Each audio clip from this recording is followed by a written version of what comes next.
Alright, hello everyone. Welcome back to Phoenix Wright.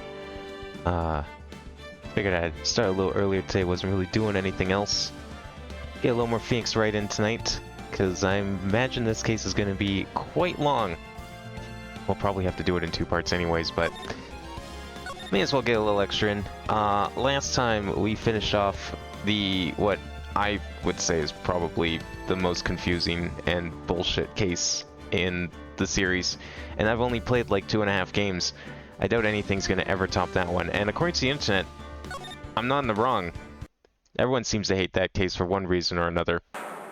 So I'm glad that's over, and now we can move on to the final case of the game. I don't remember too much about this one. I honestly, I remember like one character, maybe, and that's it.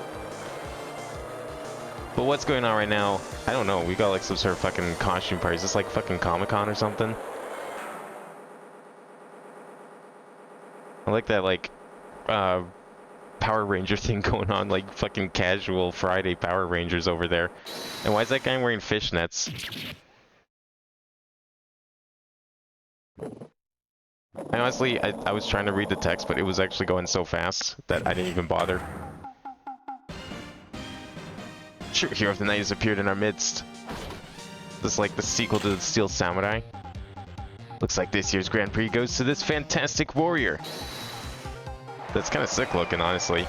The Nickel Samurai. Oh, okay. That seems like a downgrade from Steel, but I feel like that's a worse... That's like the shitty sidekick to the Steel Samurai. I don't know about you, but Nickel just sounds worse. March 20, Viola Hotel. So some sort of gala banquet, I guess. Oh, right, yes. Did you hear that, Nick? Did you? The Nickel Samurai. He did it! Yeah, he sure did. I'm getting too old for this. I'm proud of the guy for doing the series justice. So the person everyone was cheering for... I guess he got the prize. Yep. You know who we're talking about, right, Pearly? The Nickel Samurai. No, every Sunday I only watch the educational channel's Kids Masterpiece Theater. Wow, that sounds like me. Fucking Knowledge Network over here. Okay, that's it. From now on, it's the Nickel Samurai. All the kids watch it. Do you like the Nickel Samurai too, Nick? Nah, Nick's too an old fart, so he's not allowed to watch it anymore. Wow, okay. They're only like 4 years apart, and I'm pretty sure by this point, Maya's like almost 19 as well. But whatever. That's right, but I do like Kids Masterpiece Theater. Hey, I didn't know you were so young at heart, Nick. Mr. Nick, you're a grown-up. You're not allowed to watch it anymore. You're supposed to act your age and have interest at match. It's very important. I'll give it a rest, Pearly. It looks like I made the right choice inviting everyone here. I'm glad you're all having a good time. It's like a dream. Too bad for the Jammin' Ninja, though. Last year he lost to the Pink Princess, warrior of Little Old Tokyo. I thought this might be his year. Yeah. Oh, hey, did anyone else think that Jammin' Ninja looked a bit different today? Different? What do you mean? Well, he wasn't carrying his bright red guitar. Hey, you're right. Strange he'd walk around without his signature guitar. I'll never understand these people and their shows. Okay, look, at least, like, Powers has an excuse, because he literally is in show business, and this is, like, his entire field. So I don't get mad at him. Anyway, Mr. Powers, thank you very much for tonight. It was nothing. I owe you one, so it's just my way of saying thanks. Hey, Nick, come on. It's time to get going to the lobby. There's a post-ceremony stage show that's supposed to start real soon. And then I heard there's going to be a press conference after that. A press conference? Is he going to make a speech about winning this year's prize? Well, not exactly. Something about the Nickel Samurai confessing something. Confessing? Sounds pretty serious. Nick, come on. You don't want us to be the last ones there, do you? Yeah, Mr. Nick, do you? Why me? Show doesn't even start for another 20 minutes. I bet the whole place is already full. You know how these things are. Clearly Nick doesn't. He doesn't understand the links people will go to. Can we talk to you first before we leave? Thank you very much for inviting us today. Oh, it was nothing, really. Guys like us don't get to come to a place like this often, so I thought I'd invite you all. Hey, Mr. Powers, what have you been up to lately? Well, since the Pink Princess successfully wrapped up last month, I've been on a kids' exercise show. Well, wearing a rabbit mask over my face. Oh, I see. I'm still really sorry about all the headache I caused you that time, Mr. Wright. Well, what's done is done, so let's forget about it. This is Will Powers. He's an action star. His popularity exploded when he was the Steel Samurai, and he was the first case Maya worked on with me. It's too bad you look scary, or people would know you're a real softie who's good with kids. Thanks. I can't believe they're going to make a movie based on the Nickel Samurai. I can't believe it either, but for a different reason. Steel Samurai, an epic story of one hero in a desperate fight against his arch-nemesis, the evil magistrate, in the city of Neo-Ode, Tokyo. And last year, they started a new series, The Nickel Samurai. The new series seems to be a hit with the kids, too. I'm really attached to the Steel Samurai as a show, so I was hoping that maybe I'd get the chance to do something in this new one. Yeah, it's too bad. It'd been awesome to see you with the new actor, Matt Ungard. He's super popular right now. Mr. Ungard? Looks like Pearls doesn't know who he is.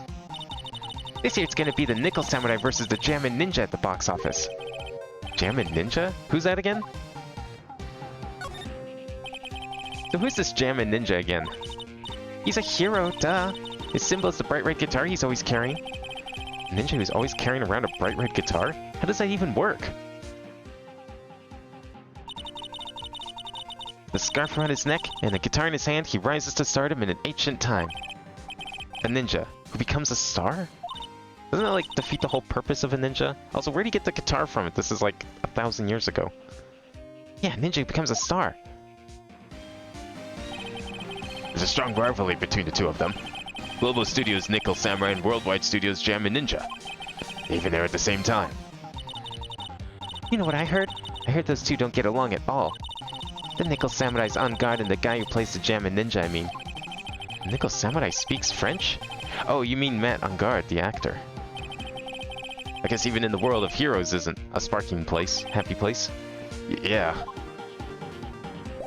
I mean, as we learned last year, what with all the murders. Alright, let's go to the hallway. Holy shit. Whose room is this? Wow, what is with this place? Looks like I've stumbled into Oz or something. Way in the back, there's a sign for the bathroom. Maybe I should visit while I can before the show starts. I can understand flowers in front of the dressing rooms. What are stuffed bears doing here? Could it be that there's an action star with a soft spot for teddy bears? Nah, can't be. Compared to the flowers on the other side of the hall, these are much more gorgeous. Let's see. Record companies, fan clubs, company workers, family. Carrying all these flowers home would be hard, I think. Yeah, what do people do with all this stuff when they get this many? Do they have to hire a truck? Gotta call the U-Haul out here to take away all the flowers. Bring them home. To Mr. On Guard from the Global Studios staff. Huh. Be nice if lawyers got flowers too. Something like, to Mr. Wright from all your grateful clients. I'm pretty sure that's a thing that happens, just, you know, not with him. When the attorney is aced attorney? I don't know, he's been pretty ace so far. I mean, how many cases have we done? 8? He's got a perfect record of 8. Maybe that'll end at some point. I don't think it'll end anytime soon, though.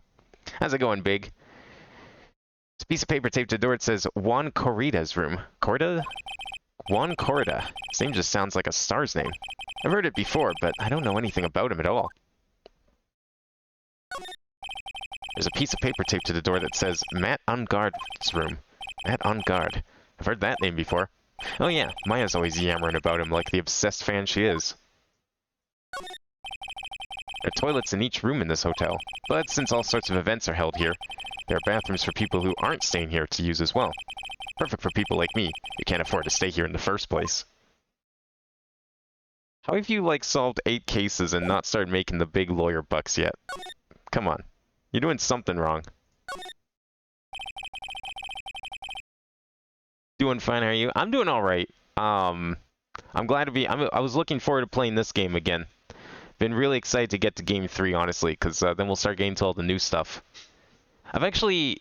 I'll try... Let's see if we have some time to get into it later. I've actually been watching the anime of this game.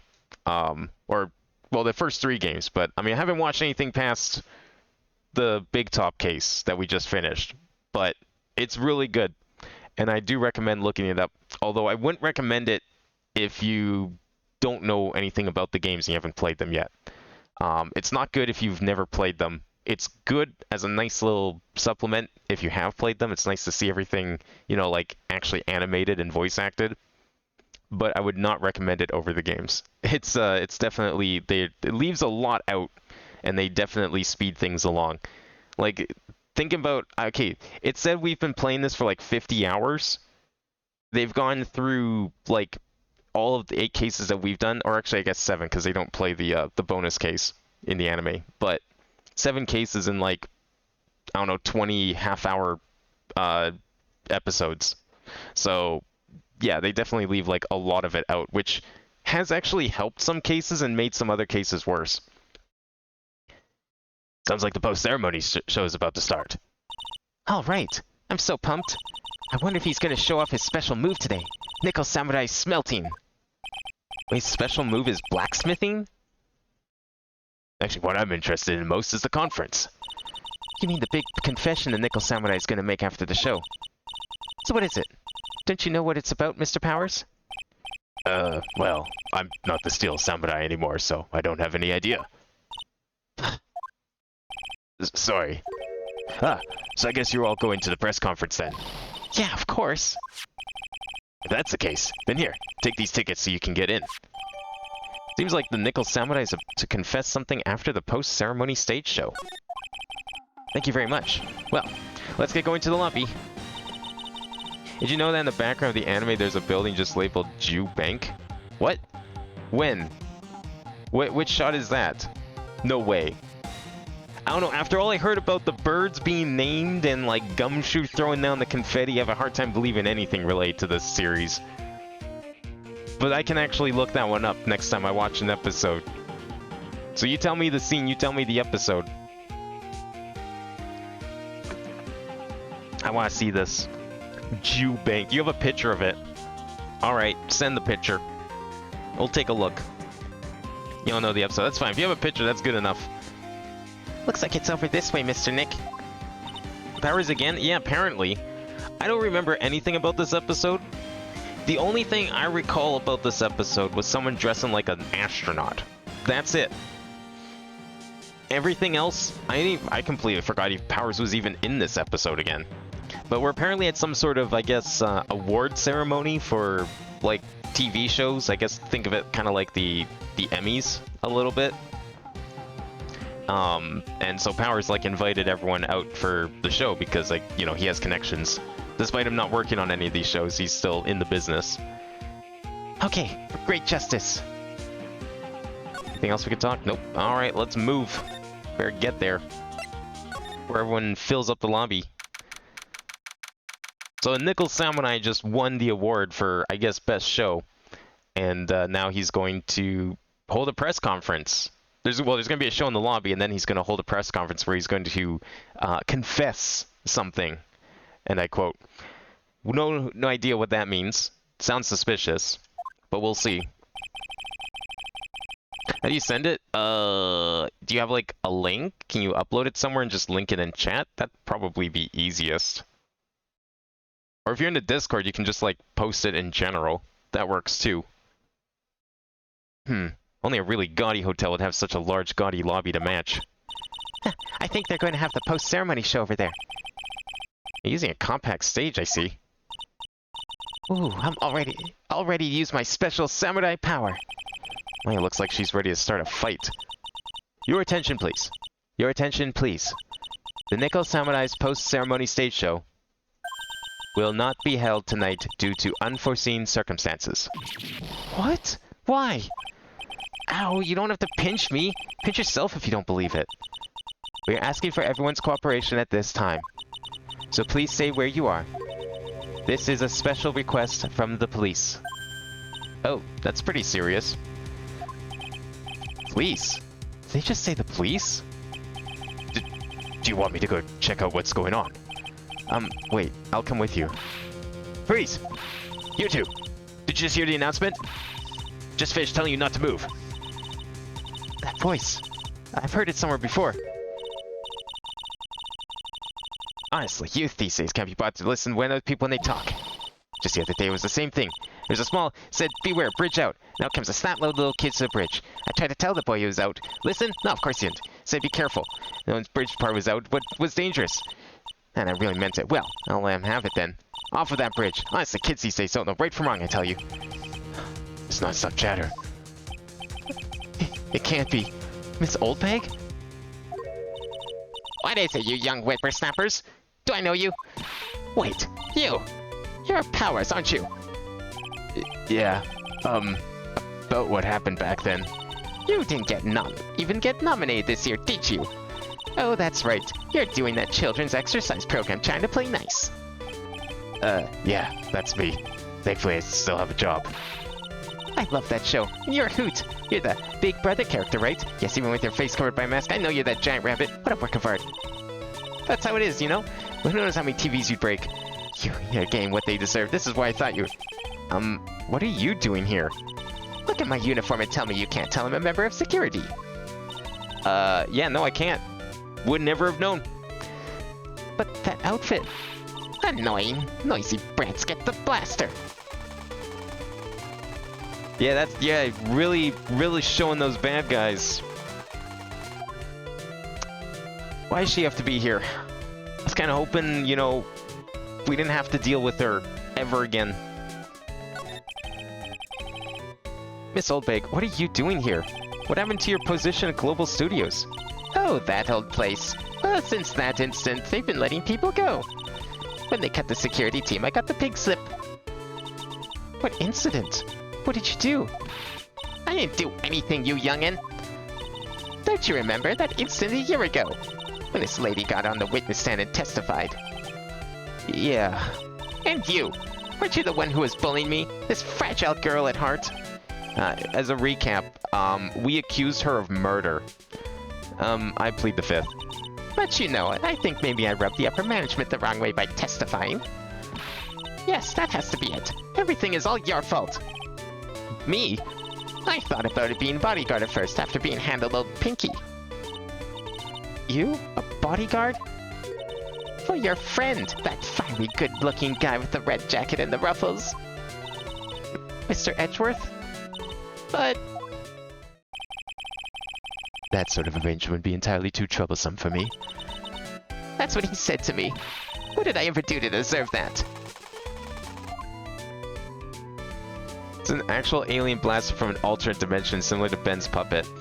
Well, I think some might want to call the manufacturer on the blaster then, because it seems to be broken. She's shot it at us twice now, and it has done nothing. Whether it's set to stun or not, I don't know, but it's clearly doing nothing. Might want to, you know, call someone about that. Did something happen?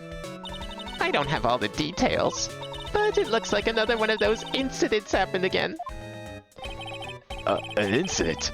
Like a murder kind of incident? Maybe. You see, I'm a bit of a devilish woman, so wherever I go, showers of blood are sure to follow. Bet you didn't know that. Then shouldn't you quit being the security guard, at least for other people's sake? Silence, whippersnapper! Stop wasting all your ammo on me. Save it for the real bad guys. Where were you when the murderer struck, huh? Hey, Nick. What is it? I don't like that devilish smile playing on your lips. Let's make like we're going to the bathroom and check things out.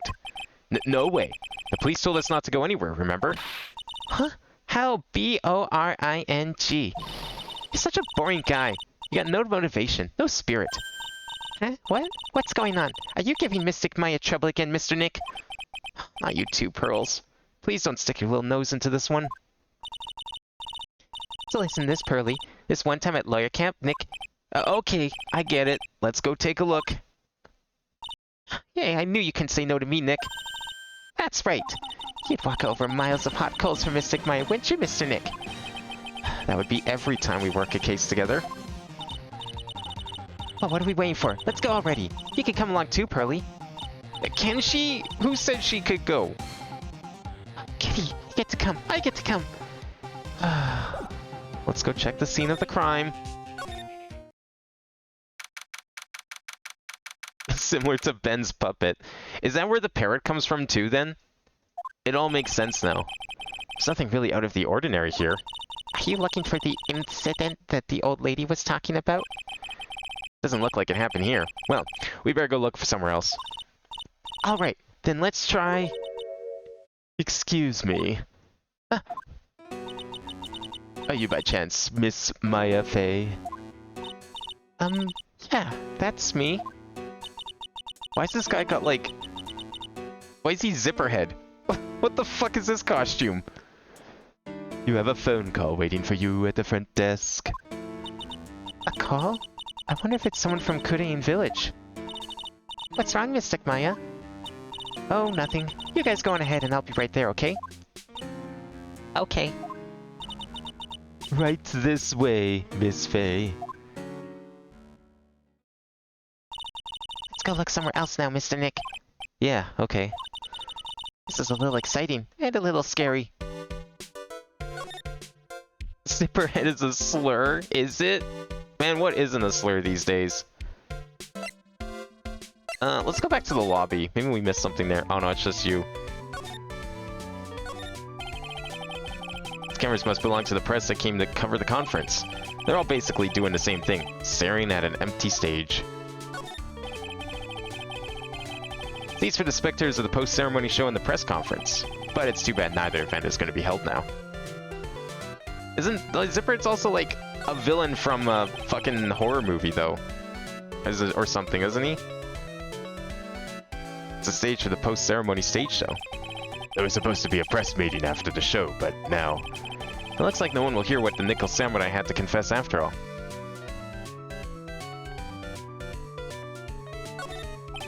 A lobby with a grand staircase always feels enormous, but right now the only thing filling this enormous room is anxiety about the murder. Really hope nothing else bad happens here. That's it, okay. Want to make sure there's no clues here. I guess we need to go to the hall then.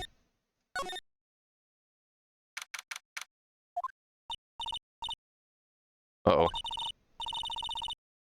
I get people the info they want, which means I got a right to know. Nope, don't care who you are, pal. We're still investigating, so you can't go in. What's your problem? Just you wait, they'll be all over the morning paper. Scruffy detective's secret scandal revealed. You'll see, he'll get you back. You sound pretty serious. Its southern accent can only mean... Hey, Wright! Is this just like the reunion of the worst characters ever or something? Cause like... Is that what we're doing today? Hey, Lotta. Come on, do a gal a favor and tell this cop I'm just doing my job and I've got rights. Yeah, you. Detective Gumshoe. Hey, pal, help a guy out. Tell her the only the police are allowed here. This is the scene of a murder, so she'd leave this to his pros. A murder? Ah, shoot. Me and my big mouth. See, I knew it. My gut instinct told me so. I always trust my gut. Murder, it's it. That's what it is. A genuine murder. When does she commit a murder? So we don't have to see her again. Hey, wait. Yeehaw! A murder of a big star, no less. Oh man, I'm in trouble now. So, Detective Gumshoe, a murder? No, that's not it. I got my facts mixed up for a second there, pal. Mr. Nick? Is the dead person the Nickel Samurai? Huh? Why do you ask? Well, Mystic Maya was rooting for him, so... It wasn't the Nickel Samurai that got bumped. Actually, the Nickel Samurai is the one under suspicion of doing the bumping off. What? The guy that died was the hero named the Jammin' Ninja, pal. The Jammin' Ninja? Did you know that Ace Attorney is an alternative reality where the South won the Civil War and slavery is legal there? Oh my god. Well, when you consider that the South in this game is actually Osaka, Japan... I did not know that, no.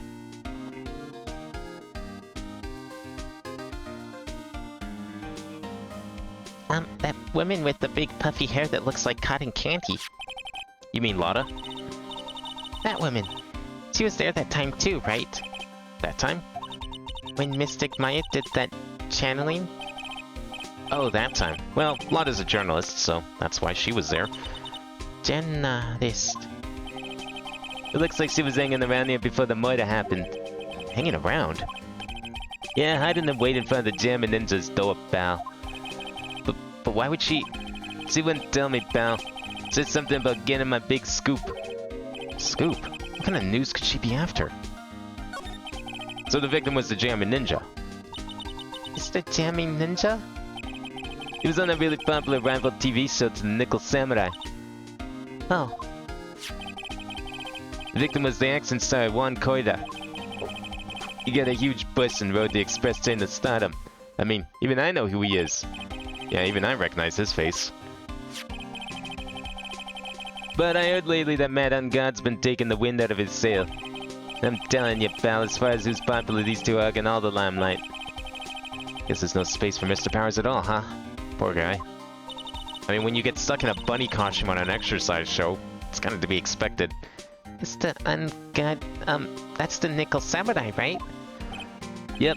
I mean, no. You gotta say it with more oomph. The Nickel Samurai. Anyway, so now that Juan Corrida's gone, that means Mr. On Guard has the whole stage to himself, wouldn't you say? I wouldn't bet on it, pal. We can't have that happen, you know? Can't have that happen? What's that supposed to mean, I wonder?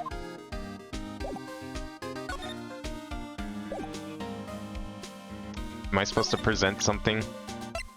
Oh, we have a ticket. There's a photo of the Nickel Samurai in all its glory. What if I present the ticket? No? Okay. Listen, pal. I'm not leaking any info about the evidence to you this time.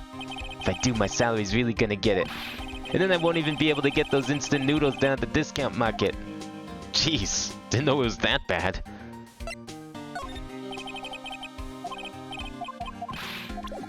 Okay, what am I supposed to do now? We going back to the hall?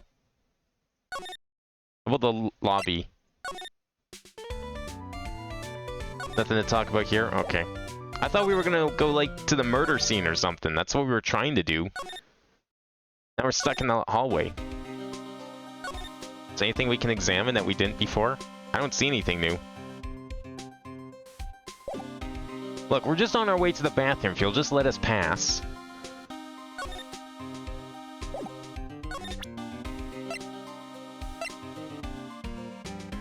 Oh, maybe I can give the ticket to Old Bag. That might, oops, that might actually be the solution here.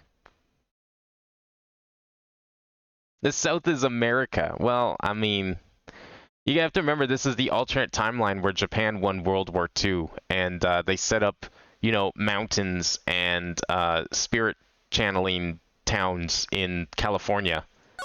And also everyone there eats ramen, but they call it hamburgers for some reason. Not sure what's up with that. Oh wait, no, I don't want to examine. I want to see if this works. I don't think it's going to. These eyes of mine are real pros now. Pros? Pros are doing what? Doing police work, of course. My eyes are like a hawk. And my professional eyes just spot a messy incident. A messy, bloody incident. That's why I don't have time for you meddling kids and your petty little things. Okay then. I have no idea what I'm supposed to do. Did I examine this place? No, we didn't examine this place. We should do that. It's a feast fit for a king. Yeah. It was the first time I ate that food. What was it called again? I think it started with kiwi? That's right, a kiwi. I don't know what to say. It's a sweet but sour fruit all in one. Poor Pearls, having eaten only vegetables all her life. She's been missing out. Damn, living in a village sounds like it sucks. It sure is one luxurious hotel. Almost to the point of gaudy with how it blends together everything fancy imaginable. Speaking of fancy, didn't that bellboy give me something like that last year? I haven't cleaned up all the food yet. There's a sad feeling hanging in the air now that the party's over. No one ate anything. All this food's gonna go to waste. No one's gonna get to eat it. The award ceremony was just held on that stage. It was really fabulous. You just reminded me of the circus for a second. I wonder if everyone is alright. I heard that very big circus just recently started holding performances again. I'm sure they're all fine, Pearls. So, that's called a chandelier, right? Yep.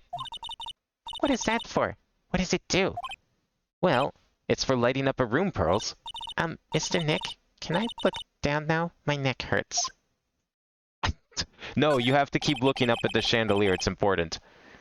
There's a grand set of doors over there. It's the doors Maya followed the bellboy out of. And I'm guessing we can't go through there. Nope. Okay, there's gotta be something we gotta present to him. Maybe a photo? No. Your Xbox is here. Oh, dang, you just got an Xbox? Nice. What games are you gonna play on it? Is there, like... What am I supposed to do here? Do I need to present a profile? Maybe I can present stuff to Old Bag. That might actually make more sense. I thought we were just, like, going to the scene of the crime. But now I'm just stuck, like, trying to figure out what to present here.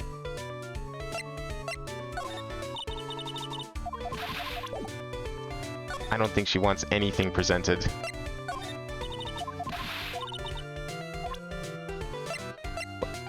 Okay, do we need to talk about Lotta, maybe? Maybe she saw Lotta? No? Okay, well, let's keep looking around. So, I was watching the anime for this series. It's actually pretty good.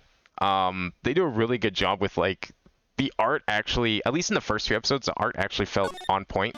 It looked a lot like the sprites, like, looked very close to this. Like, the animations were super accurate and everything.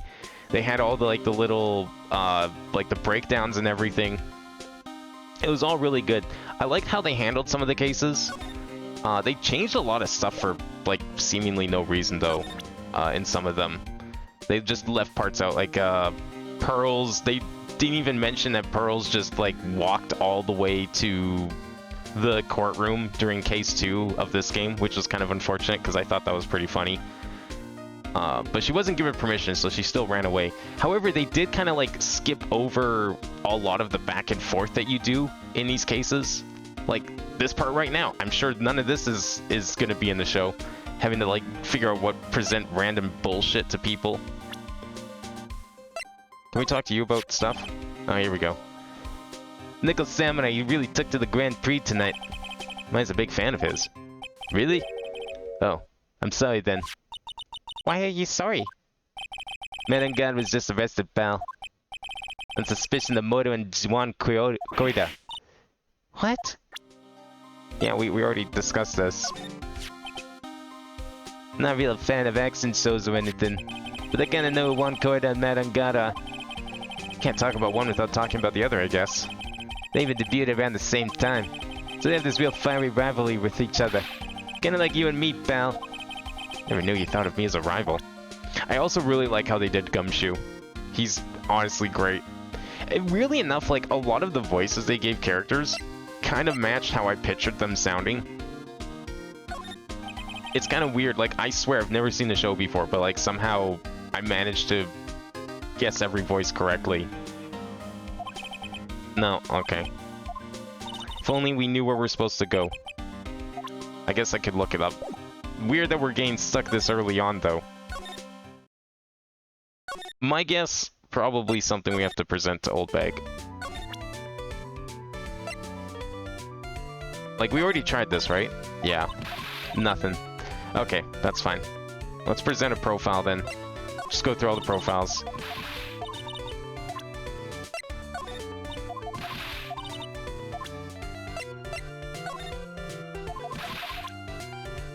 Can I present her own profile? No. She doesn't have time for herself. Or Nick, or Powers, I guess, but that's fine. Okay, where else can we try? Well, there isn't really anywhere else to try. No hallway? Because if you move from here, there's nowhere else to move. We already examined everything.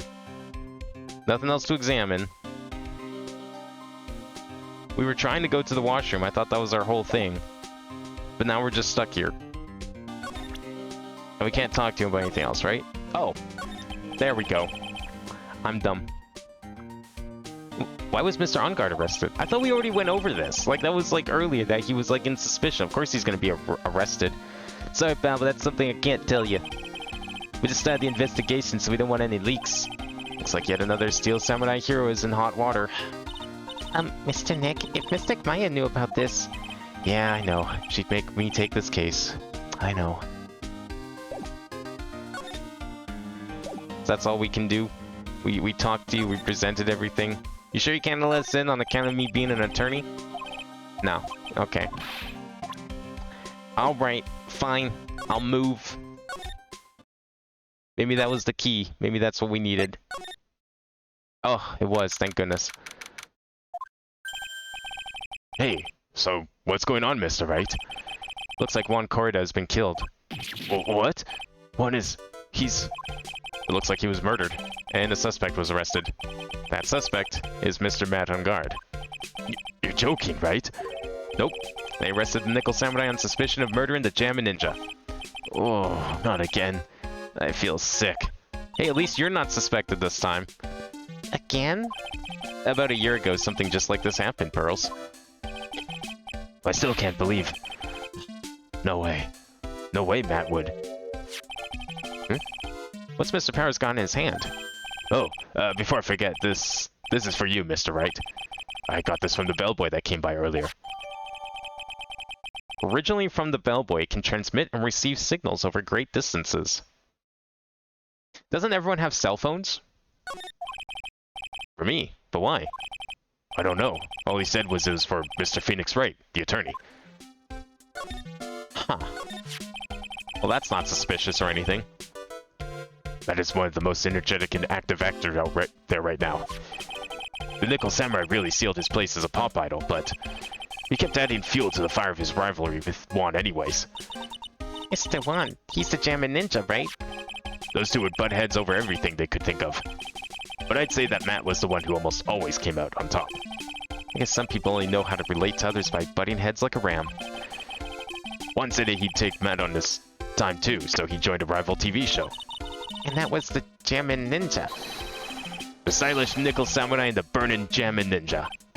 Well, things turned out real messy real fast when those two were using their shows for their war. And the final tally? Look around. It's pretty obvious how things ended up. Matt even won the Grand Prix this year. Final win over his rival, I guess. Mr. On Guard was going to hold a press conference, wasn't he? That's what I heard. Though if you wanted to get technical about it, it was the Nickel Samurai's conference. The Nickel Samurai's? Yeah, he was supposed to wear his costume and give the press conference that way. He's going to be in costume? But why? I'm not sure. They don't keep me in the loop anymore. I was just wondering, where's Mystic Maya? She's been gone a long time. Now that she mentions it, Maya was only going to answer a phone call. Maybe she got lost. Maybe she got arrested. I'll take a quick look around for her. Oh shit, we're getting a codec call. Hang on. Ah! What is it, Mr. Nick? Huh? I'm not sure. It's coming from this transceiver. Yes? Hello? Right here. Is this Mr. Phoenix Wright, the attorney? And you are... You don't need to know who I am. I think you have the other things to be concerning yourself with. Such as... Help! Nick! Oh shit, she was kidnapped! Mystic Maya! Maya? So, Mr. Wright, wouldn't you agree that the more important issue is the fate of the girl? Fate? Does he mean what I think he means? Maya, where are you? Are you hurt? Come now, don't fall apart on me yet. No, this can't be. Now that I have your attention, Mr. Attorney, I have a modest proposal for you. If you do what I require, then I will return to you your valuable item, unharmed.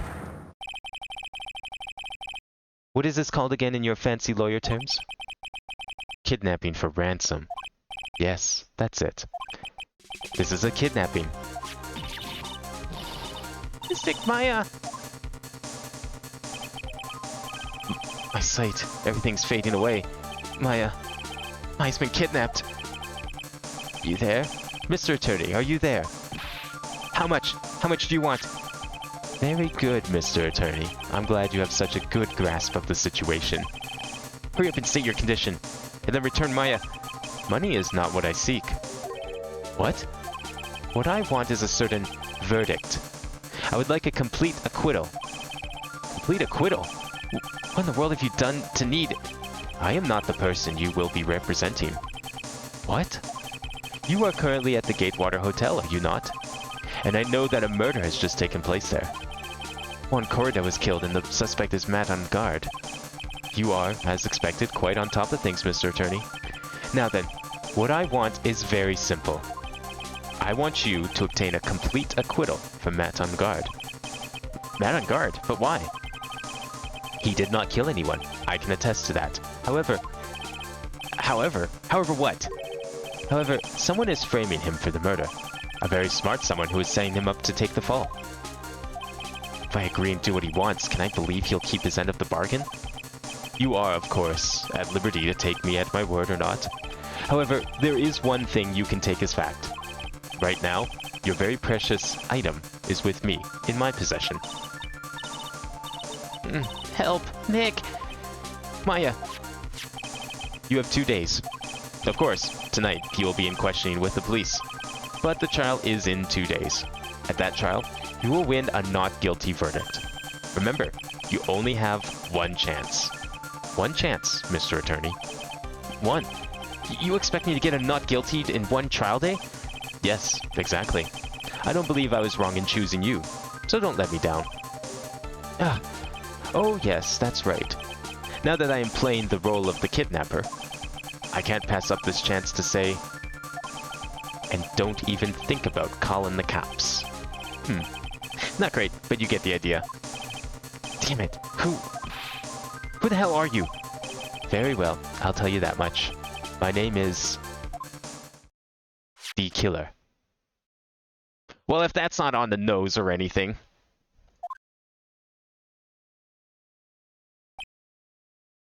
Did Gumshoe not say who this was from? It was Powers that gave us the walkie-talkie, not Gumshoe. I don't think the police know about this walkie-talkie or whoever's on the other end. Mr. Nick, where's Mystic Maya? She's been kidnapped. Oh, it's all my fault. If only I'd gone with Mystic Maya. It's not your fault, Pearls. But it is. Mr. Wright, I think we should tell the police what's going on. No, we can't do that. If we do, who knows what will happen to Maya. Mr. Nick, what about the detective we saw earlier? With the Gumshoe. Yes, that's it. Wait here, and I'll be right back. Can we trust him? Alright, I'll take care of Pearl while you're away. What? Ransom! Shh, not so loud. Ransom's complete acquittal from Matt on guard. Wait, the deal is complete acquittal in exchange for Maya, you mean? This means Matt on guard is obviously the killer, pal. No doubt about it. Well, the guy said Mr. on guard is an innocent. You really believe what a kidnapper tells you, pal? Guess he does have a point.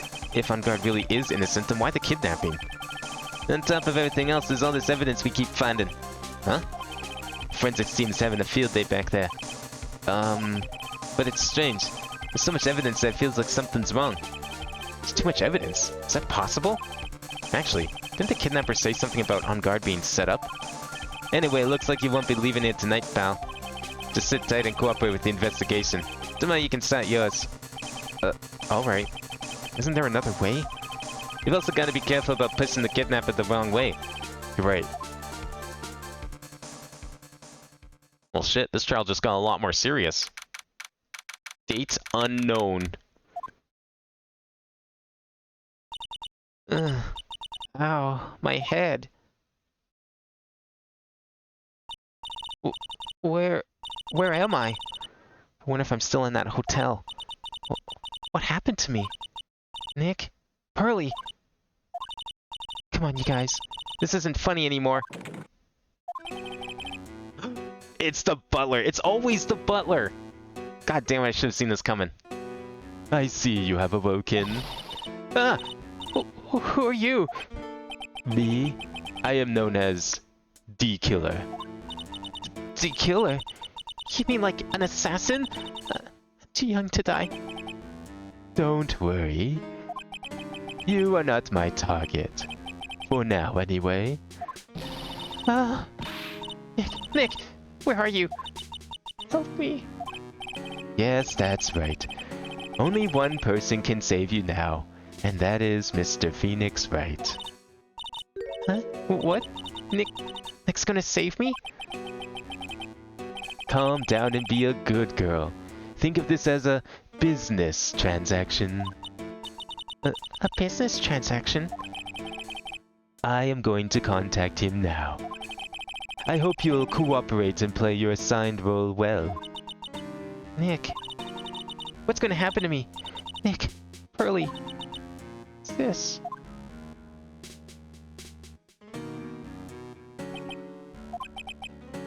Is this Mr. Phoenix Wright, the attorney? You don't need to know who I am.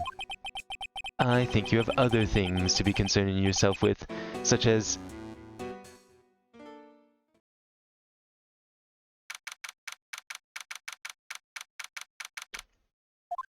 That's the first time we got to play as someone other than Phoenix in this game. Good morning. Ah, morning, Pearls. Mr. Nick. Mr. Nick, come on. Let's hurry and go see Mr. On Guard. I have to wait a bit, Pearls. Visiting hours don't start until 9 a.m., so... Oh, I see. Oh, Mystic Maya, if only I had gone with you. Poor Pearls. She's been like this since last night. Managed to get home somehow, yesterday evening. Thanks to Detective Gumshoe gently holding her by the hand and leading her here. But by the looks of it, I don't think Pearls got any sleep at all last night. Mr. Nick, Mystic Maya, she's alright, right? Yeah, she's alright. Either way, I'm going to save her. You can trust me on that. Please. Please help her. Only able to stay this calm and collected, because Pearls is doing the crying for both of us. Oh, we can talk to her. I have a thought. Huh?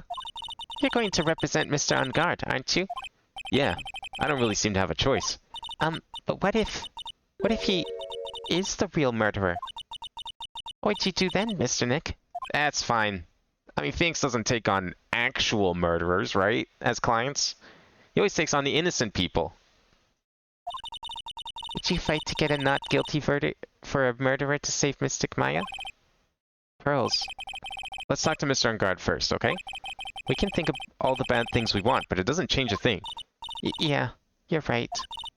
I'm sorry. I can't stop thinking about it. Pearls, you're really worried about Maya, aren't you?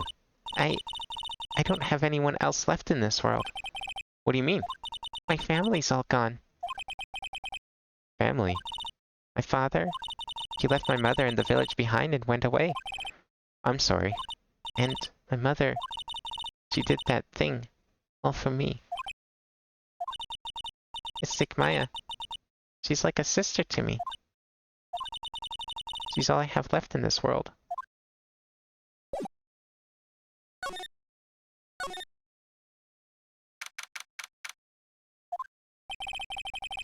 We couldn't wait for visiting hours to start, so Pearls and I came down here early to visit one nickel samurai charged with the murder of the Jammin Ninja.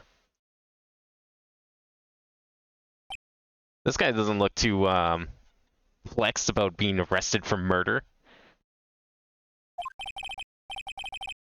Good morning. How are you today? I know the situation might be a little tough for you. We're... Oh, sorry, dude. I already signed up. Excuse me? I already have life insurance. I signed up a long time ago because my job is, you know. Oh, no. We're not insurance salespeople. Really? Dude, I really don't need that right now either. Fire extinguishers. I mean, this building isn't my house, so... Oh, no, no, no. We're not here to sell you fire extinguishers either. I'm a lawyer. My name is Phoenix Wright. A lawyer? Yo, look at this sick tech he's got on there. Hold on a sec. I'm gonna ask my manager, okay? Wait, they let him keep that in jail? Nickel Samurai sure is a strange person, isn't he? He watches Coco Melon. I think strange is an understatement. Sorry about that. You're just in time. Huh? You're a lawyer dude, right? My manager's looking for a good one right now, so how about it? Mr. Nick, this is our chance. I have to make him let me take this case. I have to. It's what he uses to watch Kokomon. Oh yeah, his little like mini TV. Yo, dude, as a kid, I would have totally wanted a bracelet like that. Like a little like watch cell phone. You know, nowadays you people got all these like fancy watches and stuff that are cell phones, but that was like crazy sci-fi tech back then. Sorry to intrude, but I would like to ask you a few personal questions. That's okay. But dude, my autobiography's coming out soon, so if I say stuff without the publisher's approval, I'm gonna be in real hot water. What, you're gonna call your publisher next? Hold on a sec. I'm gonna ask my publisher, okay? Mr. Angard is so lucky. He has so many people he can talk to. I don't know if he actually has anyone he can really talk to. Sorry about that. Like I thought, the publisher said it'd be real bad if I said anything, dude. Does he have a mind of his own? Mr. Angard, I would like to ask you about the murder. Oh, are you coming this for a tabloid as a side job, dude? Well, if you want my statement on this, you should ask through my staff. No, I'm not asking on behalf of tabloid. Oh my god. Hold on a sec. I'm gonna ask the president of the studio, okay? Does I have to ask permission for everything? You see how right, Mr. Nick? If we're talking about Mr. Angard's brain here, I wouldn't put my money on it. Sorry about that. The studio president said, even Neo Mount Fuji itself knows that I'm not the murderer. Mr. Nick, what's Neo Mount Fuji? It's a mountain in the city of Neo Old Tokyo, the city the Nickel Samurai protects. Should I just show my badge or something? Mr. Angard, this is an attorney's badge. Dude, I'm sorry, but I don't have the free time to be looking at things like that. Huh? I'm much too busy with the Nickel Samurai stuff right now. I don't have the time to take a lawyer's correspondence course. Why do you believe I'm a salesman? Insurance, then extinguishers, now this. I don't know if we should present this, but I'm gonna do it anyways. Mr. Nick, what are you going to do with that? I don't know yet, but I figured I could at least show it to him. Is that a transceiver? Hey, it looks like a real nice one, too. I got it as a present from someone. Interesting. I've also been instructed to take your case. Is that what you heard from the transceiver? Yes. Dude, that's terrible. Don't let some disembodied voice boss you around. Does he listen to himself? It's coming from a man with a cell phone on his wrist?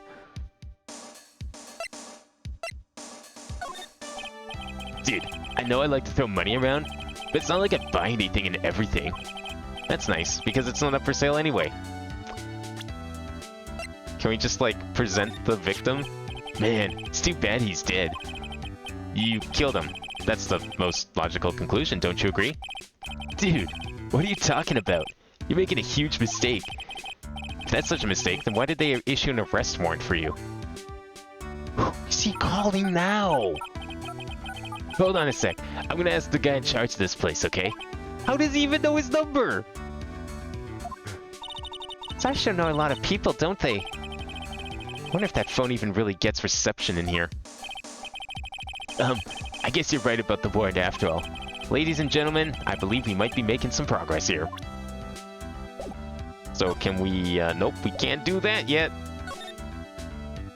There's nothing to move to. Okay, what are we presenting? Huh? What's that? It's a ticket for the press conference. You were going to give one after winning the Grand Prix, right? Huh? Me? Yes. Well, you were in costume, no less. I never heard anything like that, dude. I only heard about the stage show. I always leave that kind of stuff to my manager. You didn't know? That's odd. Well, dude, I think it's about time for me to get going. Please, wait. I really need to take your case. There's always other people in need of a lawyer, right? Want me to introduce you to a few? Please let Mr. Nick represent you. Man, oh man. Lawyers these days, that you dudes use kids to pull in clients too? If you don't take me as your lawyer, then the killer is going to... Wait, what did you just say? The killer. The killer? What's he doing? He looks like he's mulling something over. Alright, dude. I accept your terms. Huh? I'll let you represent me in court. We did it, Mr. Nick. Yeah. I don't feel any better for it. And he doesn't look too happy either. Go ahead, ask me anything. I'll help out as much as I can. Huh, finally. Check Discord? Okay. What did you send? Ah, I see. I've been bamboozled and memed. Wait, no, you're right. What the fuck? Hold on. How did I miss this? They've shown this shot like 7 different times. There's no way. Okay, I gotta put this on screen.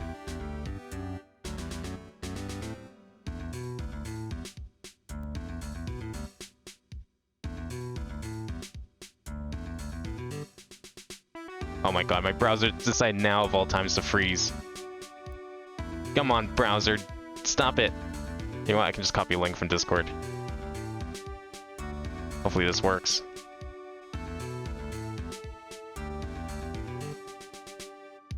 Does that work? I don't know if that's gonna work. Wow, Firefox like actually just crashed on me. That's cool. I don't know if the link I copied from Discord is gonna do anything, but we'll see.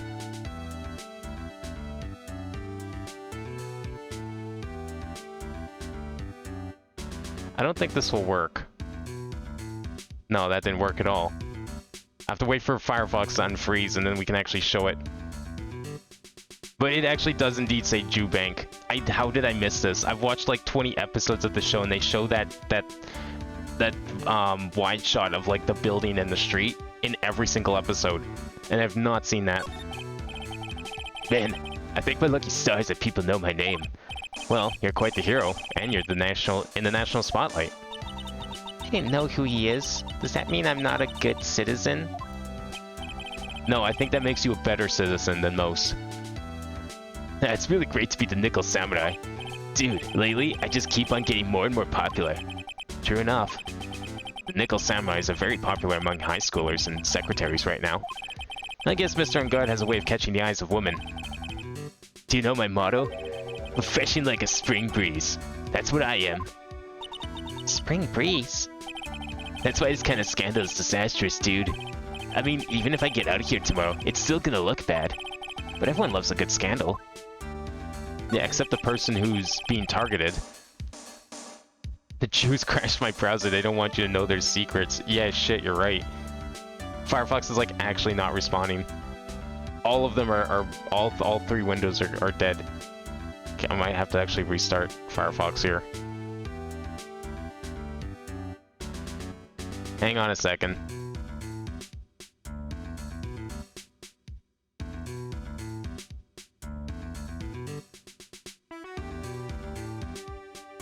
Oh great, now there's updates.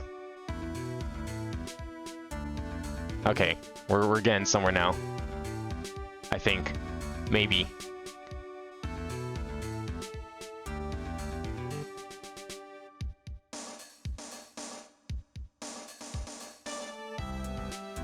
It's just loading up now, but I'm gonna try and share the screen.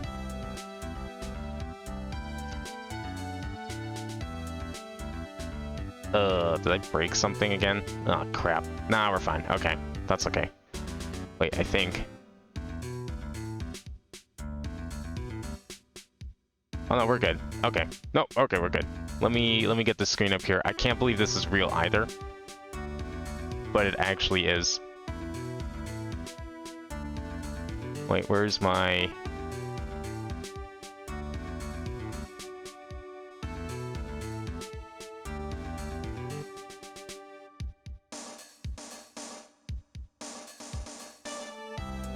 Oh, that's not going to be a good way to do it. You know what? That's fine. We'll just do it this way. Maybe now it'll work? Hang on.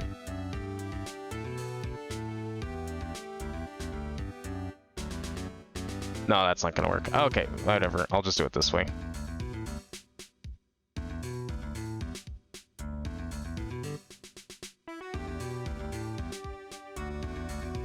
Okay, look at this. Look at this fucking picture here. Right here. It actually says Jubank. Like, I don't know how else you're supposed to interpret that. I can't believe I missed that. Why? I don't even think that's a location in the game. I think that's just in the show. But it says there, in blue and white. I thought you were joking. I'm surprised this is actually a thing either. There's no way this is an edit. I'm gonna have to look at the next episode I watch this, because there's no fucking way that's an edit. That looks too good to be an edit. It's too on point. Like, everything else looks legit. That's insane. I wonder what episode that would be from. Because, I mean, this shot is shown in a lot of them, but I just never noticed that. I'm probably getting, like, super bamboozled right now, but I'm willing to believe it.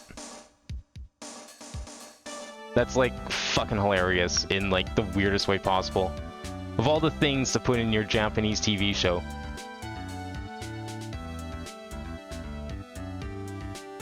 Oh, great. Now Firefox is still having problems. Okay, now we should be good. That took way longer than it needed to, but unfortunately there's not like a good way for me to bring up browsers, sadly. Can you tell me about your activities last night? After I got the award, I took a break and went back to my room.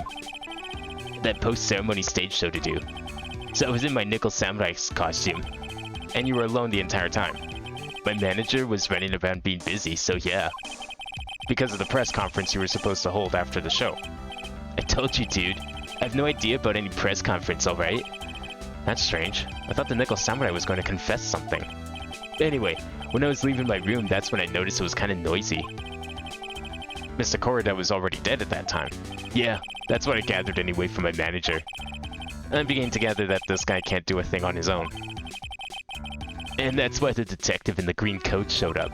He searched me, and then, out of the blue, the dude arrested me. Brave Bear and Firefox, I highly doubt that. This is the first time Firefox has crashed in like 10 years, to be fair. It'll take a lot of convincing to tell me that there's a browser out there better than Firefox when 95% of them are Chrome, and Chrome is a piece of shit. Show me one browser that's not Chrome, besides Safari. But you and the victim, Mr. Juan Corda, what sort of... That's got nothing to do with anything, dude. Man, with that face of his, you can't even tell he's the same age as me. And he wanted to try to make a Jammin' Ninja movie, even though we all know it'd fail. Nickel Samurai still won in the end, right?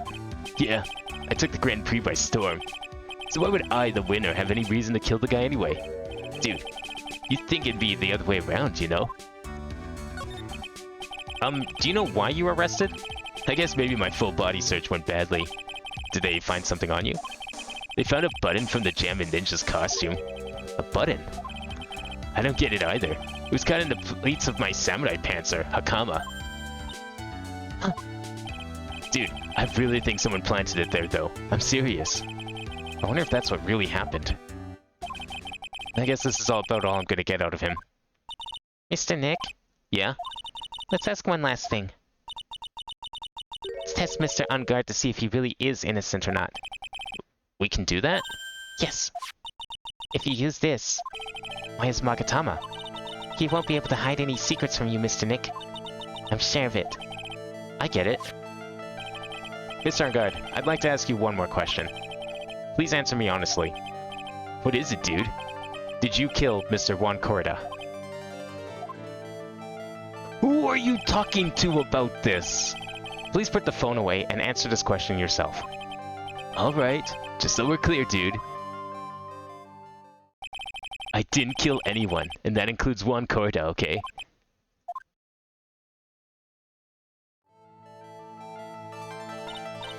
Well, Mr. Nick, Nothing. Not a chain or lock in sight. Which means it's alright to trust him. Yeah, it does appear that way. Well, at least I can breathe a sigh of relief knowing my client is innocent. Man, I would love to have a magic lie detector like that. The trial is tomorrow, right? I'm counting on you, dude. It's based on Chrome, but none of its updates affect it. Yeah, but it's still Chromium. It's Chromium itself that is the problem. Chromium is a piece of shit browser engine, and I would never recommend it to anyone. Discord runs on Chrome, and it has major problems. And it's not even a browser.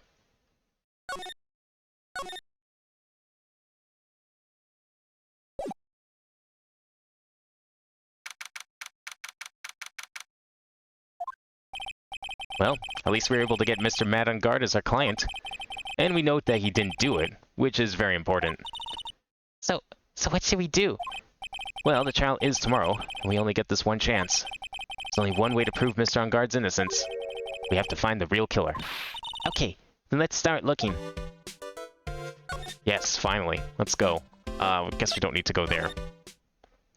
You never had Brave crashing? I mean, that's good. I've never had Chrome crash either, but it's a fucking memory hog. Like, you can barely open more than 3 tabs before it just starts eating up like 8 gigs of RAM. So that's a problem that I have with Chrome. I try not to use Chrome if I can help it. It's like the 3rd browser I use.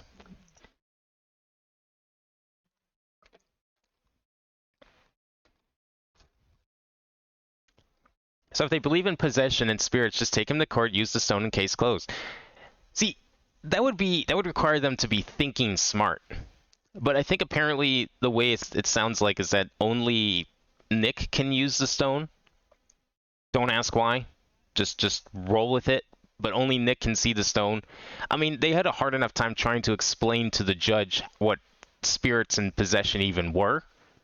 And the judge was willing to believe some guy in a purple cape was able to fly around outside.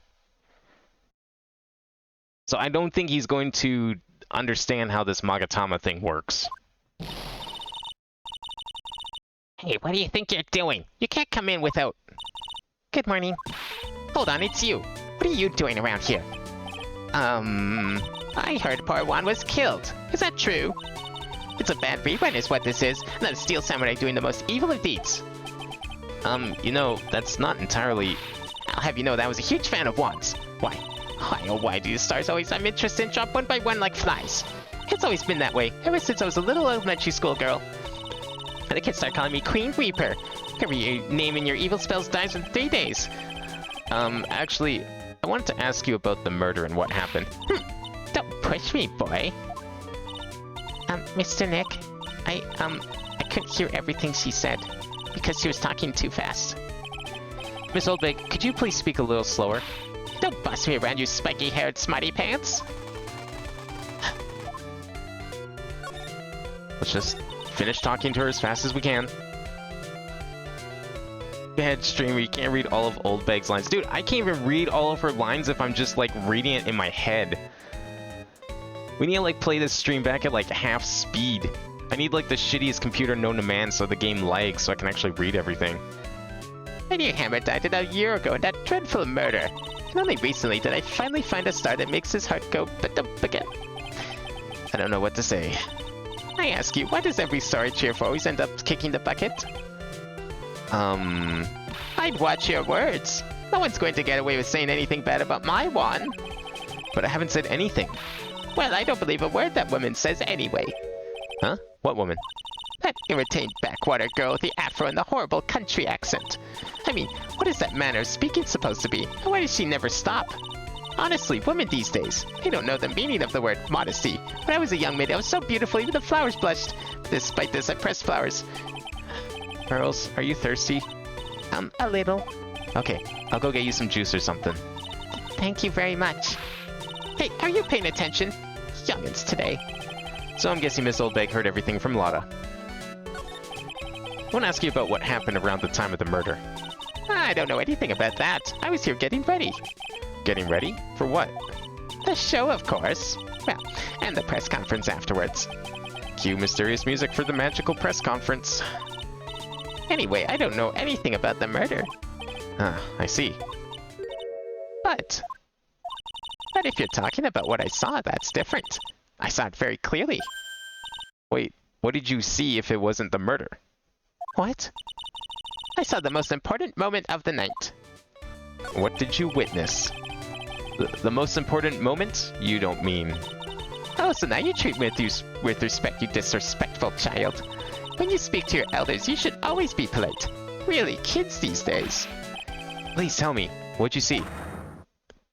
Oh, she has locks. She's not saying any... Oh my god! The murder last night was gruesome, wasn't it? But then, what murder isn't?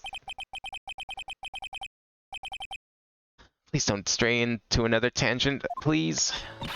If you want to hear more, then show your respect and bring this lady a present. What do you want? What present do you possibly want? Fine, I'm leaving. You could read 90% of them, so could I.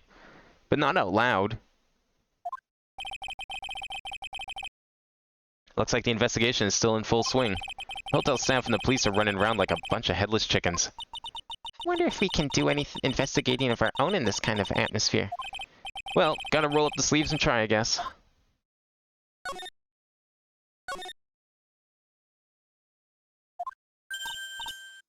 Hey, you're here. Been waiting for you, Mr. Lawyer. Lotta. Hey, Mr. Cop fella, the thief showed his face. What? Arrest him, put him on trial. Find him guilty. Give him the death penalty. What's wrong, Lotta? Are you feeling alright? Look here and there and up and down the mountain, but it ain't here. So why don't you just hurry up and give it back to me, you creep? What are you looking for? My camera. C-A-M-E-R-A. It's my lifeblood. I'm gonna die without my $700 camera. Your camera? Look, don't lots of people say the criminal always goes back to the scene of the crime? And looky, here you are. Yep, here I am. Faced with a lot of trouble. Huh? So you lost your camera? It ain't no ordinary camera. You buy it in the store and it's $1,600 brand new. So where did you get it from? Huh? But didn't you just say you bought it for $700? I had a nice long talk with the guy at the store. About 5 hours, I reckon. I made this itty-bitty scratch on, and the manager got all huffed up in the face. He gave me his talking to and was real mean about it too. He done and made me cry at that. When did you lose your camera? Last night after the murder happened. Must have been when I was busy running around looking into things. That's when I lost sight of my dear, darling, expensive sweetie. Lotta, what did you capture with that expensive camera of yours? I don't really know. I snapped a shot of anything that caught my eye. So I don't remember. And besides, I couldn't get anything from my big scoop. Wonder if Lotta's missing camera is even connected to the murder. I don't know, knowing her, probably could be. A very expensive item valued at $1,600. It was stolen around the time of the murder. Edgeworth's love? You know what? You're not even wrong. I'm guessing you're talking about Oldbag or Lotta? Wait. Shit. I guess you could have been talking about either. Lotta, please tell me you know about what happened at the time of the murder. Well, from before the ceremony last night, I was hanging around here in this area. Yeah, actually, I was here until around the time Mr. Ongard was arrested. What were you doing here? You sure you went to school, city boy? Whenever a lot of heart goes, there's a store to be found. A big scoop to be had. A big scoop? I told you before, I'm going to be the best tabloid photographer the world's ever seen. Reckon, of course, that means I'm always looking for the perfect shot. Wonder what scoop she was after this time. Although, I was also on the lookout for the other stars that were here. So, maybe I wasn't there the entire time. Cool, so completely worthless, thanks. Lotta, are you sure you weren't here the entire time? So you could take a picture for your big scoop? Well, maybe I was. But that's what real journalists do. I got some juicy inside info, so I thought to myself, why not get a picture for proof? What kind of story was it that you would hang around here? Everyone's got locks these days, except, like, our defendant, who's completely innocent and truthful. Oops, sorry, Mr. Lawyer. Can't be telling you that. Trade secret, you know. Not again. Why does everyone have something to hide? We've been stopped, haven't we? Yeah, take that, Mr. Lawyer. I'm glad someone around here is happy. Miss Lotta and your I rule smile. Oh, good. We can finally look at the crime scenes. Your emote stopped working. I've never seen that emote before. Is that like one of your... No, it's not. That can't be one of yours. Unless it's like a... Is that... That's a Twitch emote, right? Not like Frank or Face or something? Where are we? We're in Mr. Madangard's dressing room. This is our client's room. May I help you with something? Oh. What the hell's this? We're... You're Mr. Ungard's lawyer, correct? I gathered as much. I looked for lawyers on my end, but to no avail. How did you know I'm his lawyer? You were just saying that he is your client. In a situation like this, the only person who would use such a word would be his lawyer. Wow. It's a simple deduction, really. Trial's tomorrow, and Mr. Ungard's situation is looking rather grim. So you came here, one stop in your mad dash to find clues to build his case, correct? Well, you're not totally right, but you're not totally off either. It's really not the time to be showing off, Mr. Nick. I'm Agent Andrews. I hate to waste time, so let's get down to business. Alright. She may be of small stature, but appearances can be deceiving. I like this. This is a good change of pace from the last two people who just can't stop talking. I assume the first thing you need to know is what everyone was doing that night, correct? Yes, that is correct. Then I will tell you. Before the award ceremony, I had dinner with Mr. Ungard. In this very room, might I add. Dinner? What did you eat? I told you, I hate to waste time with trifling details. If you take a look at the table yourself, you wouldn't need to ask me. I bet she's a lot of fun at parties. When the award show was starting, I headed for Viola Hall. And after the show ended, you came back to this room? No, I had some small errands to run. I helped with the preparations in the lobby. Oh, preparations for the post-ceremony show, I guess. When it's time for the post-ceremony show, I came back to call for Mr. Ungard. After that, I went to visit Mr. Corrida. And that's when you found his body, isn't it?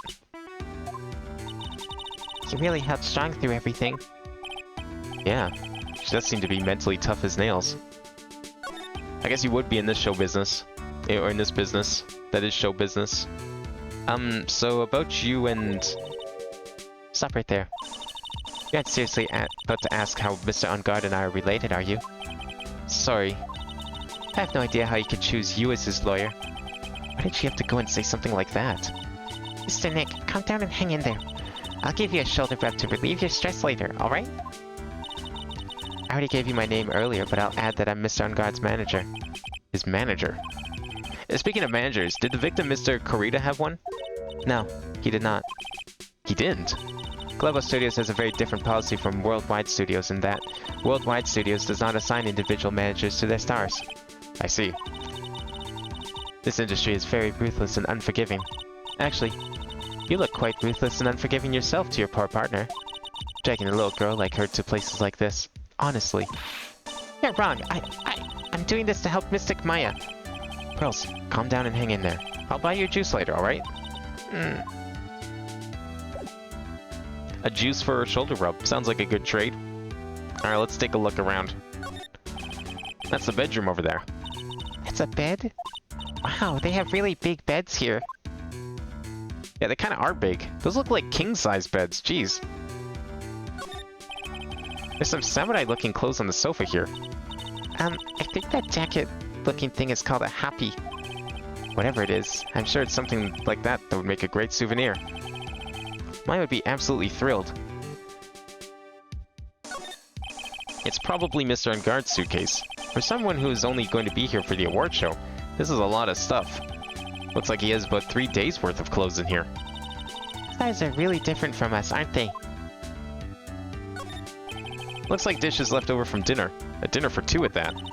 I'm sure they're Mr. Ungard and Miss Andrews' plates. Looks like they had T-bone steaks. What's with Global Studios and T-bone steaks? Yeah, this is starting to look real familiar. There's a giant bone sitting on the plate. I don't really like meat. There's something weird about this plate. Just wish I could put my finger on what it is. What is weird about this plate? You know what's weird? This plate. Where's the giant bone? I thought they had T-bone steaks. Are we really gonna repeat? No steak bone? Did she like throw hers out while she went and killed the guy? Nothing else? Okay. Maybe we can ask her about this plate. Nope, okay. Didn't get added to evidence or anything like that. Alright, back to the hallway. Let's go check the other room. What's with this game and food is a big clue in a lot of cases. Yeah, okay, we had the T-bone steaks in 1-2, or 1-3. We kind of had foods. We had pepper. Pepper was a key component of the last case, 2-3. 2-2 didn't really have food. 2-1 also didn't really have food. 1-4... What was 1-4? I don't remember if 1-4 had food. That's a lot of bears. Mr. Nick, where are we? We're in Mr. Juan Corrida's room, Pearls.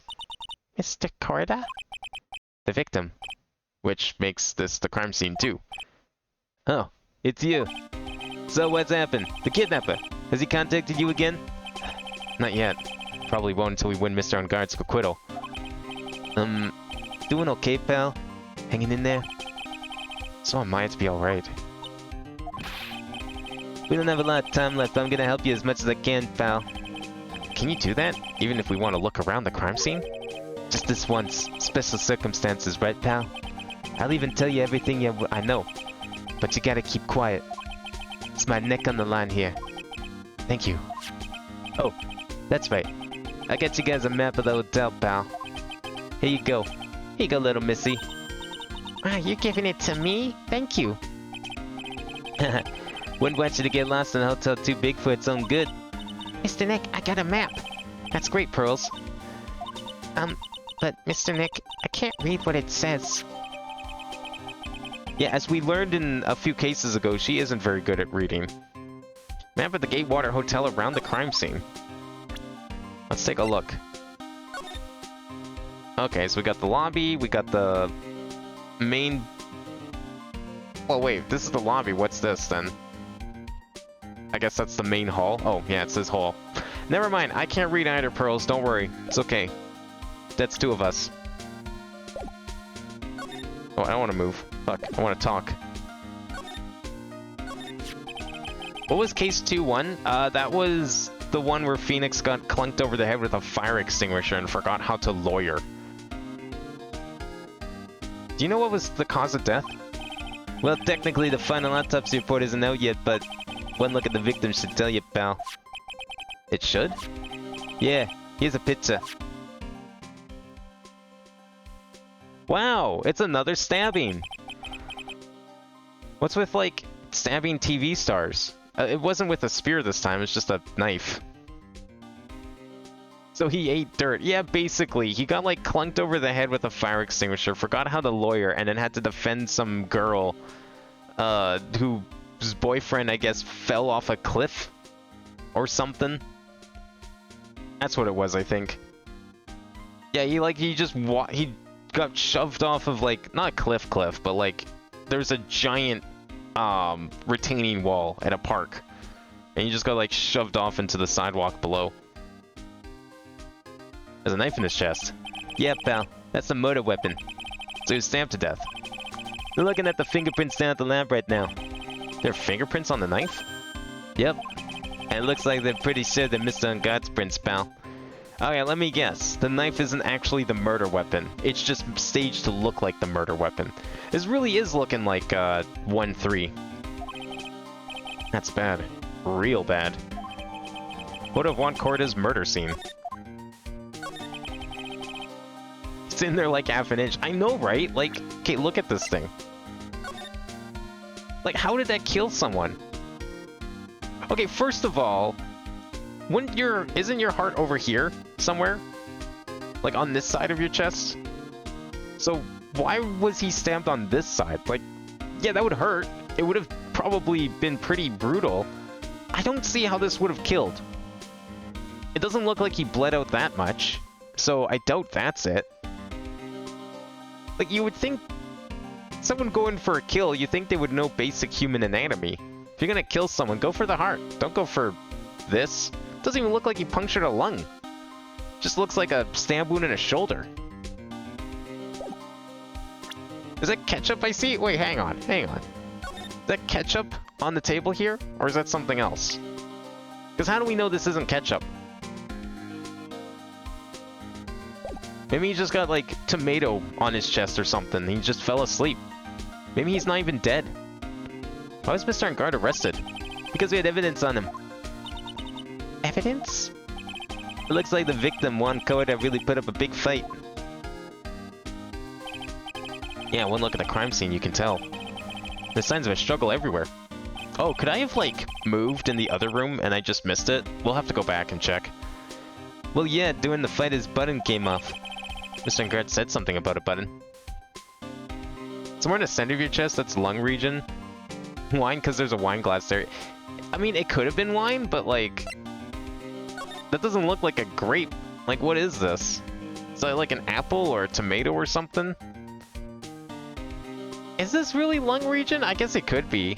Well, either way, it's definitely not heart. It's way too far over to the side. It's way too high. I have a very hard time believing that this was supposed to be his heart.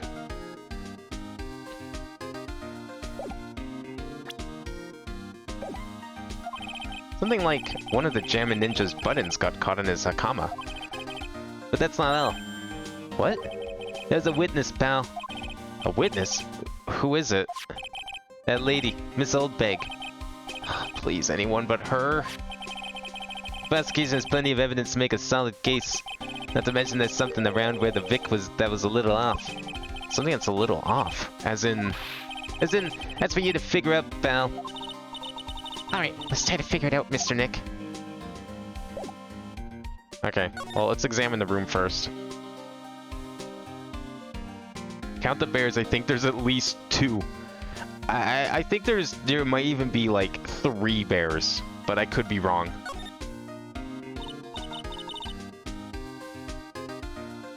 Look, he's helping, but he cares about his discount instant noodles, okay? Man has to eat. Can't be getting fired again. Wow, there are a lot of bears. Alarm clock ones, collector's editions, stuffed teddies, plastic models. It's pretty overwhelming. Is there a kind of bear he doesn't have? There's even a few in the trash can. Yeah, I get the feeling maybe the guy didn't really like bears. Or teddies.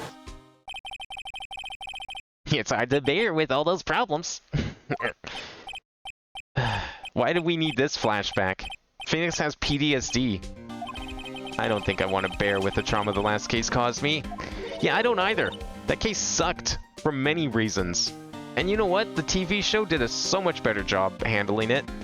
It still had the bullshit cape that got hooked onto the bust, but everything else made so much more sense. And I'm almost willing to believe it. Also, they like changed a lot of order of events and cut out a whole bunch of stuff that didn't really need to be in there. Like, Ben never loses his puppet. The love triangle practically doesn't exist.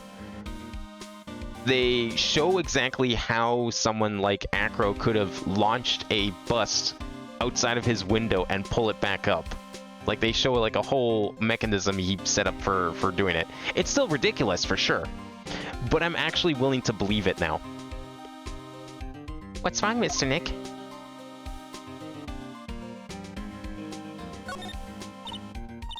It's so messy in here. Wells really likes things neat and tidy, I take it. There are a lot of electronic things in here that I've never seen before. Hey, Mr. Nick, tell me what they are, pretty please. Okay, that over there's a watch. You wear it on your wrist. You know what a watch is? Oops. For a second there, I forgot I was talking with Pearls, not Maya. Fuck. Okay. The suitcase. There's so many things in it that I bet it barely closes. There's his clothes, a dryer, an electrical shaver, a calculator. Do all stars pack too much stuff like Mr. Corrida? Why does he need a calculator? What do you do with a calculator? Does he need to count how many bears he has? Does he have to keep track of his bear finances? All sorts of things in his refrigerator. carrot juice bottle and the tomato juice bottle are both empty. Empty?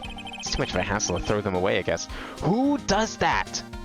Who is putting empty bottles in a fridge? I have to deal with that at home. People do that here. Like, just throw it out. God damn it. Don't put it back in the fridge, it's empty. Oh, vegetable juices. Guess he must have been a real health nut. Oh, there's a beet, some ketchup, and a bottle of strawberry jam, too. Maybe red was his favorite color? Hate when people do that. Oh yeah, let me just drink the rest of this bottle and then put it back in the fridge for the next person to deal with. Great fucking plan. So that's a bed, right? Yep, it's big, but it's a bed. Does she not sleep in a bed? Mr. Nick, it's so soft. Big beds must be a rarity for her. But I clicked on the TV. Okay, fair enough. I guess it's the whole area. Well, look at this bear. It's like Robo Bear. I like that one. This is a guitar case, I guess. A little beat up, but still usable. That's strange. The guitar's not here. Maybe he forgot to bring it to the show? But Mystic Maya, she said the bright red guitar was the Java Ninja's signature item. That's true. Huh? This guitar case is wet, but it's only wet on the top of the lid. Yeah, there's no water inside the case. This is water, isn't it? Found next to the victim. Empty. There is some water, but only on top of the lid. It's a beautiful wine glass, and there's tomato juice in it. Ew, tomato juice. I don't really like it that much. There's a bottle of it over on the table there. That's probably where this came from. But doesn't it seem weird? What seems weird? I mean, everything else is scattered all over the floor. She's right. The flower vase was broken and the makeup is strewn everywhere. Why is this glass the only thing that's still alright? Found next to the victim. It's filled with tomato juice. No sign's been drank. See, that guy didn't die. He just had a bunch of tomato juice spill on his chest. Just got a little sleepy and then started drooling. Happens to the best of us. Bottles of cosmetics are scattered all over the floor. This is probably where Mr. Korda fought his assailant. What are these bits of glass from? Flower vase, maybe. There are flowers on the floor, but I don't know what they are. You don't know much about flowers, do you, Mr. Nick? And you don't know much about technology and beds. So shush. Looks like Mr. Korda had dinner last night. This bottle, it's tomato juice. He had a lot of food at the award show last night, but I wonder if the stars had gone on stage only after eating a meager meal like this. Nothing else? Can't inspect the phone. Yeah, I don't see anything else here. Okay, we'll have to go back to the other room, because I think we could have moved there as well, but I forgot to check.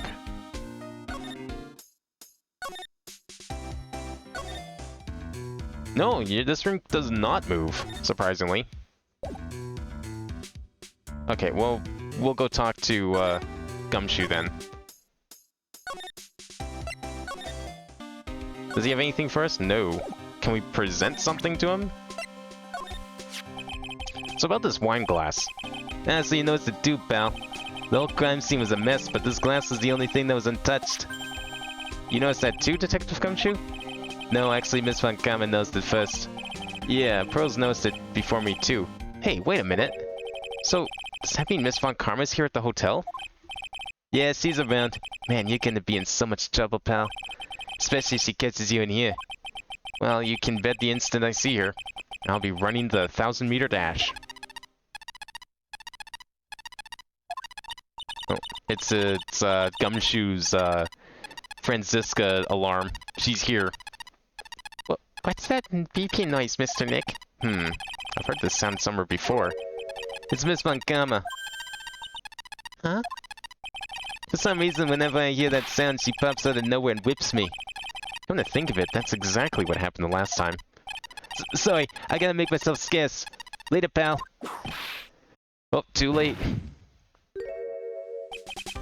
At last, you reveal your true nature, Mr. Phoenix Wright. Oh, would it be too much to ask for you to be nice to me for a change? She doesn't whip anywhere near as much in the show either. She uses her whip like maybe 5 times in the entire case. So you're the type to steal information from pitifully hopeless detectives. That's very dishonorable of you. Ow. Hey, don't you dare run away, Miss Scruffy McTrenchcoat. I didn't think the detectives of this country could be this pitiful. Detective, come over here for a second. Yeah, she would never do this on the show.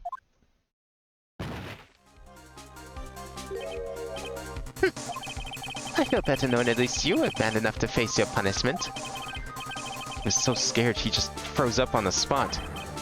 Mr. Phoenix Wright, you have served my perfect prosecution record. I'll never forget that. This time, victory is mine. Victory is yours? Is that all this means to you? What? Come, Scruffy. The investigation briefing is about to begin. Yes, sir.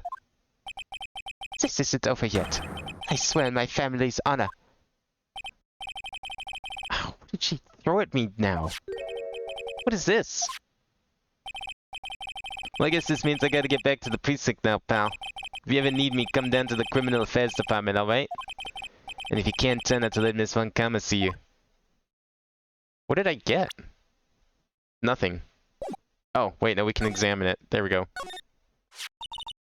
Mr. Nick, what's this piece of paper? It's called an autograph. Autograph? The paper's got Mr. Corrida's name written on it, so it's his autograph. I can't read it at all. To be honest, I've never seen writing that looks like this. it's a special way of writing called cursive. Look here. See how it says "To my dearest Wendy" in more normal letters here? This sloppy, unreadable writing. It's crazy and cruel to give this to someone. Nah, I've never thought of it that way, but yeah. Hold on. Wendy. I've heard that name somewhere before. Juan Corrida's autograph "To my dearest Wendy" is written on it. Did she really ask him for an autograph?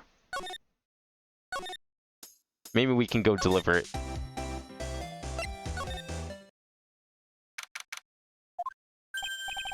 Oh, Mr. Wright. How are you? Ah, Powers. Have you ever been here the entire time?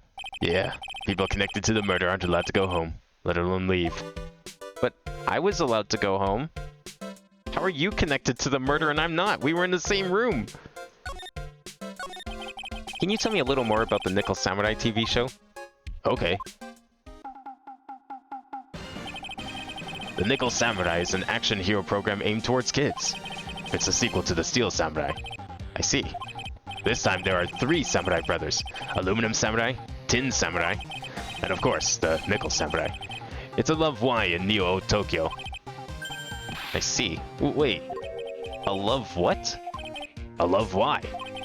This girl, Sayo, works at a tea shop and all 3 guys fall for her at the same time. Oh.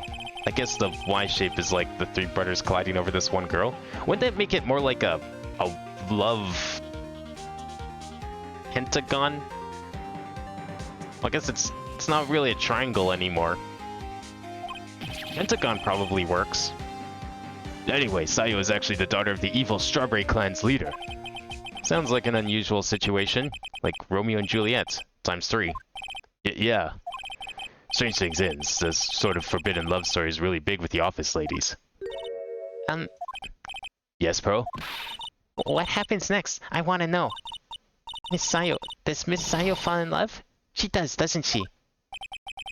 Every Sunday at 8 a.m. I'm gonna stop watching Kids Masterpiece Theater starting this week. Can't believe she's really considering it. Quadrangle? Yeah, maybe something like that. Maybe like a love pyramid.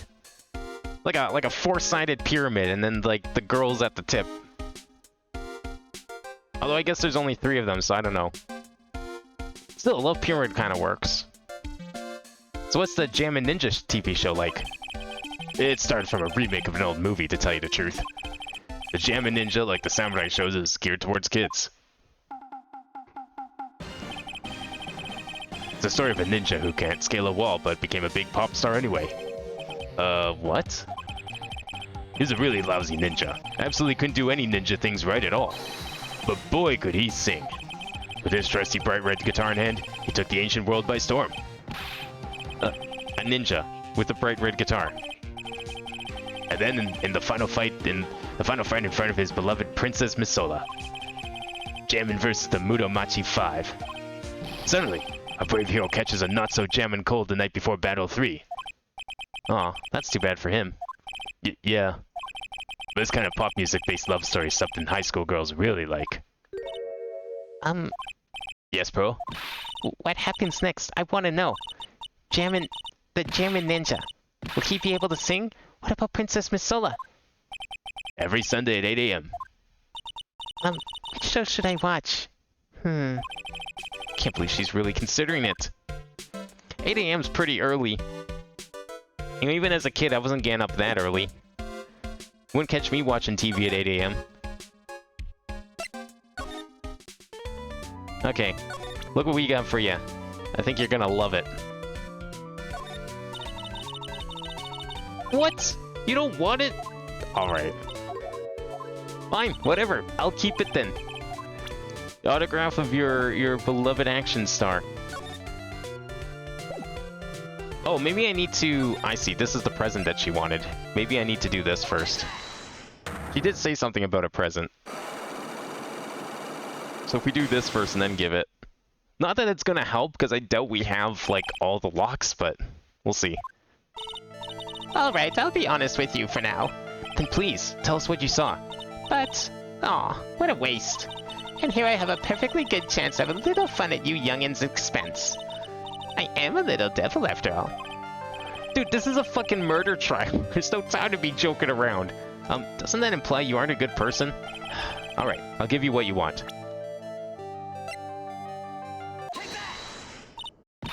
That's Juan's autograph. Yes, it is. And it even says, "To my dearest Wendy" on it. That's me, right? Right? My name is Wendy Oldbag, so that Wendy has to be me, right? Well, it may say Wendy, but somehow I don't think Juan had this Wendy in mind when he signed it. That's okay, he's dead now, so it doesn't matter. Oh, please give it to me. Let me have it, please. I can't let you have it. Just like that. Yes, I know. Then how about an exchange? Wow, that wasn't hard at all. Wow, she must really want this autograph. My offer isn't good enough for you? Fine, Mr. Wright. You win. Wendy Oldbag ready to open up her heart. All for my dearest Juan. Never mind, I guess we had all the evidence we needed after all. Unlock successful!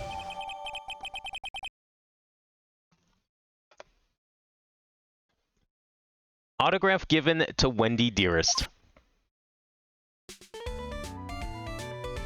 Alright, what did you witness? I feel bad for you now. Huh? I tell you, I saw him that night. I saw him coming out of Juan's room. You're kidding. Oh, no. It was about 10 minutes before Juan's body was discovered. It was just a coincidence. I was on my way to the toilet, minding my own business. And? Did you tell that to the police? Well, of course. I thought I could get a gift certificate or two out of it. Maybe more. Why would the police give you bribes for telling what you saw to murder? Gift certificate? I've been recruited again for that part of the trial. You know, the trial tomorrow. This time you're going to get it. I'm going to work hard to get your client pronounced guilty. I cannot imagine a witness doing that in a real trial. But Mr. Angad hasn't done anything bad.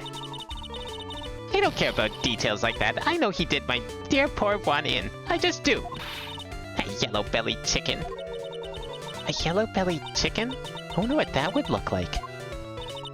I trust my senses. I know when someone did something bad, and I say he did it. What did Mr. Angard ever do to deserve this? What did Mr. Angard do to you to make you so... You don't know?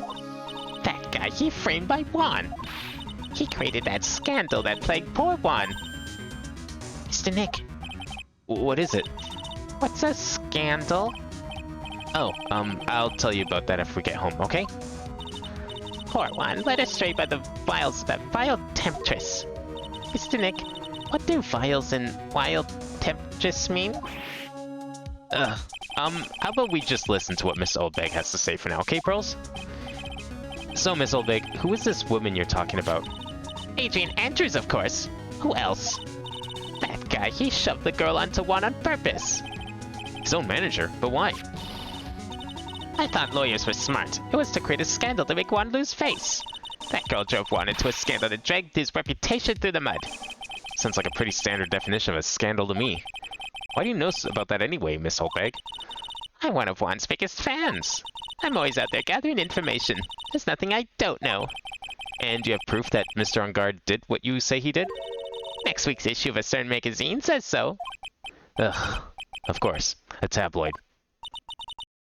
Next week, doesn't that mean it's something people don't know about yet?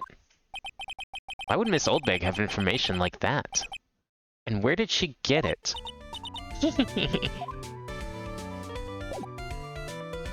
I may have a theory. Just a very small hunch. Okay. Nope. Alright, she's falling up again. Never mind. Okay, well, that's fine. It was a theory anyways. Let's go here. We haven't been here yet. Haven't been here in a while. Doesn't look like Mr. Scruffy Detective is here. Great. Now even Pearls is calling him Scruffy. Thanks, Franziska. They said something about an investigation briefing earlier, right? Why don't we come back and try again later when they're done? Okay. I guess that's all we can do, right, Mr. Nick? Anything new here? Maybe we can talk to him about the scandal. The lawyer did. So what'd you find out? Well, I'm still in the middle of investigating.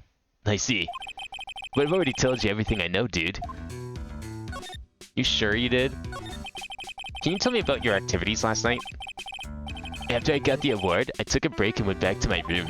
Had that post-ceremony stage show to do. So I was in my nickel samurai costume. And you were alone the entire time.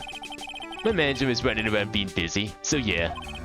Because of the press conference you were supposed to hold after the show. I told you, dude, I have no idea about any press conference, alright? That's strange. I thought the Nickel Samurai was going to confess something. Anyway, when I was leaving my room, that's when I noticed it was kind of noisy. Mr. Corda was already dead at that time. Yeah, that's what I gathered anyway from my manager. I'm beginning to gather that this guy can't do a thing on his own. And that's when the detective in the green coat showed up. He searched me, and then, out of the blue, the dude arrested me. How about you and the victim, Mr. Juan Corda? What sort of... It's got nothing to do with anything, dude. Man, with that face of his, you can't even tell he's the same age as me. He wanted to try to make a Jammin' Ninja movie, even though we all know it failed. The Nickel Samurai still won in the end, right? Yeah, I took the Grand Prix by storm. So how would I, the winner, have any reason to kill the guy anyway? Dude, you'd think it'd be the other way around, you know? Okay, what can we present to him? No, I don't want to check it. I want to show it to him. No, okay. Nothing. Dude, like I told you, I don't know anything about that press conference. I leave that kind of stuff to my manager. It's harder than pulling ass from a river. I don't know, I've never done that before. Is it hard? Okay, well, he clearly has nothing to show us. I was actually expecting there to be more. So we're not done in here then? Where else can we go?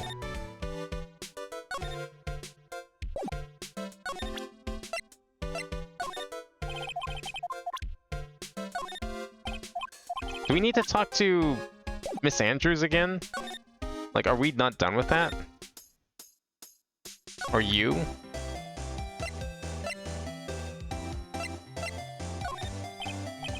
Nah, she wouldn't know anything. I don't expect her to know anything right now. Oh, you know what we should do? Wait, before we go back there, let's go back to the detention hall. I just thought of something that I should probably try. Whoops, wrong way. Want to go back to the lobby. And then go to here. and then go to the detention center. Despite it being a completely different location from the police precinct, you'd think we'd be able to go there straight from the hotel. Apparently not. But I want to give him, I want to present, what was it? Her profile, I think? That's my manager. Did you meet her? Yeah. What do you think? Strong woman, right? She takes good care of me. You're such a mama's boy. Well, that was fruitless. I thought there'd be more to it than that. Whatever. Guy likes his manager. Moving on.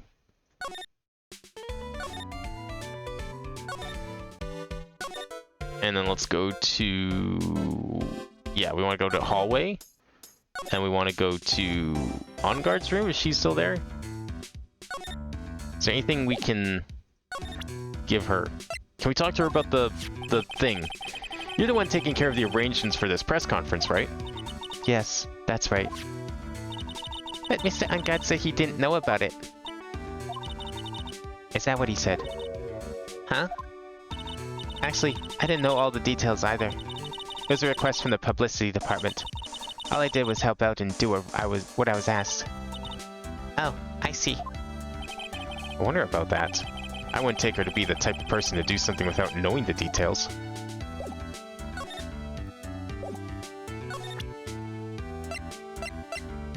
Do you like tomato juice?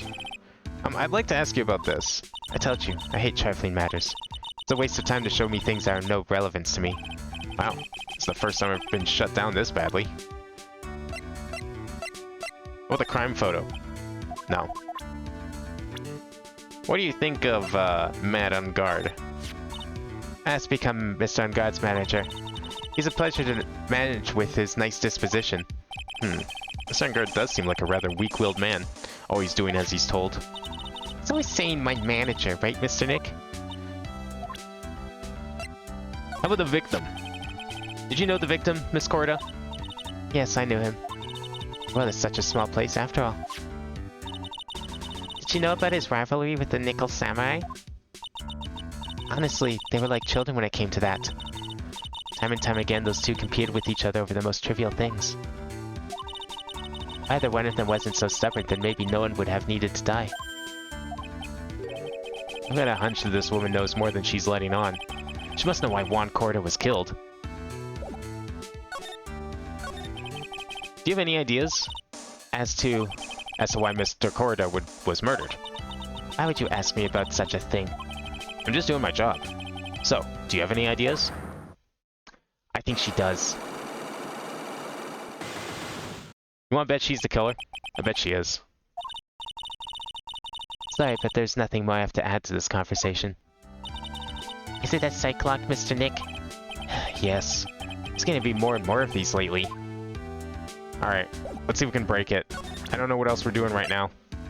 This has to be our only option.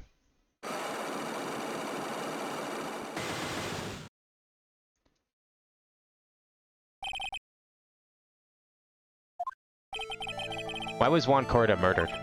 If you ask me, I think you know the reason he was killed. Why are you hiding things? Don't you realize you're putting Mr. Ungard's life in danger by your actions? Why do you ask questions for which I have no answers? The truth is, I was not that close to Mr. Corda. You were not that close? That's right. I've never been good at keeping intimate with another person. I'm not good at being intimate with another person. Somehow, I highly doubt that.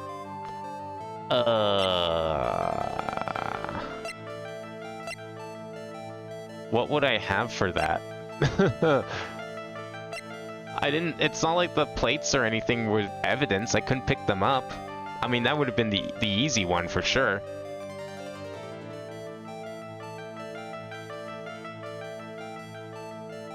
I'm gonna try this, but I don't think this is gonna do anything. Nah. Okay.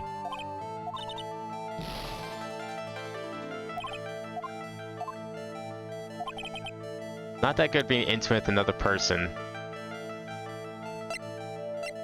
Yeah, I don't think we have anything of that nature yet. Can we not, like, pick up the plates as, like, evidence? Doesn't seem like it. There's nothing else in this room.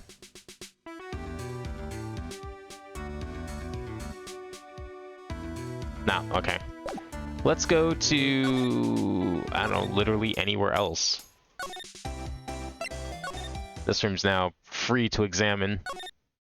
But I think we did everything here, too. Like, there's clearly something up with the plates. Because he made a note of them, but they're not evidence. They didn't get added to the record. So I'm not going to be able to use it to open the locks.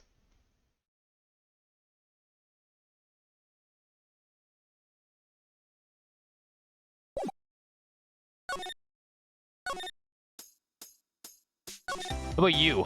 Oh yeah, that's right, you also have a thing. Okay, well, let's see what you have. Maybe we can unlock hers.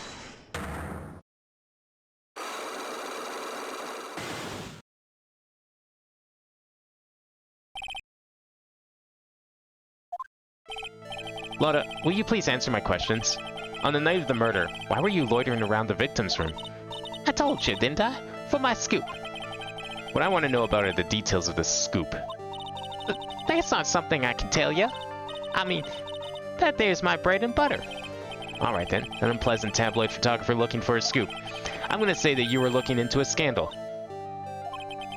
Could it be that you, Lotta Hart, were looking for a break with a huge story? Perhaps an unfolding scandal between Juan Corda and this person. Ah, here we go. Now I can do things. Juan Corda and obviously Matt on guard. What? Wait, wasn't that the whole thing? Did I mishear his story? Am I wrong?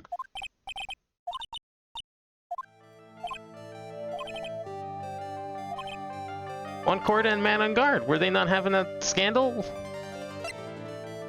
Was on bad terms with On Guard. Was it the manager? Who was the person he had a scandal with? It was her. I don't... Was it? Okay. I must have just misread it. Fair. This woman. She's Adrian Andrews, Matt on Guard's manager. The Nickel Samurai's manager caught secretly meeting with his rival, the Jammin Ninja. It would be the hottest story of the season, wouldn't it? You're pretty good at this guessing thing, Mr. Lawyer. But you can't just make up any old thing and think it'll make the papers. You gotta have backup. Backup? Yeah. You gotta have that. What's it? News sauce. You mean news source? That's it. So show me something that shows that one guy had something with Miss Andrews.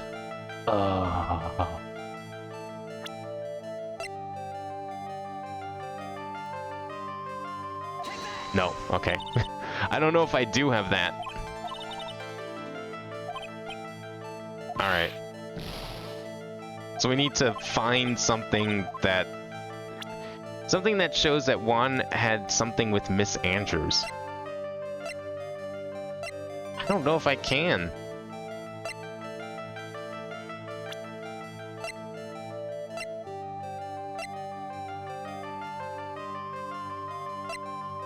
No. Don't think I have anything right now. Okay, so we're missing a piece of evidence then. Well, shit. And you don't have anything, right? Unless I'm supposed to show you the profiles and start talking. Ooh, wait, can we present this? Hey, that's Miss Andrews. She's Matt's manager. Actually, I was interested in her for a little bit. Just a little. So Mr. Powers likes this type of woman. What do you know about Miss Andrews? Well, see, here's the thing. I don't really know her, you know? There's sort of a small rumor going around about her right now. A rumor? If you're interested, I'd be glad to share what I know. He's so happy he looks like a lion that's just found his next meal. We don't need to talk about lions right now. Would you mind telling me about this gossip? Ah, so you are interested in it. I figured you would be. Yeah, I have such a weakness for celebrity gossip too. Oh, really? You do, huh? Yeah, so take a look at this. Looks like a tabloid Miss Oldbag would read. Alright, let's see here. Jammin' Midnight Rendezvous. There's our evidence! To the mysterious yet beautiful manager to the stars, Miss AA. You see now, don't you? What? You can stop pretending to be in the dark, Mr. Wright. Juan Corda didn't have a manager of his own. Which means if we're talking about a certain manager with the initials AA... Adrian Andrews? Yeah, exactly. This is big news. But it seems kind of odd. That woman, Miss Andrews, together with the biggest rival of her client?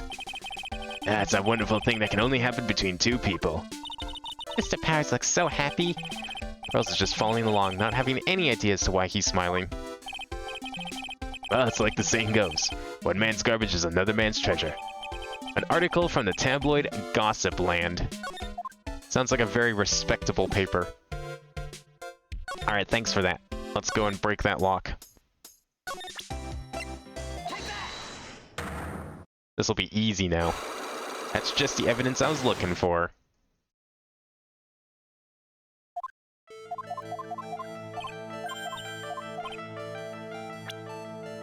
Alright, profiles, Adrian, present.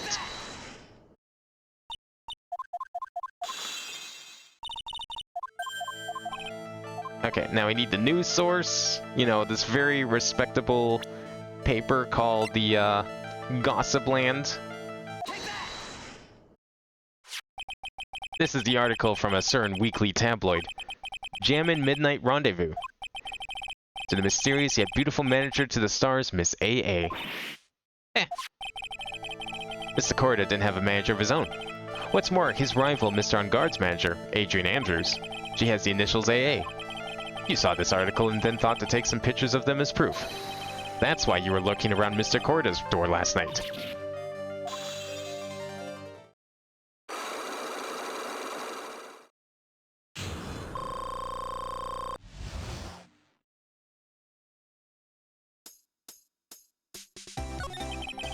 You were looking into Mr. Corda and Miss Andrews' affair, weren't you? You got it.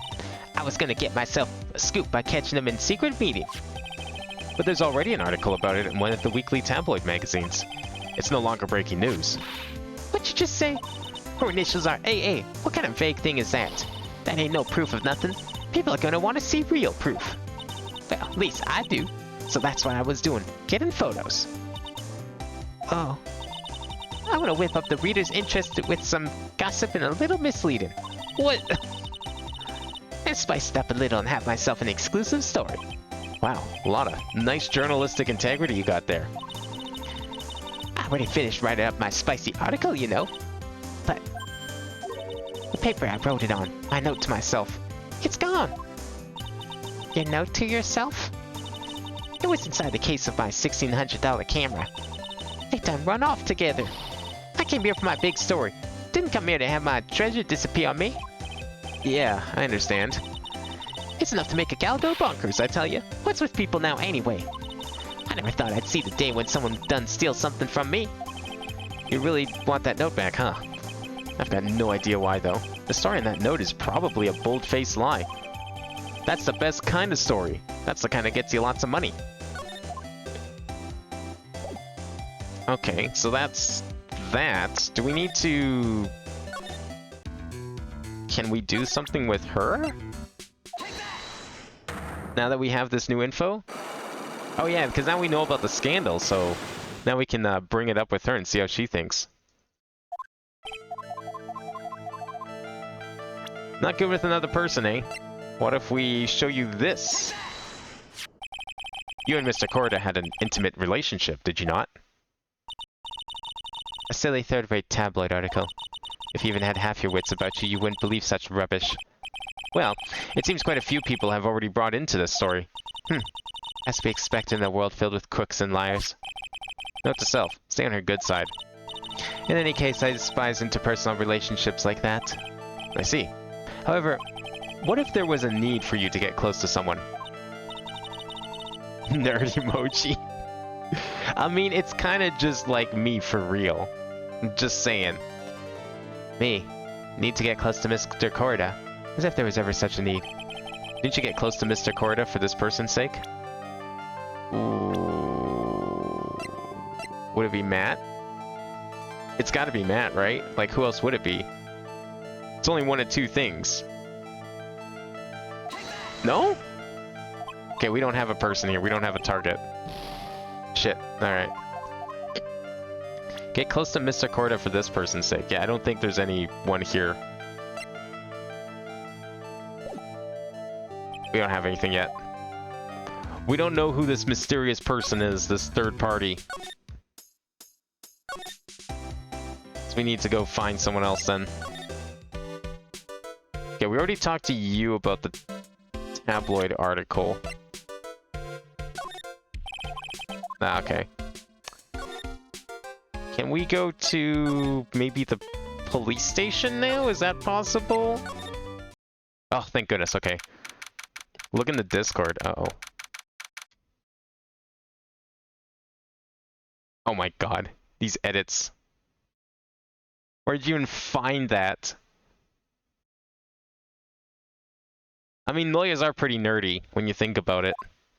Spelling off all that jargon all the time. Detective Gumshoe said they had an investigation briefing. Yeah. Oh, he's back! Hey, so you came, pal? Why the blunt greeting? Because there's nothing to be friendly or happy about. What do you mean by that? Well, things look perfect this time around. The evidence and testimony are airtight. But, we can't just roll over and die. We have to stay positive. Also, you say that every single case. And every single case, I prove you wrong.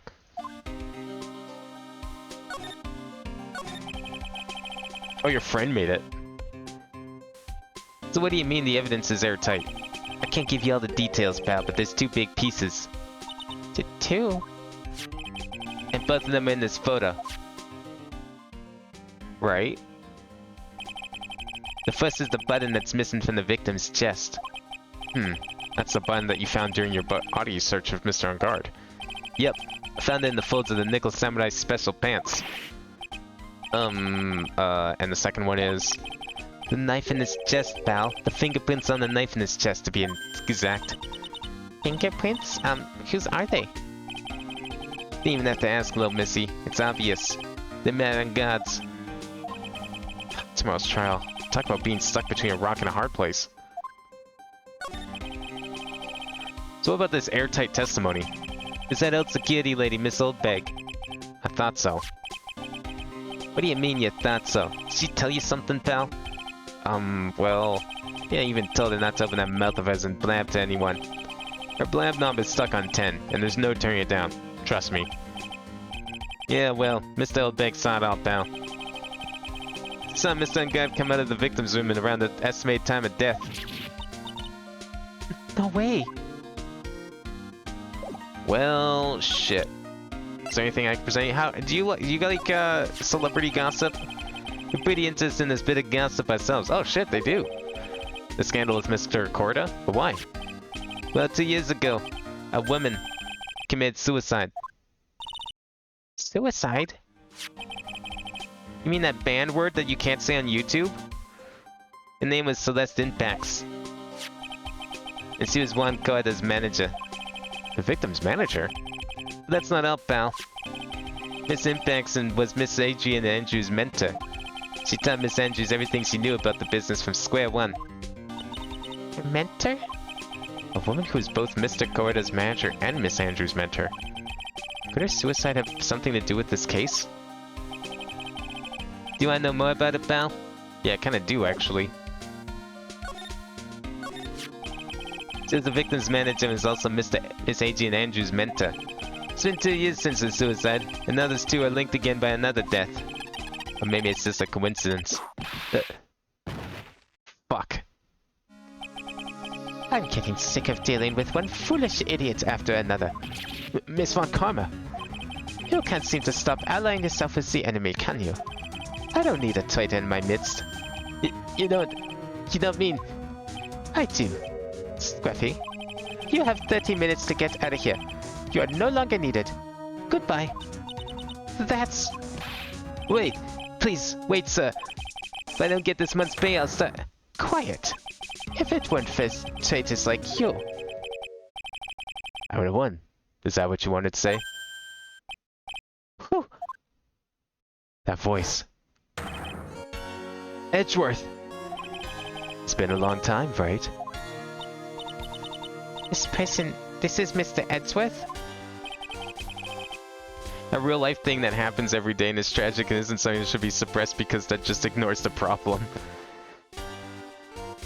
Yeah, I don't know. YouTube's obsession with banning the word is just so funny to me because it's like, you can't verbally say it, but you as the channel owner can't verbally say it, but if someone else verbally says it, it's fine.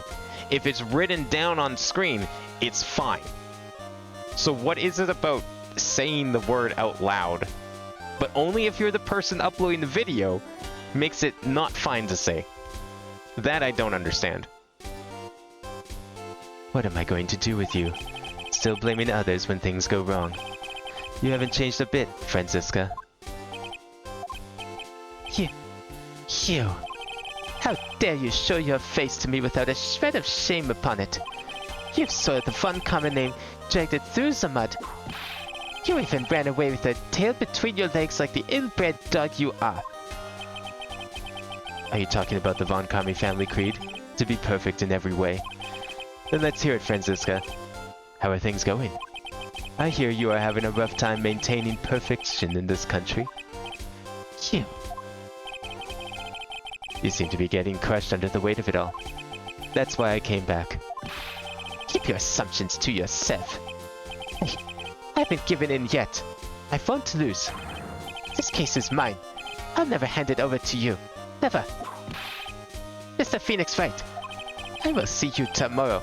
In court. It'll be a clinical lesson on the meaning of total victory. Still the same wild mare she always was.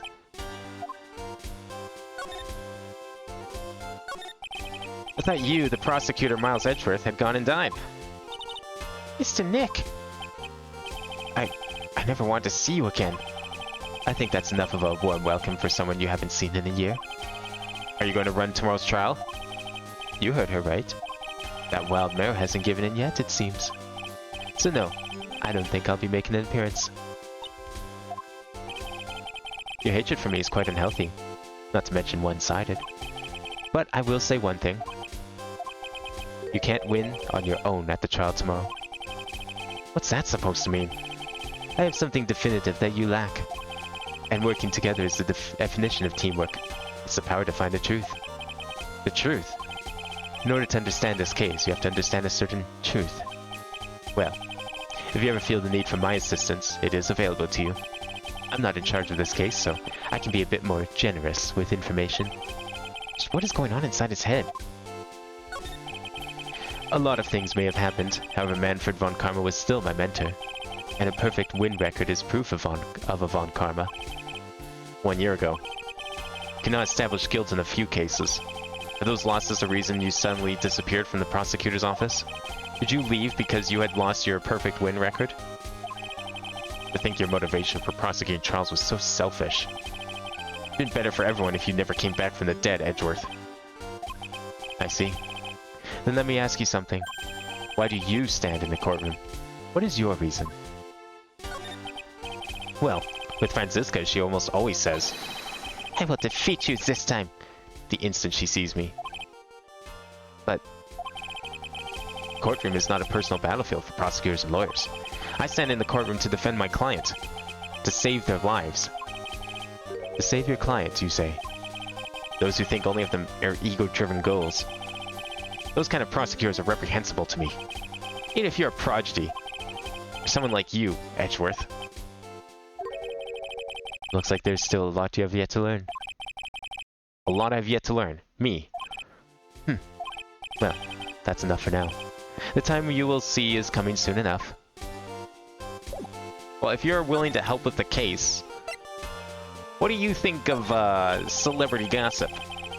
I have no interest in talking about useless evidence. Put a little more thought into what you show me, Phoenix Wright.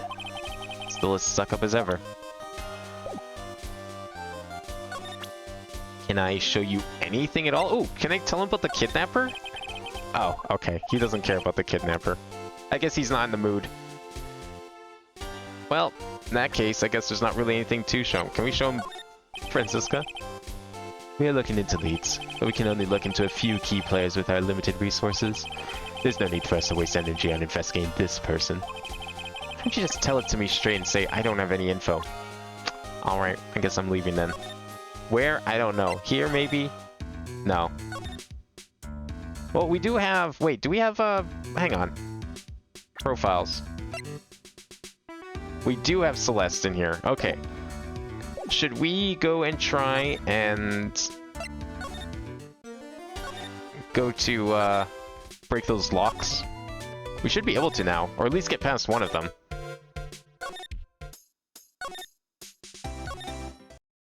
Oh, she's gone.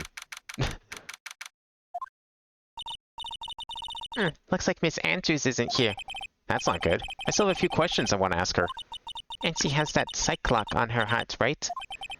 Well, we don't have much of a choice. I guess we'll have to come back later. God damn it. Well, who else can we talk to then? You? I don't know if I want to talk to you. But fine. Do you know anything? I told you how many times now. I'm a journalist. I got so much info running lamps in my head, I forget things are here or there. Please don't get so worked up over this. I don't care if you beg me. Be extra tough on kids. That's this gal's motto on learning youngsters. Alright, let's get out of here before she does something she'll regret. You! Do you know anything about this person? I guess we're probably supposed to go show it to, on guard. Go back to his office? Like, what, Edgeworth's office? I don't know if we... Could we do that? Because he was in the precinct. Oh, okay. Let's see.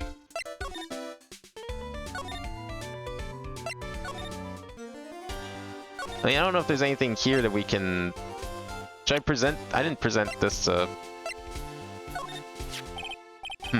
This woman is another key to solving this case. Do you really think so? She was Adrian Andrews' mentor a long time ago, but she was suddenly called away by a different show and became Juan Corda's manager. And then a few months later, Celeste Pax died. But her death was ruled a suicide, right? Yes. But there's still one riddle we've yet to solve. A riddle? Her suicide note. It went missing. No one could find it. Suicide note that just vanished, huh? How do you know there was a suicide note? Like, is it not possible someone just, like, ups and kills themselves without leaving a note? Like, that's possible, right? Oh, okay. He knows nothing about himself. Got it. Wait, can we talk to him about things? Oh, here we go. Missing suicide note. Present Edgeworth to Edgeworth. Yeah, unfortunately that doesn't give anything. I wish the profiles, when you present them to the person that they're of, they sometimes give more reaction, but only like maybe 2 or 3 that I've tried have actually done anything. Miss Impact's death was certainly a suicide. Of that there is no mistake. However, we could not find her suicide note. That's when the police began to suspect that someone had hidden it. The suicide note. But how do you know Miss Impacts had even written such a note? There is no solid evidence, however. We did find traces of ink on her right index finger, which makes the likelihood of a suicide note very high. But who would hide such a thing? The police think it was Mr. Juan Corda himself. The victim?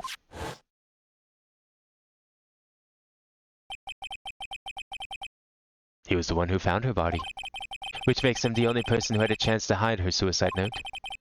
Mr. Corda hid his own manager's suicide note? But why? As long as her note is missing, any speculation beyond this is meaningless.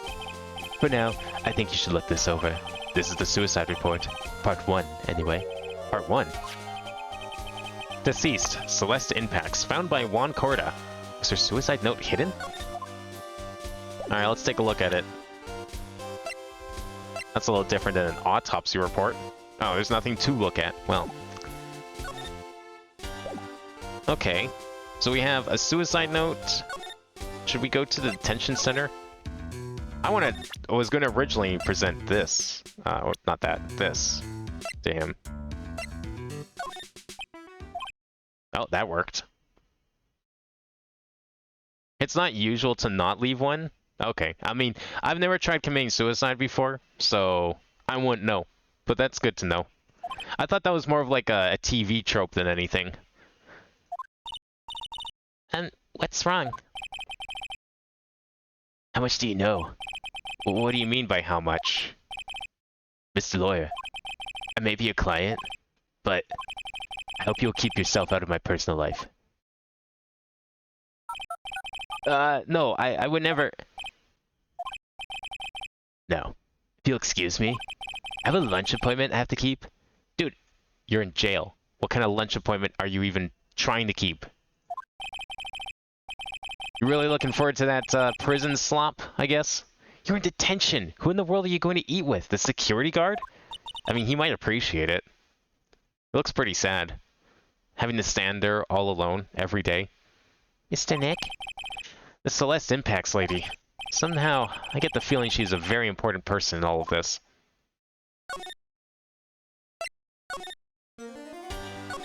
Okay, let's go back to the hotel. You wouldn't know about this person, would you? I doubt it, but... No, okay. She's done. Lunch point was Skibbity. Yeah, I mean, with the toilet? Sure, probably. You know what they feed people at prison? It's terrible. He's probably puking up every night.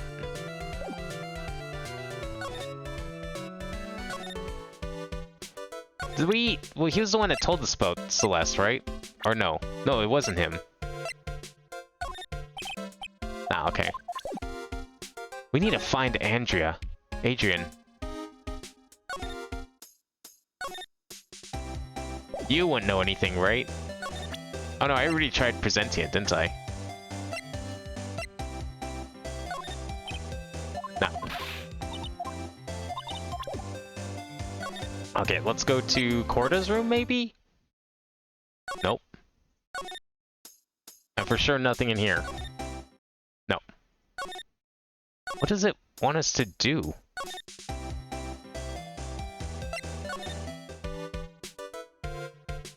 Oh, you know what? Maybe we can... Should we present... I know this might be a bit of a dick move after he just told us to, like, fuck off about his personal life. But I kind of have to. I'ma present... Where is it? Oh, right. He had to leave. Well, shit. Pearls, any ideas? Since there were no psych locks, then that means we can trust Mr. Ungard to be innocent. I really feel much better knowing that. Ever since last night, I was so worried I kept wondering, what if he is the real killer? What then? Hey, I have something I want to ask you, Pearls. Okay, what is it? Why are you so interested in how Maya and I get along? I mean, she and I don't have anything special Huh? What do you mean? But I thought you and Mystic Maya were... I've been mistaken all this time? No way. She really wasn't kidding. Pearls actually believes Maya and I are... Maybe I should have just left it alone. Mr. Nick, stop it. Don't hide your true feelings from me. Ow, she slapped me. I guess there's no talking out of this one. What if we, like, start presenting shit to her? Okay. Guess not. Well, I don't know where we're supposed to go then. Was there something else we need to talk to Edgeworth about? We're not... Yeah, we already tried showing that to him. He doesn't care.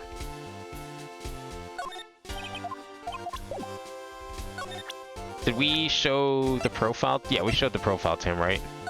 Yeah, that's how we got in this whole thing. Okay, so suicide note that vanished. Who do we confront about this, then? Because the one person we'd want to confront is apparently just AWOL all of a sudden. Let's try here again. You wouldn't happen to care about this suicide note, would you? Okay. I don't think... Okay, well, actually, wait. We didn't do it to Powers, did we? No, it's right. He doesn't. Okay. Does he know about Celeste? No. Who else?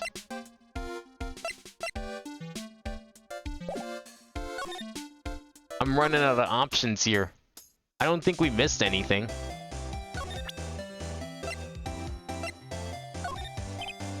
You don't care. You'd probably just think it's like a missed opportunity for an article or something. And I tried this with her, right?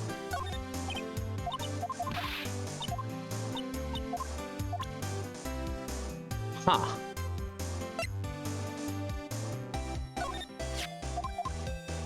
Oh wait, she actually has dialogue for this? Pot worthy of a joke book, yeah? Sorry, I zoned out. Ah, well, I'll forgive the wax in your ears this once and tell it to you one more time. No, I'm good. I'm just trying to figure out where we're supposed to go next, and I can't figure out where we're supposed to go next. So I might have to look up where we go next, because at this point I would just be clicking on everything anyways. Which is completely worthless. Unless anyone else has any ideas, of course.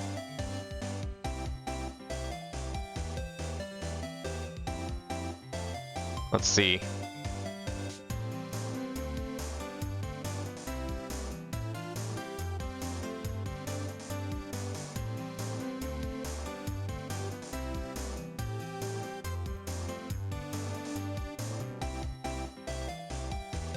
Okay, we have to, I guess, find Andrews, but I don't know where she is. Is the problem. Did she come back? No. Good night, sleep tight, don't let Biggie Tom bite. Well, I don't know who that is, but it sounds pretty bad, so I'll try my best not to. Have a good night, Big. You in here now? No. No, you're not. Okay, where the fuck did she go? We have to do something with her. I mean, clearly we have all the tools we need. We need to find her. But I don't know where she went.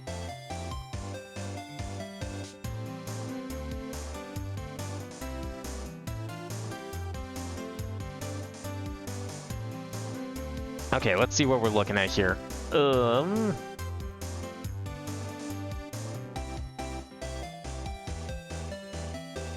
Did that. Okay, where's it first mention? Oh, we went pretty far through this already. Did that one too. We've met Edgeworth.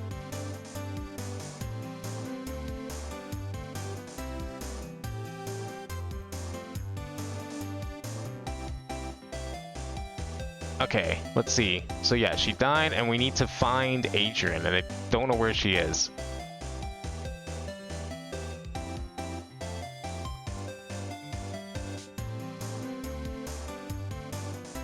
Right, suicide note was hidden, no solid evidence that she had written a note, right? Okay, we got the suicide report.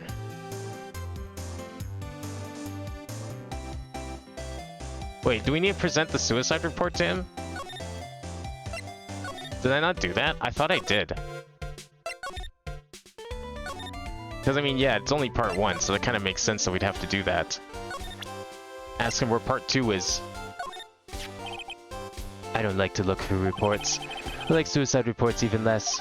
Worst of all the reports that have multiple parts like that one. That is 2. 2 parts? What you just handed me is the first part of the report. Here's the second part. Why didn't you just give me both parts in the... We could have just ended with this confusion. Just give me both parts at once. The second part of the report is about an attempted suicide. The attempter's name... It's Adrian Andrews. Oh shit. Biggie Tom is the prison rapist. He watches Kokomo with Matt. Oh fuck. Hey, Matt's innocent, okay? I don't think he'd want to associate himself with such people.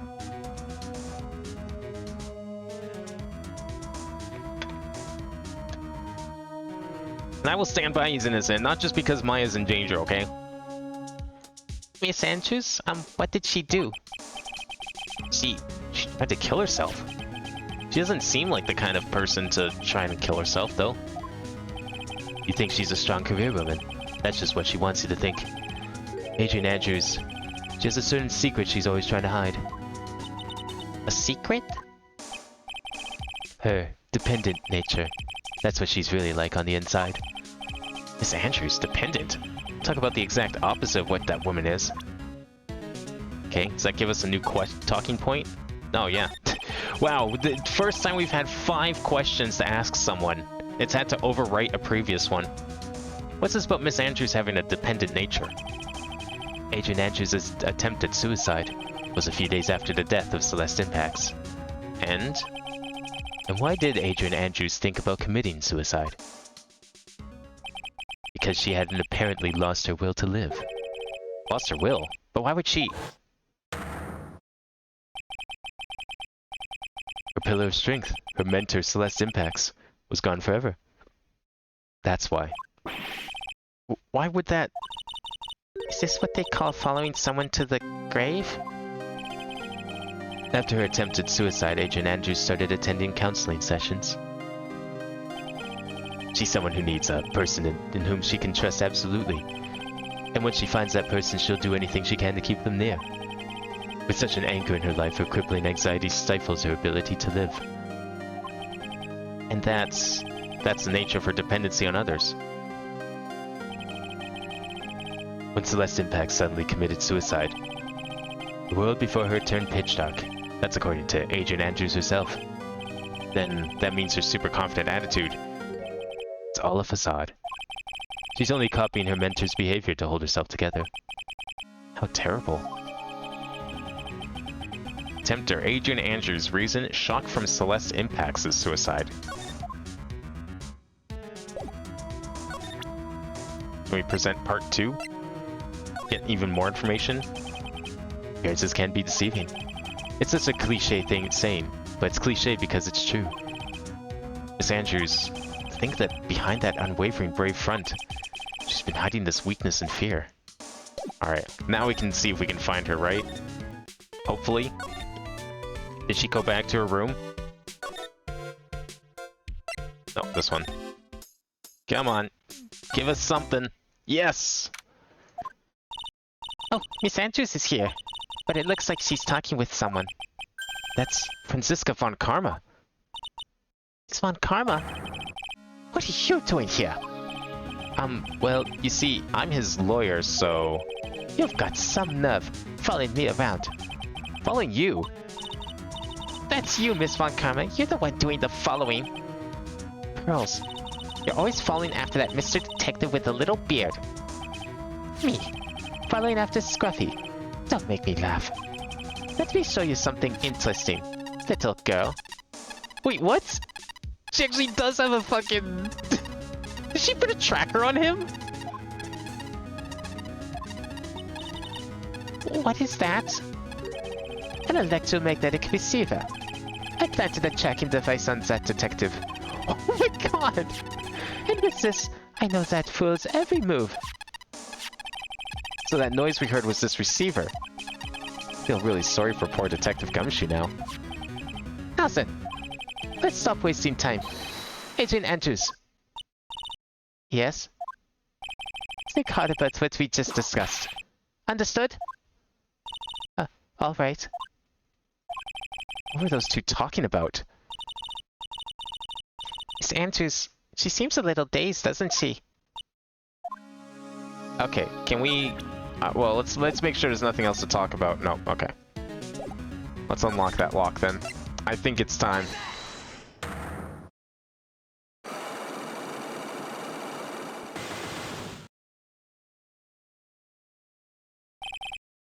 Alright, motive for murder. Okay, so we know that she likes to hang out with other people. That's clearly wrong, so we're gonna present that. We know that's right. Of course, she just brushes it off as some silly tabloid. What if there's a need for you to get close to someone? Me? Need to get close to Mr. Corda. As if there was ever such a need. Did you get close to Mr. Corda for this person's sake? Yeah, okay, so now we need to present... Oh no, person. So we gotta present her profile first. Celeste Impax, your mentor.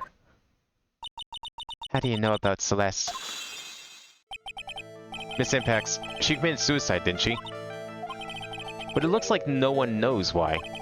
Right before her death, she was Juan Corda's manager. So I believe you got close to Mr. Corda so you could find out more about her suicide. You have a great imagination. You may have a future yet as a slimy muckraker for his putrid third-rate tabloid. Miss Andrews? There was no mystery surrounding her death. None. It would be pointless for me to force myself into a relationship for nothing. Is that really true? Was there really no mystery at all? I don't believe you were completely at ease with the way her suicide was resolved.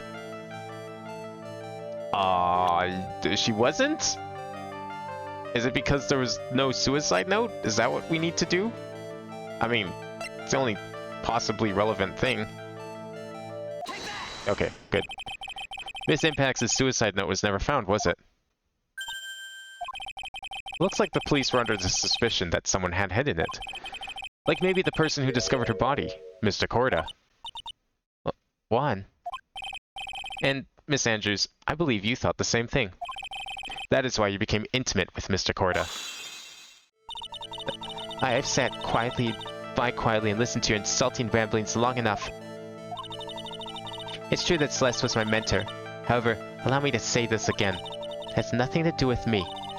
I didn't even know that her suicide note was never found. I'm a person who doesn't care about what's going on in the lives of others. That's the impression you like to give, however, I don't think that's who you really are. What? I have evidence that says otherwise. This is proof that Celeste Impacts was someone very special to you. Miss Andrews, you nearly went through it with it too, didn't you? Went through with what? Ending your life. Miss Andrews, you look and act like a very strong woman who has it all together. You don't ask for anyone's help, relying only on yourself. Yes, I've been very independent ever since I can remember. However, that is all just a lie, a facade. You've always searched out people on whom you can depend on. You were dependent on Miss Impacts, weren't you? Which is why, when she passed away, you lost everything you had. Stop!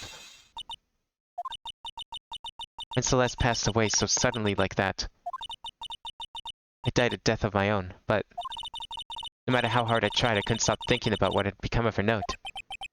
You must have heard about the police report. The one that said the police suspected Mr. Corda of hiding Miss Impacts' note. You heard about it and thought to recover it from him by getting close, am I right? If that's the case, then everything changes. What do you mean? What topic did we start with this conversation on again? It was, why was the victim killed? Exactly. Somehow, Miss Andrews, it seems that you have become the one with a reason to want Mr. Corda dead. Me? Miss Impacts was everything to you. And then she died. And you would do anything to find out why she killed herself. Even commit murder. Murder?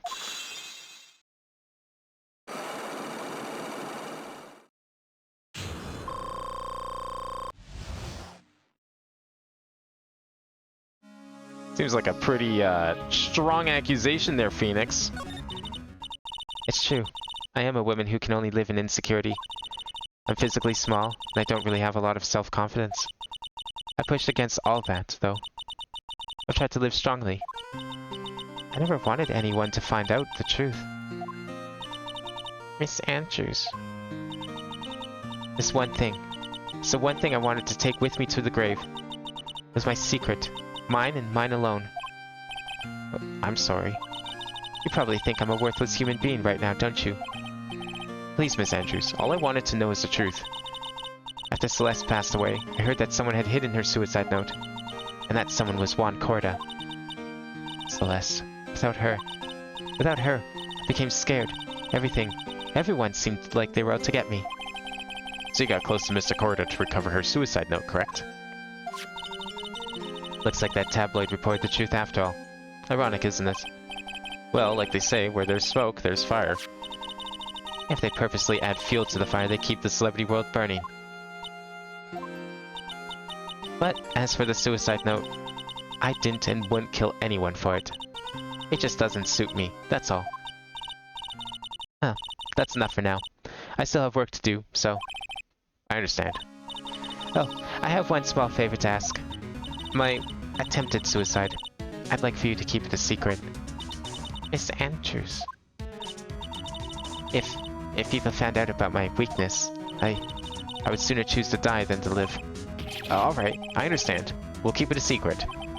Miss Andrews. I guess she's the overthinking type. She probably never says anything without carefully thinking it through first. Thank you for your discretion. Mr. Nick, can I ask you something? What is it? Miss Andrews has been playing with that card in her hand since a little while back. That card? Yeah, I guess she has. Miss Andrews, what is that card you're holding? Huh? Oh, this? I don't quite know. It just suddenly appeared in my handbag. It's just a picture of a shell. What is it? Looks like a seashell. That's what it looks like, doesn't it? I honestly don't remember owning this card. I wonder where I picked it up from. You're not remembering something clearly? Sounds like it would be a rare occurrence. Well, I must be off. I leave Mr. On Guard in your capable hands.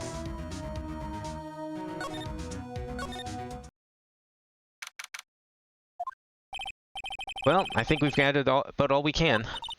What about Mystic Maya? Is she alright? Oh, Pearls. She looks so worn out by all of this. She hasn't slept at all, and has been walking all over the place with me today. What's wrong, Mr. Nick? Let's go back to the office for a little while. You're really tired, right? Oh, no. I'm okay, really. I'm fine. I really am. You don't look fine to me.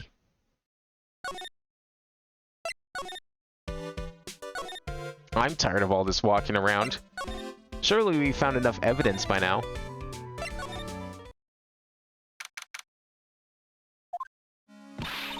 So, what now? Well, we did find one thing out for sure. Miss Andrews has a motive. You mean Miss Impax's suicide note? That's right. She was also the one to discover the victim's body. Clever. Mr. Nick, the transceiver.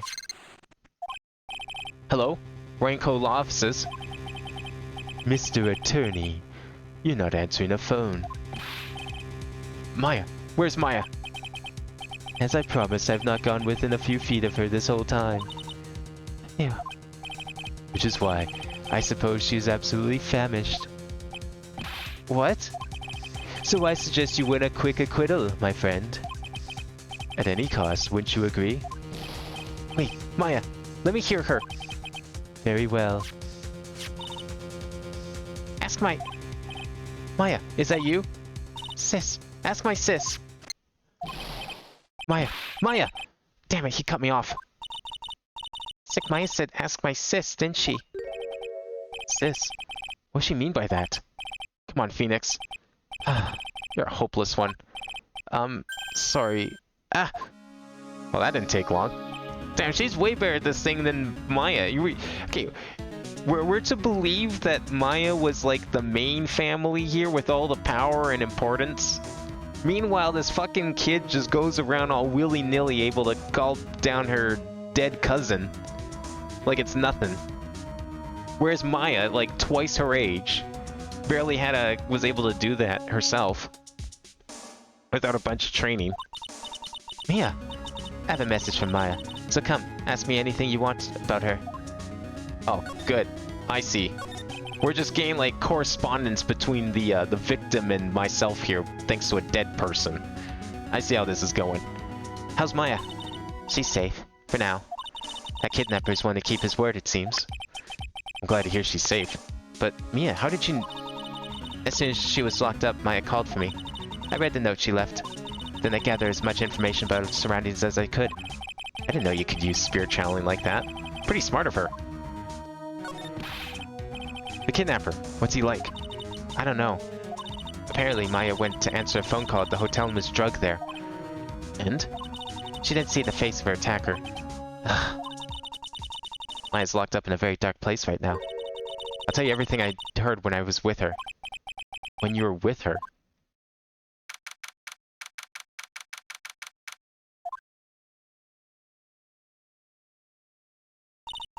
Ugh, I'm starving. I could really go for some apple pie. Okay, what food did they replace apple pie with in Japanese? Because it's not hamburgers that she's supposed to like. What kind of dessert is equivalent to apple pie in Japan? mean, at a time like this, sweets are the only way to go. Have to stay positive. He promised he wasn't going to kill me. I'm not going to die. What's this? If you're with Nick right now. Oh, we're actually playing as Maya. Alright, what do we have? Well, at least there's lots of stuff to drink, right? You won't go thirsty. There's all sorts of things piled up here. It's too dark to see. I love when they do that. I love when, like, a game's like, it's too dark to see. Meanwhile, this light is on. Like, okay, it's one thing if the room is visible to the player, but there's no, like, visible lights, so you can assume that it's supposed to be dark to the character. But when they do this, and they just put a light right in the room that's on, how can you say it's too dark? Oh, don't comment on the light, just comment on the door. Drat, it's locked. This door's lock seems easy enough to open. On TV, the hero always uses a plastic card or a stiff piece of cardboard. Then click, they magically open the door. Wonder if there's a card like that around here I could use. What's this? Feels like there are a lot of glass bottles here. And they feel like barrels. I'll pass. Too bad I'm really hungry and not really thirsty. That's it, besides the card on the ground. Oh shit, it's the card. Huh? Someone dropped a card here. Kinda looks like a business card, but there's no name on it. Doesn't have any raised edging. The font is not immaculate. Definitely not good cardstock either. Shitty card. No one would like it. It's a picture of a seashell, I think. Oh, so you can't see anything in the room, but you're able to see that. Must be a very shiny card. What a strange card. That's it! The shell card. If I use this, maybe I can get the door open. This might be my key out of here. I had a feeling this card might be useful. Such a genius. Alright. Now if you'll excuse me, Mr. Kidnapper. I did it! Okay. Now I'm getting the heck out of here. I should keep Nick waiting. Or worried. This seems like a bad idea. No, don't cliffhanger there! Oh, we're continuing, don't worry. Not leaving on that cliffhanger.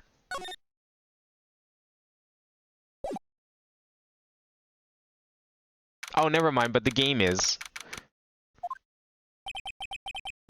Adrian did it? That's what it looks like. Dude, no way. That woman couldn't do anything like that. In court today, there will be a mountain of evidence that will implicate you. A mountain of evidence? I'm certain there's someone out there trying very hard to pin this whole thing on you. Please, Mr. Lawyer. Dude, like I said yesterday, I'm refreshing like a spring breeze, alright? I can't let any sort of scandal ruin that. I understand. Mia, we must get a complete acquittal today. I know, but I can't focus on Maya's situation right now. Or Pearl's either. No matter what, I have to focus on winning this case by the end of the day. Indeed. Well, let's get going. Oh, is he going to be watching? It's him. This is Wright. Good morning. This is it, Mr. Attorney, the day of the trial. Maya, she's unharmed, right? Well, when I checked on her earlier this morning, she seemed a bit, how we should say, tired. Don't worry, people don't die that easily. Besides, what you really should be concentrating on is winning today's trial. For my sake as well as yours, you must win today's trial. Which is why I sent you a little present this morning. Present? What in the world would you want to give me? You'll figure it out once the trial starts. And even if you don't like my gift, I expect you to graciously accept it and win the day's contest. If you please. Wait. Kidnapper sent me a present. Mr. Lawyer dude, who was that? No one. It has nothing to do with you. So forget you heard anything. Dude, did your nose just get longer? What kind of present did he send? Court is now in session for the trial of Matt on God. Are the prosecution and defense ready? The defense is ready, Your Honor. The prosecution does not look ready, Your Honor. I say, Mr. Wright, what happened to Miss Von Karma? I don't know, Your Honor. Why you came mad at me? Your Honor.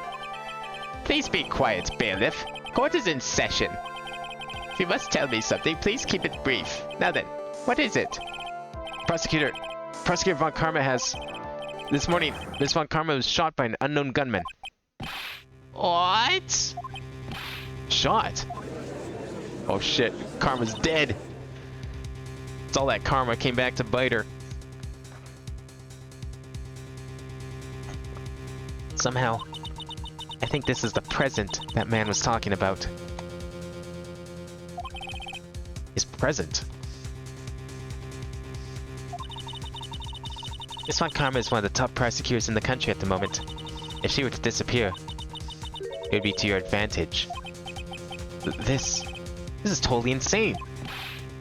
Miss Von Karma, is she alright? I don't have that answer. She's alive and in stable condition. That's good. You're... I thought he'd never show up. Your Honor, due to the circumstances, Miss Francisca Von Karma cannot appear in court today. I, Miles Edgeworth, will be taking her place. The prosecution is ready, naturally. I don't like her anyway. Yeah, she was a bit extreme, wasn't she? Miss Von Karma was shot in her right shoulder and is currently undergoing surgery. Shot in the right shoulder, you say? Like father, like daughter? Luckily, I've looked this case over and am familiar with the details. The prosecution seeks to prove the guilt of Mr. Matt Ungard.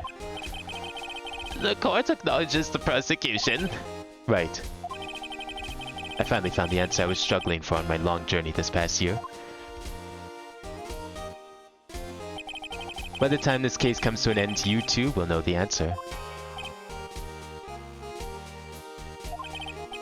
Now then, the prosecution would like to call its first witness.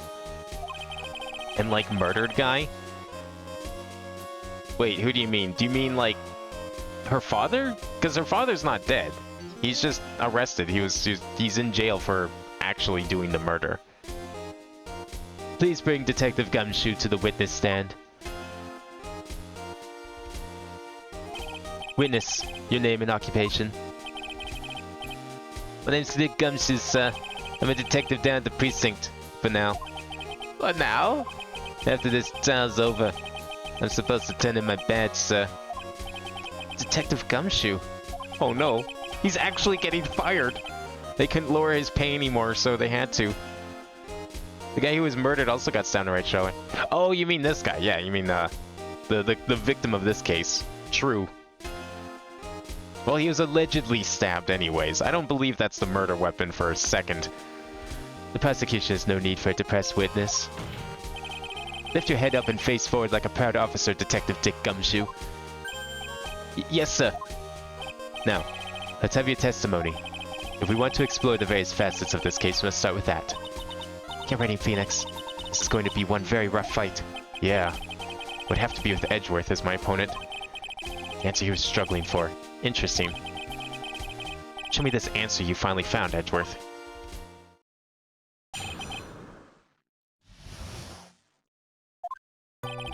This murder happened after the Heroes Awards ceremony, sir. The victim, Juan Corda, was found dead in his hotel room. After looking into the cause of death, we believe he was definitely murdered, sir. At first we thought there was something suspicious about the empty guitar case. However, we later found out that the guitar case had nothing to do with the murder.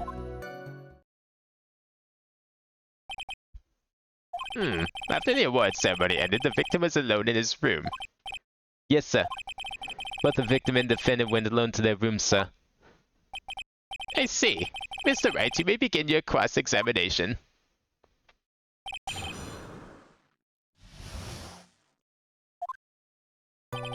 Alright, let's see what we got. Would you please give us a brief timeline of what happened after the ceremony? Okay, pal. The ceremony started at 6 p.m. and ended around 8 p.m. and then there was a short break. A special post-ceremony show was supposed to start in the lobby 30 minutes later. And that's when the victim's body was found, correct? Which is to say, the murder occurred during that 30-minute break period. Please continue with your testimony, Detective.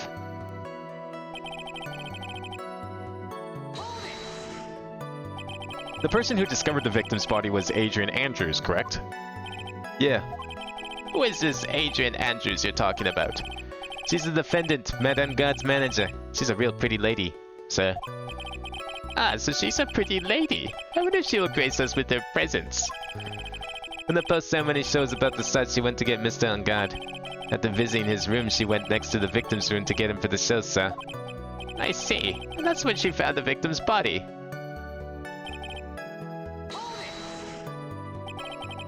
The cause of death, wasn't that because Mr. Corridor was stabbed in the chest? Only a careless amateur would believe something so brainless as that, pal. Take a good hard look at the crime photo. Now, a real pro's attention would be drawn here, to this bandana. Banana. His bandana, sir. That's the thing wrapped tightly around his neck, sir. Ah, yes, I see. His banana-scented bandana. Then, what about the knife? Seems to have been stuck in the victim's chest on purpose after his death. We have a crafty murder on our hands here. Time of death, 8:15 p.m. Strangled with a scarf, then stabbed with a knife. Interesting.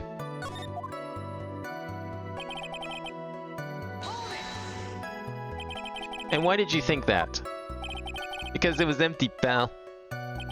The Jammin' Ninja doesn't go anywhere without his bright red guitar. And we couldn't find it anywhere at the scene of the crime. Oh, then how about this theory? A fan really wanted the guitar and did the crime to get it. How's that? Judge, you're not supposed to be doing that, okay? That's our job. We thought of that too, but... The only fingerprints on the guitar case were the victims. Only the victims, huh? What if they were wearing gloves?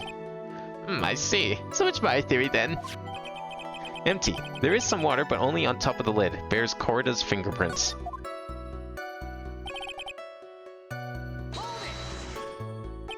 What convinced you it had nothing to do with the case?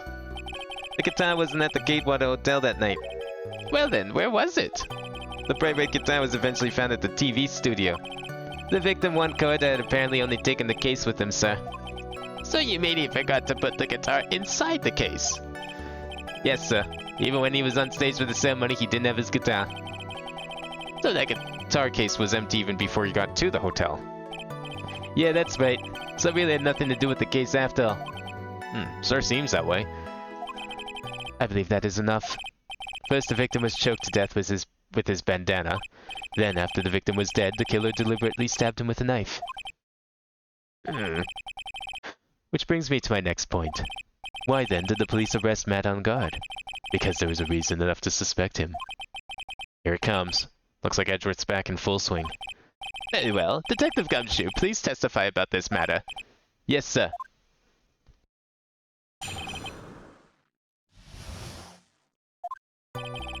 Matt on guard and Juan Corrida were huge rivals with each other. They each thought the other guy was in his way. That's motive enough in my book. That's why evidence is the Jammin' Ninja's button. It was ripped off of the ninja costume and is found in Mr. Angad's hakama. The defendant's fingerprints were also all over the knife. The defendant brought the knife for the crime, which makes this a premeditated murder. So the defendant's fingerprints were found on the knife used in the stabbing. It was sort of a sticky on the handle, so the fingerprints came up pretty clearly, sir.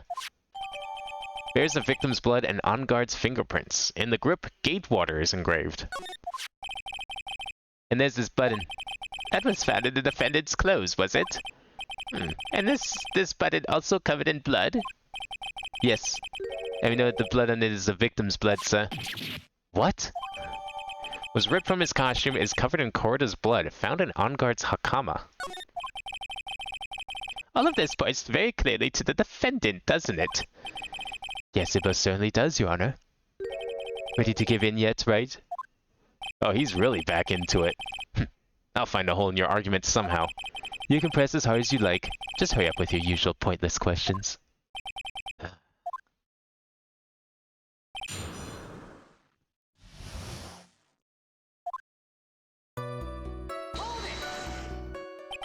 But in terms of popularity, Mr. Ungard won, did he not?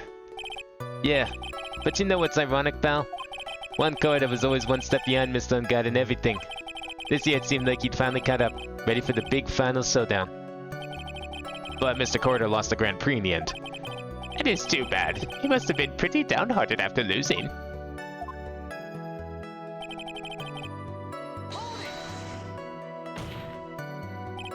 Wait just 1 second here. Mr. Ungard was beating Mr. Corda in the popularity polls. Well, yeah, I guess, but, which means that in the defendant's eyes, the victim was not a rival at all. Which means he had no motive to kill at all. Yes, I quite agree. Well, Detective? It's not, well, I guess if you put it that way, then yeah, the defendant wouldn't have had no motive. Detective, I'm beginning to see why you were fired. Eh? No, not you too, Mr. Edgeworth, sir. I look forward to your pension negotiations. Man, they can't cut his salary anymore, so now they gotta go for his pension next. Now, Detective, let's continue with the testimony. Oh, and my poor Benson, too. Detective, if you value your money, I suggest you proceed. Yes, sir. We can talk about my pension later, sir. What about what I was saying? Hello? Anyone?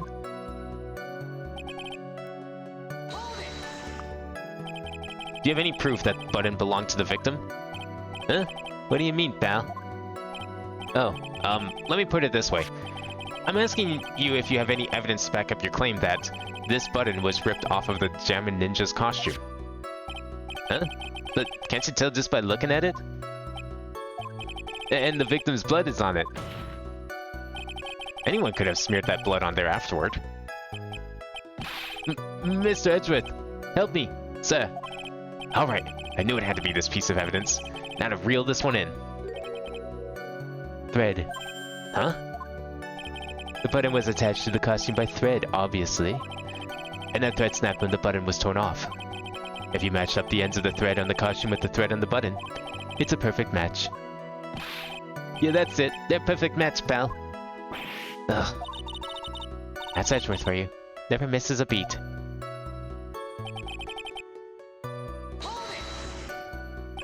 When was this button found? Pretty soon after the body was found, we rounded up everyone who knew Mr. Corda. And then we did a search on them all. That's when we found the button. So it was almost immediately after the murder. The police didn't have the free time to lollygag and play tricks, unlike some people. Hey, what is he trying to say about me here? Look, it's not my fault I had to run around through like 10 different locations looking for clues. How are the fingerprints arranged on the knife? Huh? What do you mean, pal? By examining the fingerprints, you can determine how the defendant held the knife. For example, did he hold it normally or overhand? Oh, is that what you meant? Well, we didn't actually think of that. Can't believe the bumbling of this department. Hopeless. Were you paying attention to the testimony, right? The defendant's fingerprints were all over the knife. There is no way to determine how the knife was held at the moment of the murder. So is the defendant the owner of this knife, then?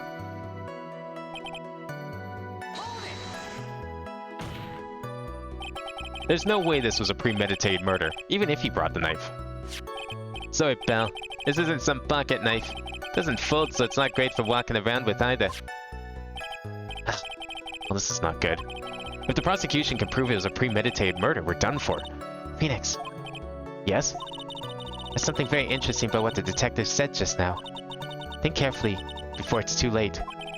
A button covered in the victim's blood, and a knife with Ungard's fingerprints. Be grateful. If the judge were more rash, he would have already pounded his gavel in closing. You're still in the world of trouble. Well, before any battle, you must find your enemy's weakness. So let's find the weakness in this testimony, no matter how small it may be. Okay, Phoenix? Alright, I think I know where we're going. It's a knife. Brought the knife for the crime, which means this was premeditated murder. I disagree.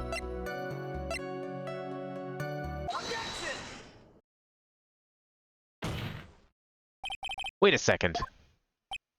What? So the basis of your argument that this was a premeditated murder is simply that my client brought a knife beforehand? That's right, Belle. The defendant... Did not buy this knife. Huh? Take a good look at the handle of this knife, and you'll see what I'm talking about. Huh? It has Gatewater seal set into the handle. Gatewater? I think I've heard that name somewhere before. That's the name of the hotel, the Gatewater Hotel. Uh-oh. Did they just overlook this part of the evidence? The murder knife was actually property of the hotel, which means this murder was not premeditated. That said, wasn't there a knife missing from On Guard's room? On the plates? So, in a way, you could argue maybe that it was premeditated because the plates were missing a knife. So he would have brought the knife from there to the other room? Because I think the other plates didn't have, or had their knives still. Yes, it is very true. This is a very big... What is it, Mr. Edgeworth? I'm sorry, but the defense is simply too careless. What? I think whether the crime was premeditated or not has already been determined. How so? I admit this knife is hotel property. There is no one currently on the police force that is dumb enough not to realize this. Yeah, see, yeah. Keyword currently on the police force. But I didn't know. Oh. Yeah, see, he's smart. He gets some things. The question is, where did this knife come from? Why is that? Why, that's obvious. It came from the victim, Mr. Corda's room. Sorry, Your Honor, but that is incorrect. The victim ate a last meal before he was murdered. With that being the case, I would like to draw the court's attention to what is on top of the table. There is a knife and fork on the table. Then, where in the world did this knife come from? If it pleases the court, I would like for us to recall the room of the defendant, Mr. Matt On Guard. Especially what was on top of his table. Man, I seem to be doing a way better job as a prosecutor than a defense lawyer right now. Pointing out all these contradictions and then going through those contradictions myself, even though I know they're incorrect. There is something missing. Perhaps it is a single knife? We investigated the leftover dishes for fingerprints, and while we were investigating, we came to the conclusion that Mr. Matt On Guard's knife was missing. Mr. On Guard had gone to the victim's room with the knife he had used during dinner. Why would he carry a knife to a visit? To kill, of course. And with that, I believe the prosecution has proven this was a premeditated murder.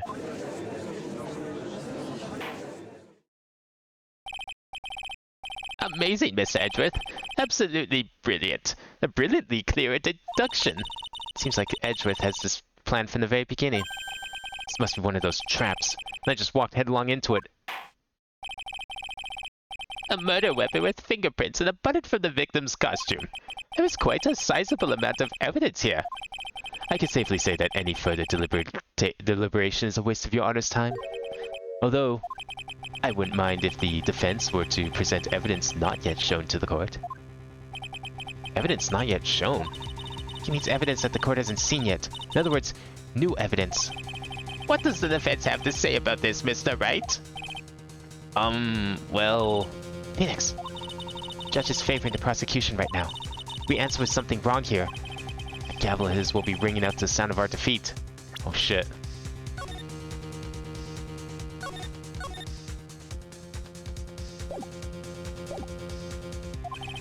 Mr. Wright, do you have something important and necessary to present this court? Sure? Yeah, definitely. There's one piece of evidence that catches my attention. Something that this court has yet to see. Mr. Wright, I will say this one more time. I do not feel this trial needs to continue at all. However, I am giving you one chance, and only one. What the judge is saying, right, is don't try pulling one of your usual bluffs here. If I mess this up, it's curtains for all of us. You may now present one and only one piece of evidence. Holy shit! That's the entire bar! Now then, what is this important evidence that you must show to the court? Oh, is it the tomato juice? Well, why would it be the tomato juice, though? Like, maybe he was sitting down about to drink a nice, tall, cool glass of tomato juice, and then someone just comes in and kills him. Right? Like, that could be it. Strangle with a scarf and stab with a knife. Where's that? Do we have that crime scene photo still? Yeah.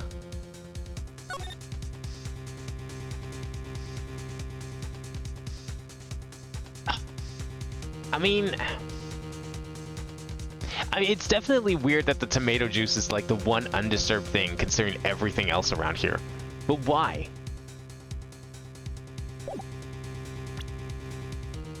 It has to be. I don't know what else it would be. No? Oh, it was. Okay, thank God. Is a wine glass, is it not? Please look at the photo in the crime scene one more time. The scene is a mess because of the victim's struggle against his assailant. The vase was broken, his makeup is all over the floor. These were all things that were at one point sitting on top of the dresser. Well, yes, I'd see your point. However, this glass that is sitting on top of the dresser is mysteriously untouched. The only thing that had not fallen over with everything else is this wine glass. This piece of evidence is more than strange enough to warrant further consideration. Well, what do you all have to say? Well, yes, it is a little peculiar. Yes, isn't it? I thought it was. You can stop looking at me with those puppy dog eyes of yours now. Mr. Edgeworth? What is it, Your Honor? Your opinion. You don't need my opinion, because there is no special meaning to that glass. What?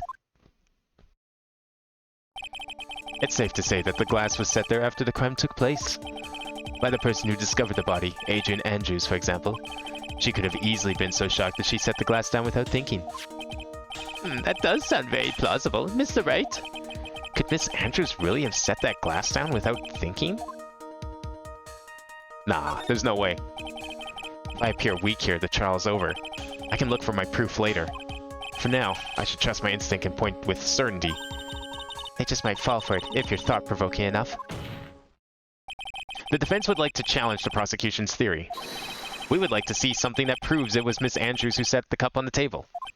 You've turned the situation on its head yet again, as usual. Mr. Edgeworth, do you have any proof to back up your claim? There's no way he has any. He's just bluffing. Unlike Mr. Wright, I never say anything unless I have the evidence to support it. What? You're not thinking hard enough today, right?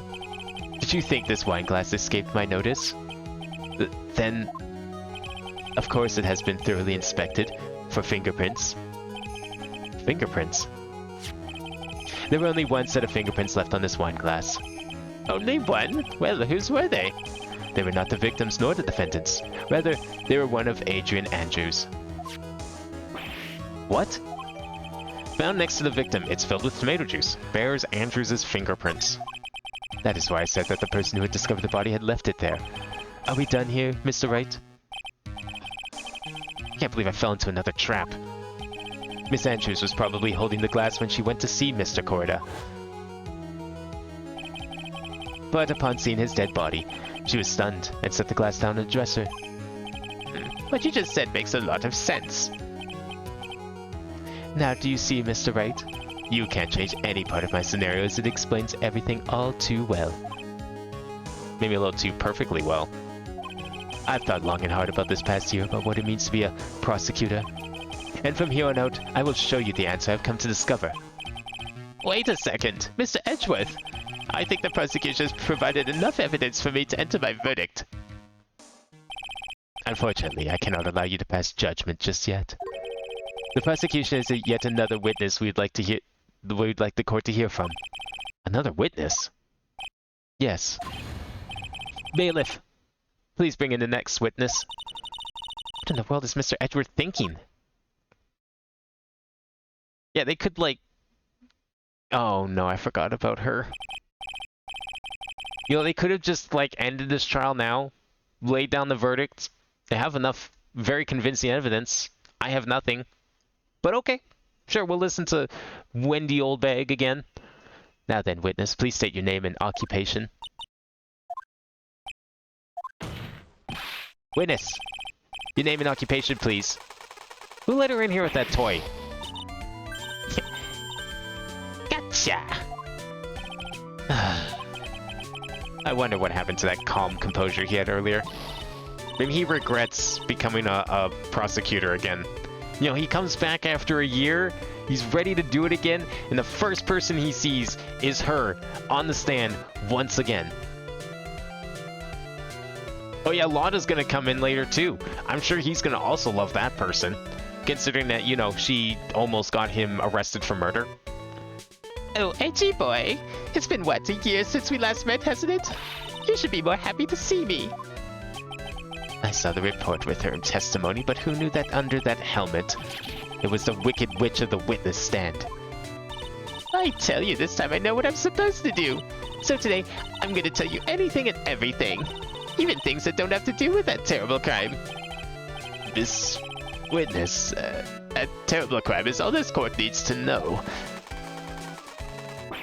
Oh, shush! I'm talking to my dear Edgy Wedgie right now. Don't interrupt us, Gramps.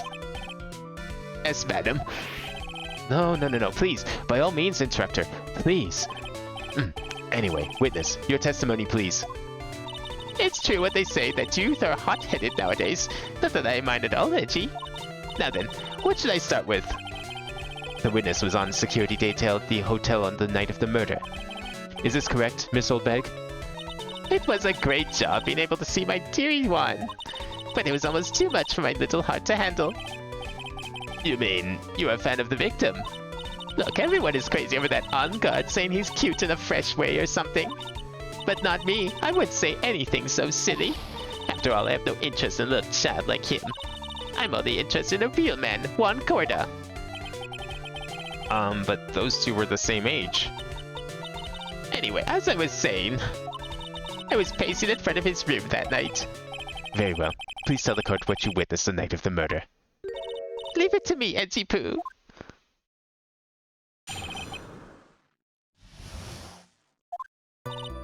Anyway, after the ceremony, I went to pace around in the hallway in front of his room. There was something I was interested in finding out, you know. Well, since I was on the job, I made sure to keep a good eye out the whole time. That's when someone showed up. It was a man coming out of poor Juan's room. It was on guard, Matt on guard. He was trying to sneak his way out of Juan's room. So Mr. Ungod came out from the victim's room. See, it has to be him. He's the murderer. I see. Well, Mr. Wright, you may begin your cross-examination. Funny how she didn't mention the time. You know, aside from the very vague after the ceremony. Miss Oldbag, what was your post on that night? The lobby. I was supposed to be helped set up the stage for that trifling show. But I refused help, I'll have you know. It was for that lead-headed samurai show. I even took out a few of the nails. Wow, so rebellious. Maybe it's a good thing the show didn't go on. Besides, that manager with the glasses seemed to be working hard at it without me. So I thought I'd take a break and spread my wings a little. And that's when you went to hang around the victim store.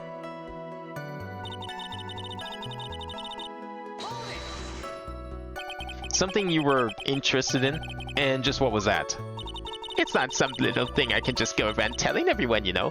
What happened to telling us everything, even things we didn't want to know? It's top secret between me and Juan. And Edgy Poog, of course. Mr. Edgeworth, what is this thing she was interested in? I have no idea. I despise gossip, Your Honor. Gossip? But should it prove relevant, we can always have it appended to her testimony later. Looks like we shouldn't force it right now. And did the witness stay in the vicinity of the victim's door the entire time? Okay, we'll come back to that one probably. Oh? Then would you tell us the number of people who went in and out of Mr. Corda's room? I have no idea. I wasn't born so I could count things for those who didn't pay attention in class. That's why ever since I turned 20 I quit keeping track of how old I really am. Yes, well, that would explain why your age was not included in the report. In any case, the witness then saw someone, correct? Wait, is it actually not in here? Oh, it really isn't.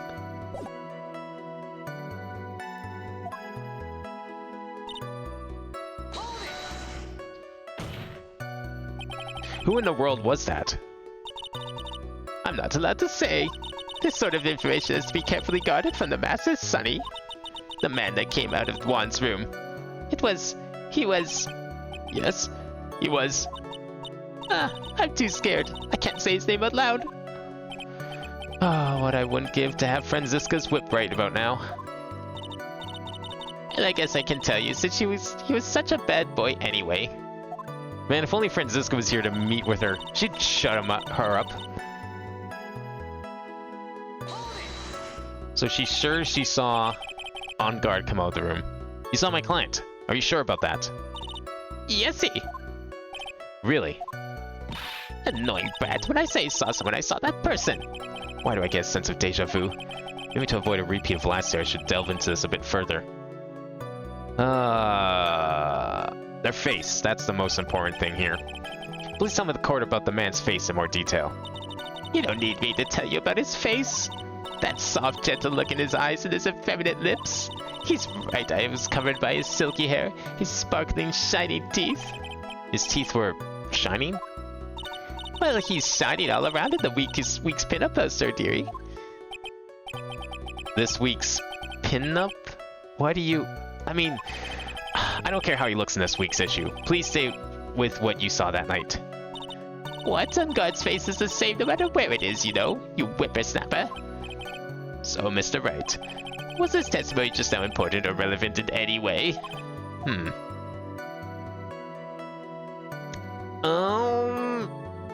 I don't know if this one is really relevant. It's not like... She definitely kind of described him. Really, she could have described anyone. Couldn't have been either of them that she described. I'm going to say it's important. Of course it was important, Your Honor. Oh. Then perhaps you would like to point out what part of that testimony was important. You don't really have to put it that way to get me to say... Mr. Wright, there is something much more valuable than a person's pride, and that is time. Please don't waste this court's precious time with worthless questions. Yes, Your Honor. I think I just wasted his good favor. She may not remember things or be mistaken here and there, but I don't think she's lying. That's bad for us. Really bad. But that's how the human mind is. It also has a tendency to jump off topic. She strayed onto a few interesting side topics this time too, hasn't she? But that's what makes her a sweet old lady, right? That's because you're not the one who has to question her. I don't want to go back to that question. Ask the other two. They're probably important.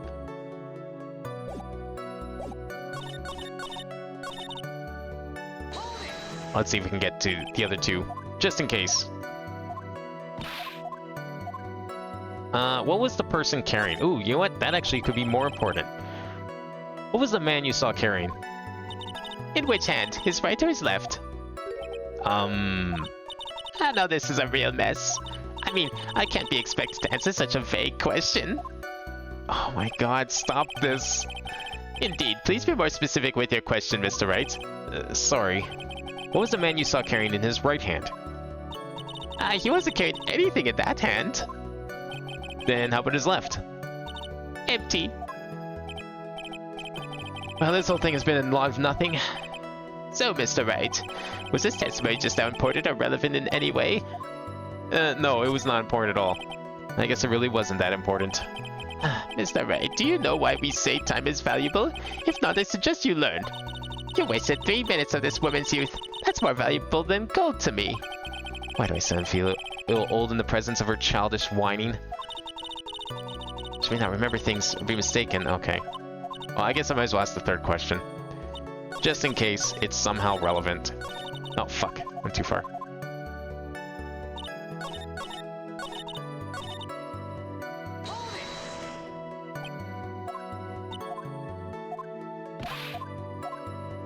Person's clothes.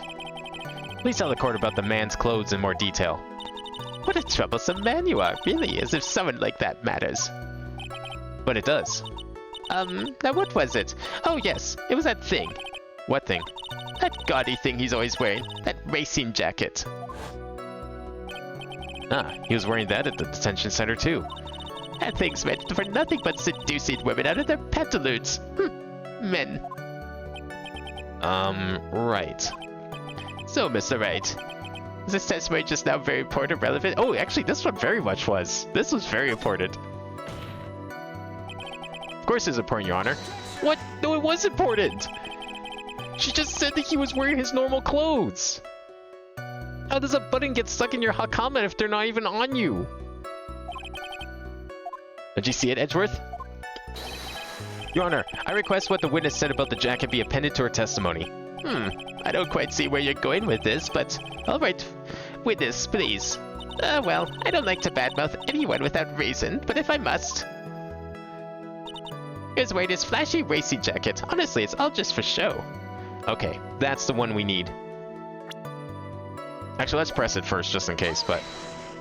This is what we need. Are you sure the defendant was wearing a racing jacket? What do you think? It's not like I've seen him in anything other than that horrible thing. I'm sure he was wearing it. She's so sure of herself, that's the point of self-absorption. Okay, so that's what we really need. Wearing his flashy racing jacket. Okay, well, if he was wearing his racing jacket... How did this get stuck in his pants? That he probably wasn't wearing if he was wearing his jacket. Miss Oldbag. What? Don't say my name for no reason. Do you know what this is? It's button number 2 on Jammin' Ninja's costume. Wow. Now I know she's an obsessed fan. She identified it in a single glance. Give it here. Give it here. If you don't give it to me, I'll punish you with this. Wow. She really is a diehard fan to want a button covered in blood. This button was discovered on Mr. Unguard's body during a full-body search. See? See? His button proves beyond a shadow of a doubt that was a rascal on guard. It was caught up in the pleats of his nickel samurai hakama pants. See? And on guard is the nickel samurai. Witness. Now, it may just be me, and I do have an active imagination. But just now, didn't you say that the defendant, Mad on Guard, was wearing his usual racing jacket? Ah, I'm so sorry. Sorry that you judge people based on what they wear. If I were the trendiest dress, I'd still have to put up the look in this ridiculous-looking outfit. Some is hideous, right? Got tape recorder stuck my chest. It's heavy. So heavy I wish we have switched to CDs ages ago. Jingle life for those kids out there. You understand? Now take a look in the mirror. Your clothes are buzz. Document your curling. You should be a tipper 10.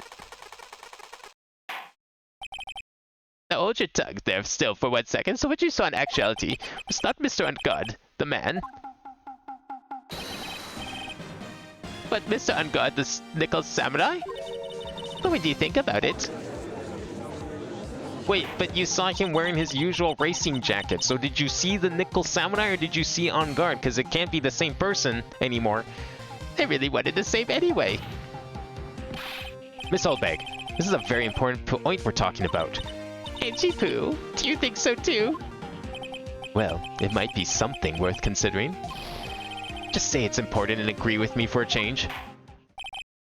Witness, think carefully and try to remember as much as you can from before you testify. All right, if you insist. I should be the one to sign, not you. Yes, please tell us exactly who you saw. On guard. On guard. Yes, now I remember. The nickel samurai, that's right. It was the nickel samurai that I saw. Yes, it would have been convenient for him to wear his costume during the murder. He had to go to that post-ceremony stage show right after the crime, you know. So he must have worn that nickel samurai costume when he was stabbing poor Juan. Wow, this sounds really familiar. It's almost like we've solved this case before. I knew it. I knew you'd say he's inside that costume. What? Did you think there could have been someone else inside that costume? Don't be a bad little boy, thinking such rude things. But the possibility does exist. Ah, youngins today, I told you there's no way it was anyone else. How do you know that? Because I said so, and what I say is the truth. Oh yeah, just like when you told us that it was Powers inside the Steel Samurai costume going to kill the evil magistrate, right? That was definitely true. At least she's just as delightful a witness as she was a year ago. Mr. Wright, you may cross-examine the witness.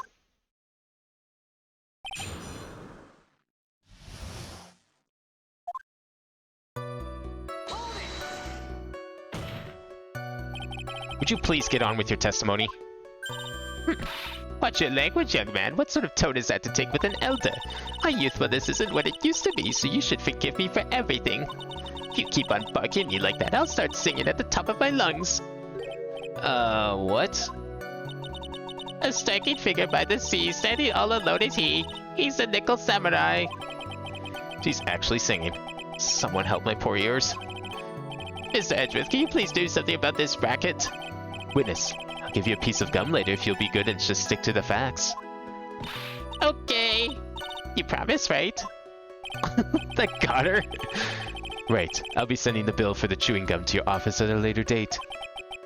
Remind me to send you a thank you note later too, Edgeworth, old chum.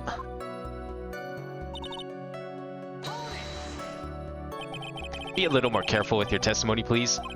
Not too long ago, you said he was wearing his racing jacket, and now he's not? Not too long ago. Then let me ask you this. Where were you? When you were itty-bitty, what was your grand dream? Huh? What did you want to be when you grew up, whippersnapper? My dream, huh? Well, I, wanted to be Judge Wagner, hero of the public's court. So what? See? And look at where you are now. You're not Judge Wagner, are you? Are you? Well... What I said earlier. Who puts any weight into things like that? Then now is everything. I can't be held responsible for the past. Since when did court become theatrics over testimonies? All that matters is that man who was inside that costume. Isn't that enough?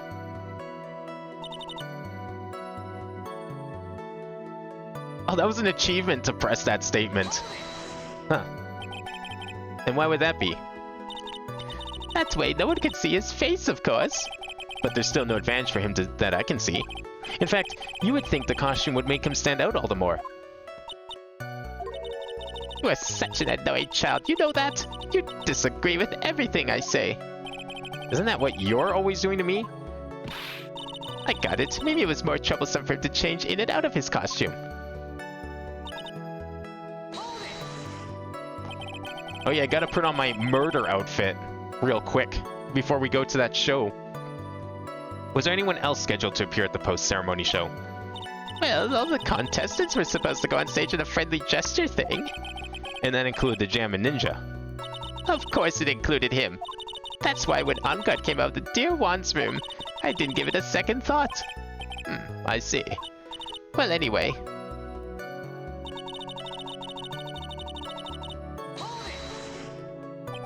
So let me ask you one last time. The person you saw, it really was the Nickel Samurai? As so is ever. Haven't I been saying that from the very beginning? Can I throw in the towel yet? You don't need to think too hard on this one. Huh? There's a contradiction in her testimony and sitting in plain sight.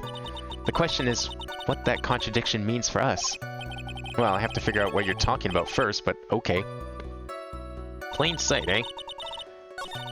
Nickel Samurai, that's right. It was the Nickel Samurai that I saw. Would have been convenient for him to wear his costume during the murder, sure. He had to go to that post-ceremony stage show right after the crime. Must have worn the Nickel Samurai costume when he was stabbing poor Juan. This one, maybe? Right after the crime. Well, the time of death was 8:15, but wasn't the stage show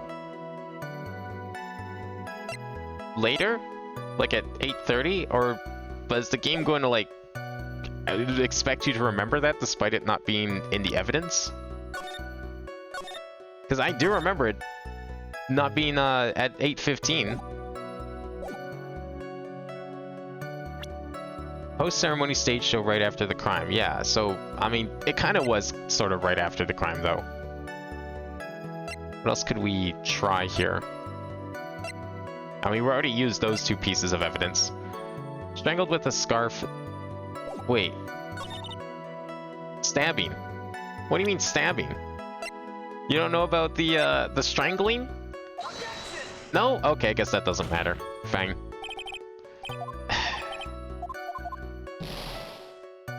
I thought maybe we were supposed to catch on that, but you know what? Whatever. Stabbing, strangling, same difference.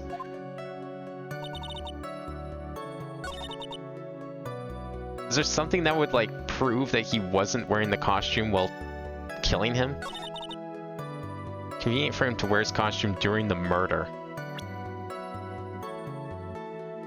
It's gotta be the time of death.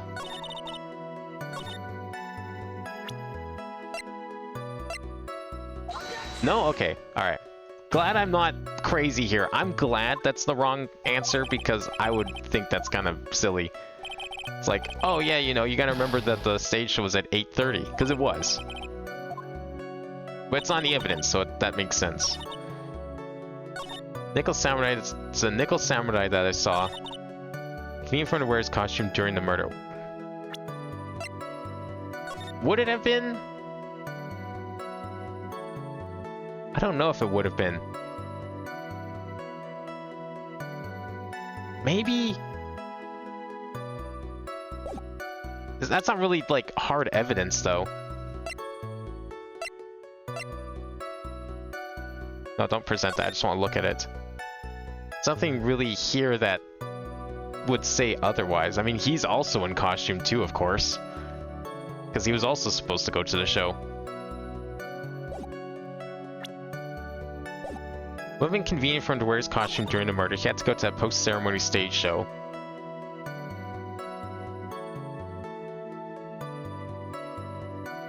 Wait, okay, but like, the show was canceled, right?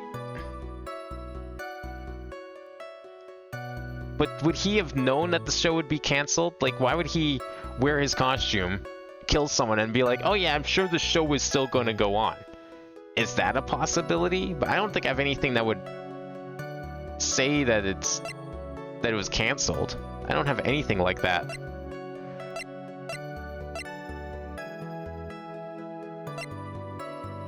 Found on guard's Hakama, yeah. Covered in Korda's blood. I don't think we have anything else with the guide map. Where's Andrews' fingerprints?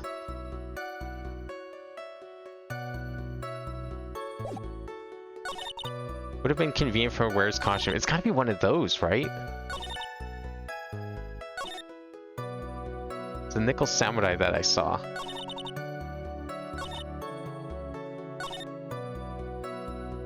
I wonder if it is this. Like, would it... Maybe it's that would be hard for him to wear the costume while murdering someone? Because it looks pretty bulky. I mean, look at this thing. He's got, like, a giant robot hand. He's got a huge mask. Those pants are super bulky.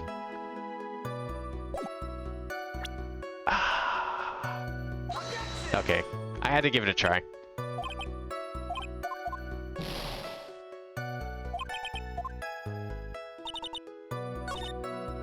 He had to go to the stage show right after, so he must have worn the Nickel Samurai costume when he was stabbing poor Juan. Oh, wait! No, it's here!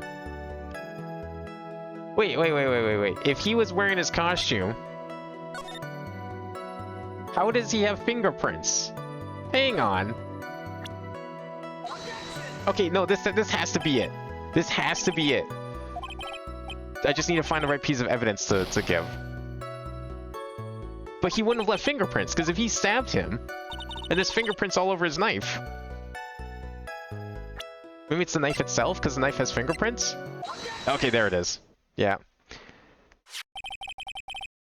I feel like the picture could have worked as an answer, because then Phoenix could, like, point out, please take a look at this. Show me how he would have left fingerprints on the murder weapon, since he's wearing gloves. Yeah, so it's a knife. Big deal. If you're trying to scare me with that, I'll have you know it won't work. No, that's not my intention at all. That's the knife that was used in the murder, correct? Your Honor, do you know why this piece of evidence is important to this case? You don't even have to ask. It's because the defendant's fingerprints are on it. Is that what you're driving at? That is exactly what I'm driving at. What are we driving at? And whose car are we driving? If Mr. Engard was really in this nickel samurai costume at the time of the murder, then it's impossible for his fingerprints to have been left on this knife. Actually, he would have wiped all previous fingerprints on this knife right off. Oh, that's right. The nickel samurai wears gloves, doesn't he? He probably took his gloves off before he began the stabbing. And why would he do something like that? To leave his prints on the murder weapon? There's no way he would do something like that. However, there's one possibility. Then let's hear your possibility. It's very simple. The defendant went to the victim's room while in costume as the nickel samurai. At that time, the defendant had no intent to murder. He was probably just going to relax and talk with the victim about the stage show. Which is why he took his gloves off. But the murder still did take place. It's well known that there was bad blood between the defendant and the victim. Yes, I have heard that before. Well, Mr. Wright, what do you have to say about Mr. Edgeworth's theory? So let me get this straight. Edgeworth's theory goes like this. When the defendant went to the victim's room, he had no intention of killing him. Now, up to this point, are there any problems with this theory? Okay, why would he go to the defendant's room with no intent on killing him if they hate each other? I think there's a very serious contradiction here. Like, what reason would he have to go to the room of the person he hates? For fun. This theory contradicts something in an earlier testimony. Well, I don't know about earlier testimony, but just like in general, like what you just said 3 seconds ago. What are you blabbling about? Now, for an argument's sake, let's suppose Mr. Engard was the killer. If that's the case, I think it's impossible for the killer to have gone to the victim's room without intent.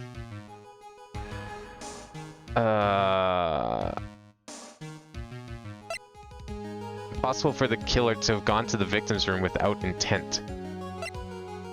Well, how would I prove that?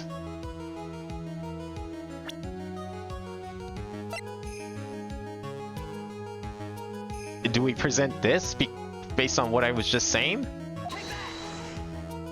No, I guess not. Naturally, you're pointing to the one piece with the least value, but with such vigor. Enjoy your youth while you can. Humans don't live forever. Neither do lawyers. You sure like to think you can bluff your way out of things, don't you? God damn it. Okay. Let's see what else other options we have then. Because maybe that's the wrong thing to go on. I thought it was just like a contradiction in general, and not necessarily, you know, earlier testimony. But okay, if we're trying to compare it to testimony itself, then yeah, we need to. We definitely need to pay attention then. Okay, up to this point, are there any problems with this testimony? Think about it one more time. Okay. Edgeworth's theory goes like this. When the defendant went to the victim's room, he had no intention of killing him. Now, up to this point, are there any problems with his theory? No, I guess not. Okay. Can't see any real problems with this theory. But if you let Edgeworth's theory stand, then we're one very large step closer to a guilty verdict. Look at the court record again and take another shot at it. Yeah, I just have to think about it one more time. It's alright, please make your decision soon. Okay, so we have to go with... I mean, okay, so there is a contradiction based on the testimony then. Okay, so why could he not have gone to the room?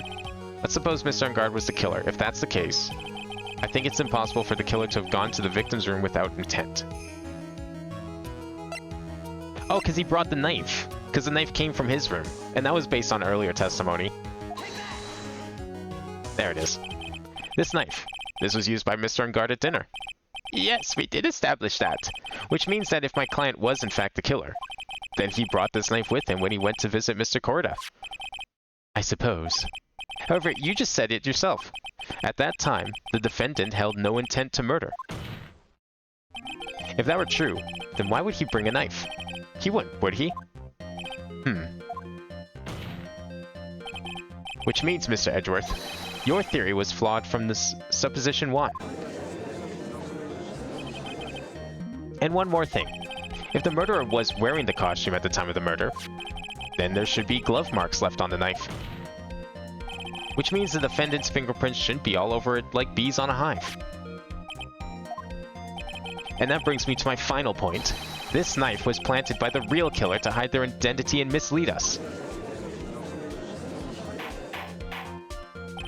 Order! Order, I say! Order in the court! Was this knife really planted by the killer? Why would the murderer do such a thing? Well, the frame matte, but I kind of... both? I mean, they didn't really do a good job of hiding it, so I'm gonna say it was the frame matte, obviously, because a lot of this evidence seems to point to a framing. And the walkie-talkie, if we're to believe this mysterious man on the other end, it's definitely a frame job. It's to frame my client, Mr. On Guard, of course. To frame!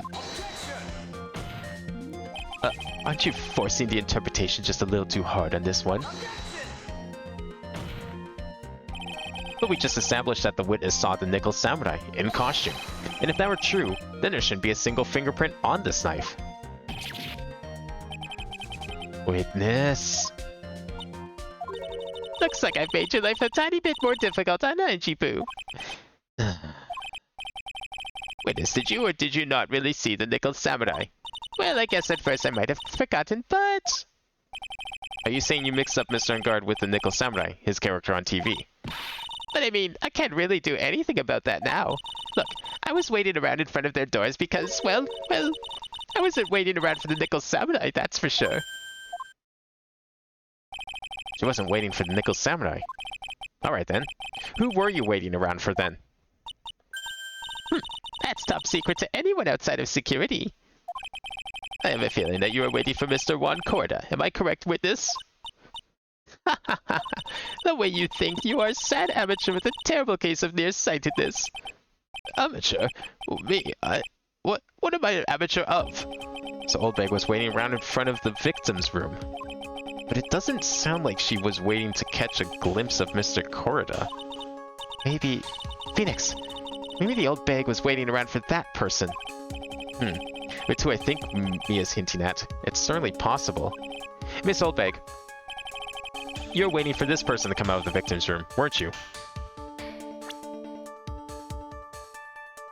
Wait, her? I mean, that's the only other person she could have been waiting for, right? But why?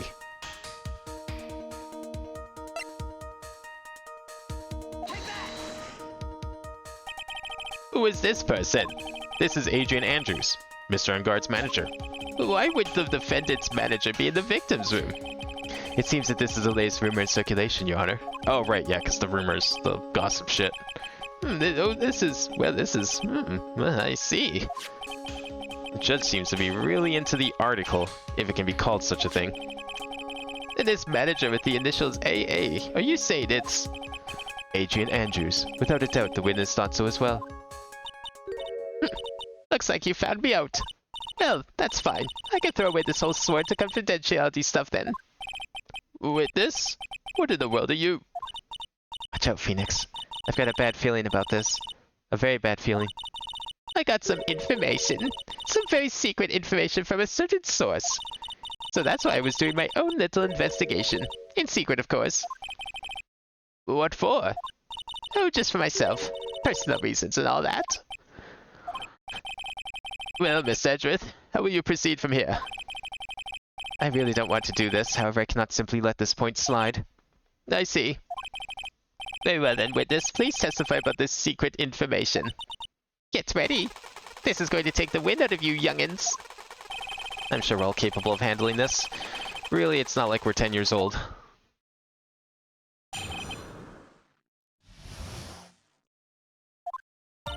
That On Guard is one evil, evil man. He thought he could ruin poor Juan by causing a huge scandal. So to do that, he sent his own manager to get in close with Juan. I cannot condone such dirty tricks, so I took action. Oh, and this is top secret, you got that? Nobody else but you and me know yet, okay? And, you know, the 3 or 4 dozen or so people in this court, of course. The defendant sent his manager. What a distasteful topic for this court. What? Nobody's above gossip. And isn't there a saying? The truth is never pleasant. Never heard that one before. Mr. Edgeworth, what about this Adrian Andrews person? We have looked into this matter and found that the truth the article proposes is in fact baseless gossip. But should this be true, then this proves that the defendant did bear ill will toward the victim. So this means I have to smash this rumor once and for all. Now then, Mr. Wright, you may cross-examine the witness. Be careful. The old bag seems rather excited right now. That's right. Unguard is nothing but your average foul-blooded youth. Well, as the old saying goes, you've got to burn old bags with fire. Time to fire up the afterburners and hit the highway to the danger zone.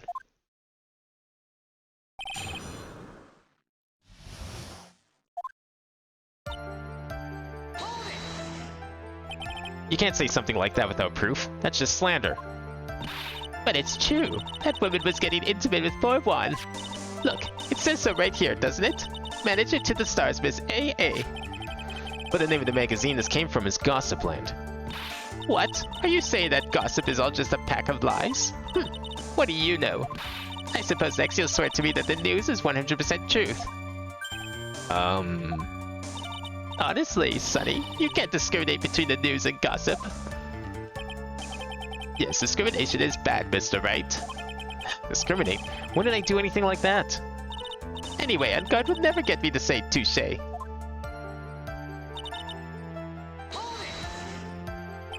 A scandal? What do you mean by that? You're a dim-witted one, aren't you?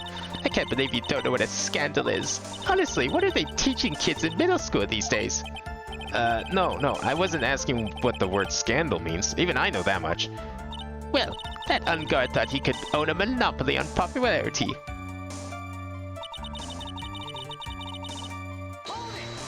I think this is probably the statement. I don't think he sent her in. You don't have any proof that Mr. Unguard did any such thing. You must be suffering from shock, the shock of hearing the truth. And now since you're in so much shock, you can't do anything right. You're right, I can't do anything. But boy, do I wish I could do something about you. Alright then, Sonny, show me what you've got. Can you show me proof that Unguard didn't bear any ill will towards Juan? I don't think I can. Because, I mean, yeah, she's not wrong. They didn't really like each other. Bad terms with Unguard. Rivals with the Jammin' Ninja. Oh wait, he's rivals with the Jammin' Ninja. Does that mean he's not rivals with Juan Corrida, the person who plays the Jammin' Ninja? And he's just like rivals in the sense of... No, because the whole story up to this point was that they were always in competition. But was it like a friendly rivalry, or did they actually hate each other? I will decline to offer for now. I don't have anything to offer. See, just as I thought. And you were lecturing me about saying things without proof. You've just given me a free pass to say whatever I want, whenever I want, silly boy. Me and my big mouth. That's the way the cookie crumbles. For you, anyway.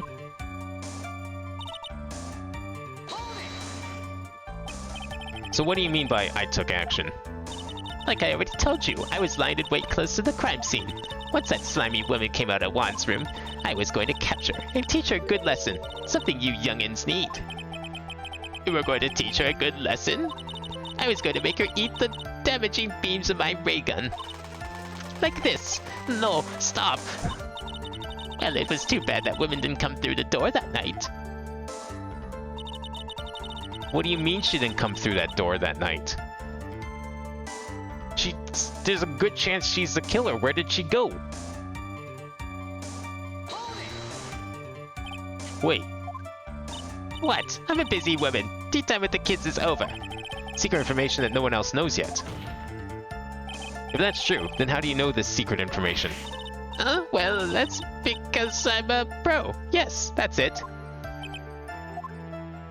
It's secret. Even if you drill the hole into my brain, you'll never find out. How in the world did that old bag get such a secret piece of information? If you don't be a good girl and tell me where you got this secret information, you won't get to go home today. Edgy Boo, what are you doing? Help me. What do I have to do with this? Just do this for me. You'll get your reward. I don't want your reward, but you don't leave me much of a choice. The witness could have gotten her information from anywhere. It's even possible that it was spontaneously made up inside the witness's head. And he lectures me on reckless blabbering. As long as we don't know where this information came from, it's quite a waste of time to focus on this line of questioning.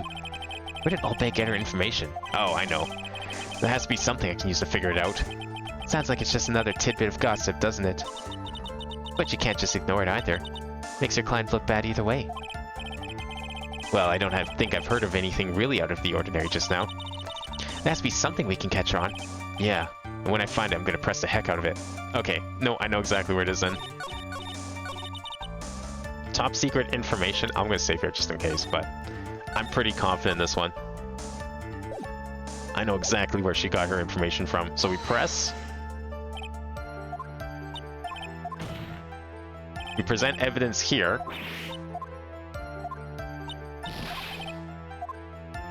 Present evidence. So no one else is supposed to know this secret information, correct?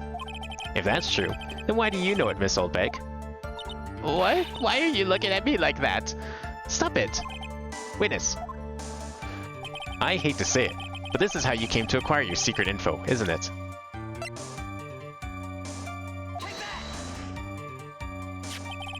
The investigative photographer, Lotta Hart. Oh yes, I remember that mischievous girl. She reported that she had lost a certain note she had written to herself. She reported such a thing? On that piece of paper, she had written down some of her impressions about the relationship between the victim and Miss Andrews. What? Outrageous ideas, you say? No. I said impressions. Then everything written on this piece of paper is completely meaningless? Ah, that's it. That's the note. No. You see, this is something completely different. This is my top secret list of groceries to buy. And you are the one who took Miss Hart's note. I'm just a huge fan of ones, that's why. The Dinvez puffy-haired whippersnapper. She's working with that evil Unguard. She said so herself. On guard, I'm his sidekick. She was so happy, smiling like a silly duck. I was only checking what she had written.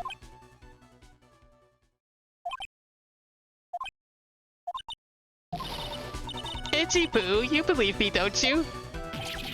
I was only trying to help out like the angel I am. It's only one little piece of paper. I've never taken anything else before. You really should come up with a supply of cheese to match your vintage wine. Oh, man, you know, if this whole lawyer thing doesn't work out, I'll get you in touch with Mo. I think you'd like a new partner. You know, a straight man for his funny jokes. You'd be good at it. And if it's only a piece of paper, I suppose we could just overlook this just this once. She looks like she's really sorry. Should I forgive her? Nah, pile it on. Fuck her. If I let it up on her now, she'll get away. I have to find some way to inflict a deafening blow to the prosecution. Witness, you said that the only thing you stole was that note. Is this correct? Stole? Why don't you listen more carefully, you annoying brat? I saved this piece of paper from the terrible lonely trash can, that's all. You're lying, damn it. And I can prove it. Are you putting my credibility under scrutiny again? Miss Oldbag, I don't believe that the note is the only thing that you stole that night.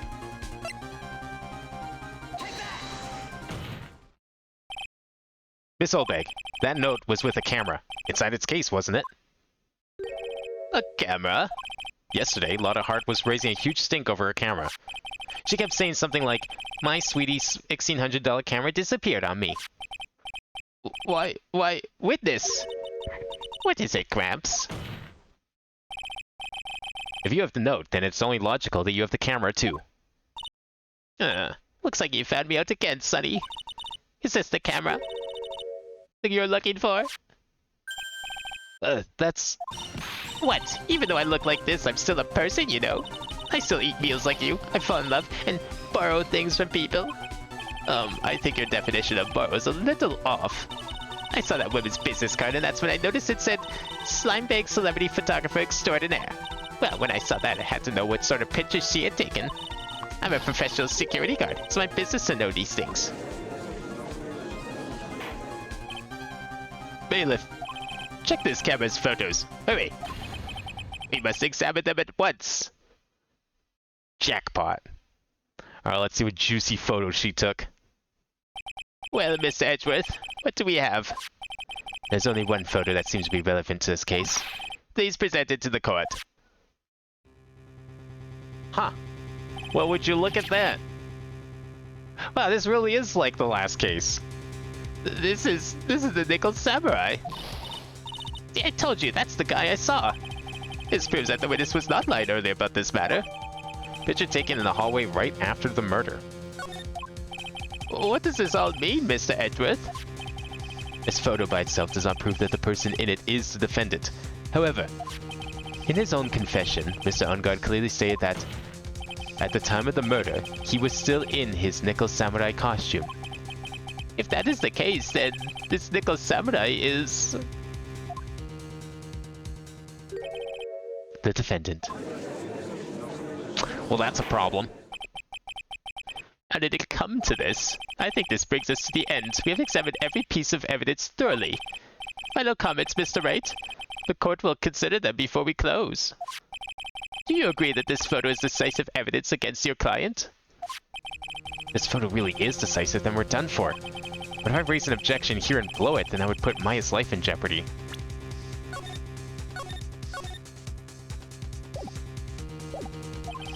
Can't make a mistake here. There's only one road out of this mess.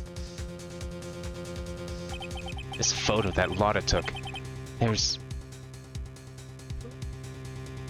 something strange with it, for sure. Has to be. We have to find something in this photo. There's something strange with this photo. I knew this was coming, right? Your thoughts, Mr. Edgeworth? I think we can all agree there's nothing strange with this photo. There's no way for the defense to debunk this photo, even with a bunker buster. Debunk with a bunker buster? Is that what you're planning to do, Mr. Wright? Anyway, please look at the photo one more time. If you really believe you can honestly find something wrong with this photo, then you should only need one chance, correct? Well... have to find something wrong with this photo. Can't let this chance go by. Where in the heck did she take this photo from anyway? It's all out of focus. Why can't she take a good shot, especially when it counts? Now then, let's hear your objection. What about this photo is strange? Wait, isn't this his room? With all the flowers? Yeah, it was his room on the left, right?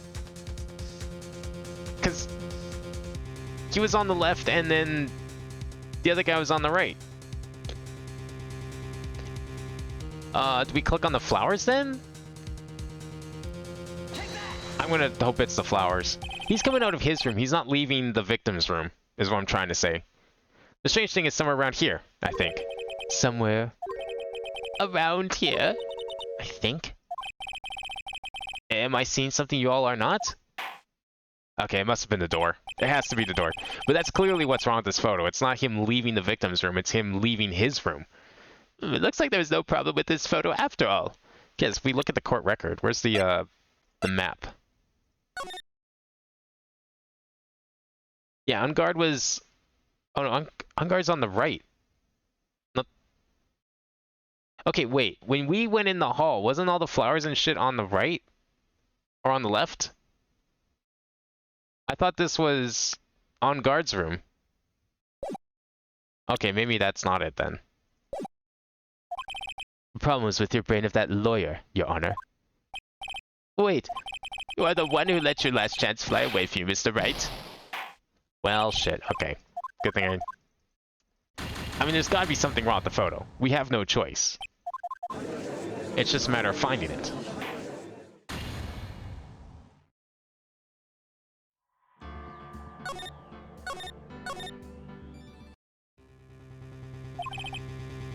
Okay. Photo log took. There's gotta be something strange with it. Okay, so... is that the doors to the hall? Let's take a look here. If those are the doors to the hall... back there... then... that's gotta be Corrida's room, I guess. So I guess he is leaving Corrida's room. I thought that was, on guard's room. Yeah, wouldn't it be, though? Because you come in... the door's on the left... I'm gonna click on the door. That has to be it.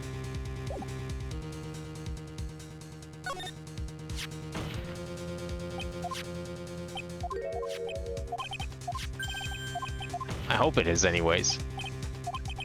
Unless I've had the rooms mixed up this whole time.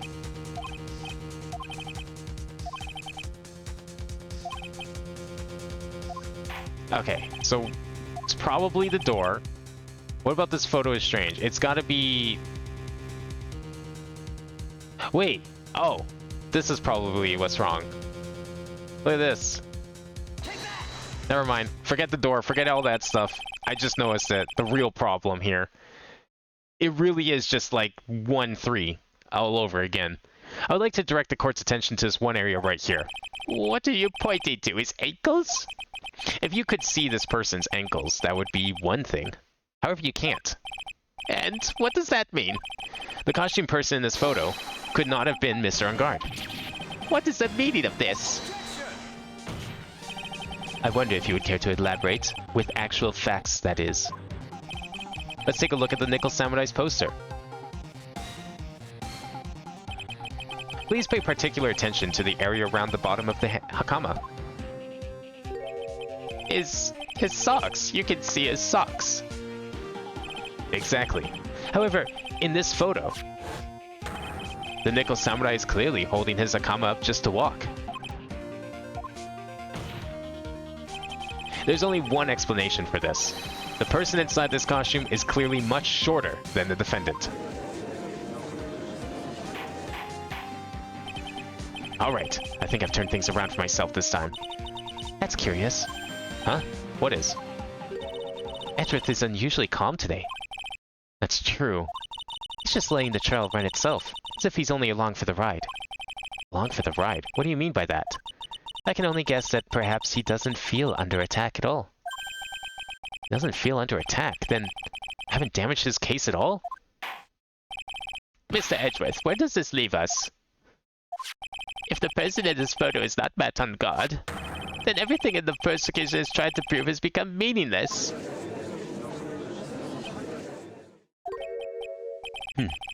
I figured it would come to this. What? Right. I have something I want to ask you. I think you have proven that the person inside this costume is not Matt on guard. In that case, who is this a photo of? Who is the person wearing the Nickel Samurai costume? Don't stress over this, Phoenix. It's very simple. What you should be focused on is Edgeworth's attitude, don't you think? Yeah. Why is he so calm? Mr. Wright, let's hear your thoughts. We'll save here. I think we all know who it is, though. It's pretty clear. There's only one person it could be. Who's the person in this photograph? Where is she?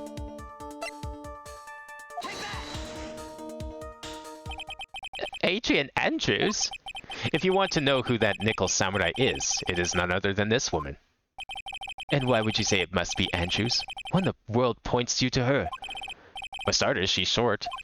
And she can freely move in and out of Mr. On Guard's room. Finally, she had dinner with Mr. On Guard that night. And how does this all add up? It means that it makes it very easier for her to get a certain item. A certain knife with Mr. On Guard's fingerprints all over it. That knife that was used as a murder weapon. Why don't you just say what it is you want, Wright? I have to do this now. It's my last chance to turn things around. The defense moves to indict Miss Adrian Andrews in the murder of Juan Corda. It was Miss Andrews who tried to frame the defendant for the crime.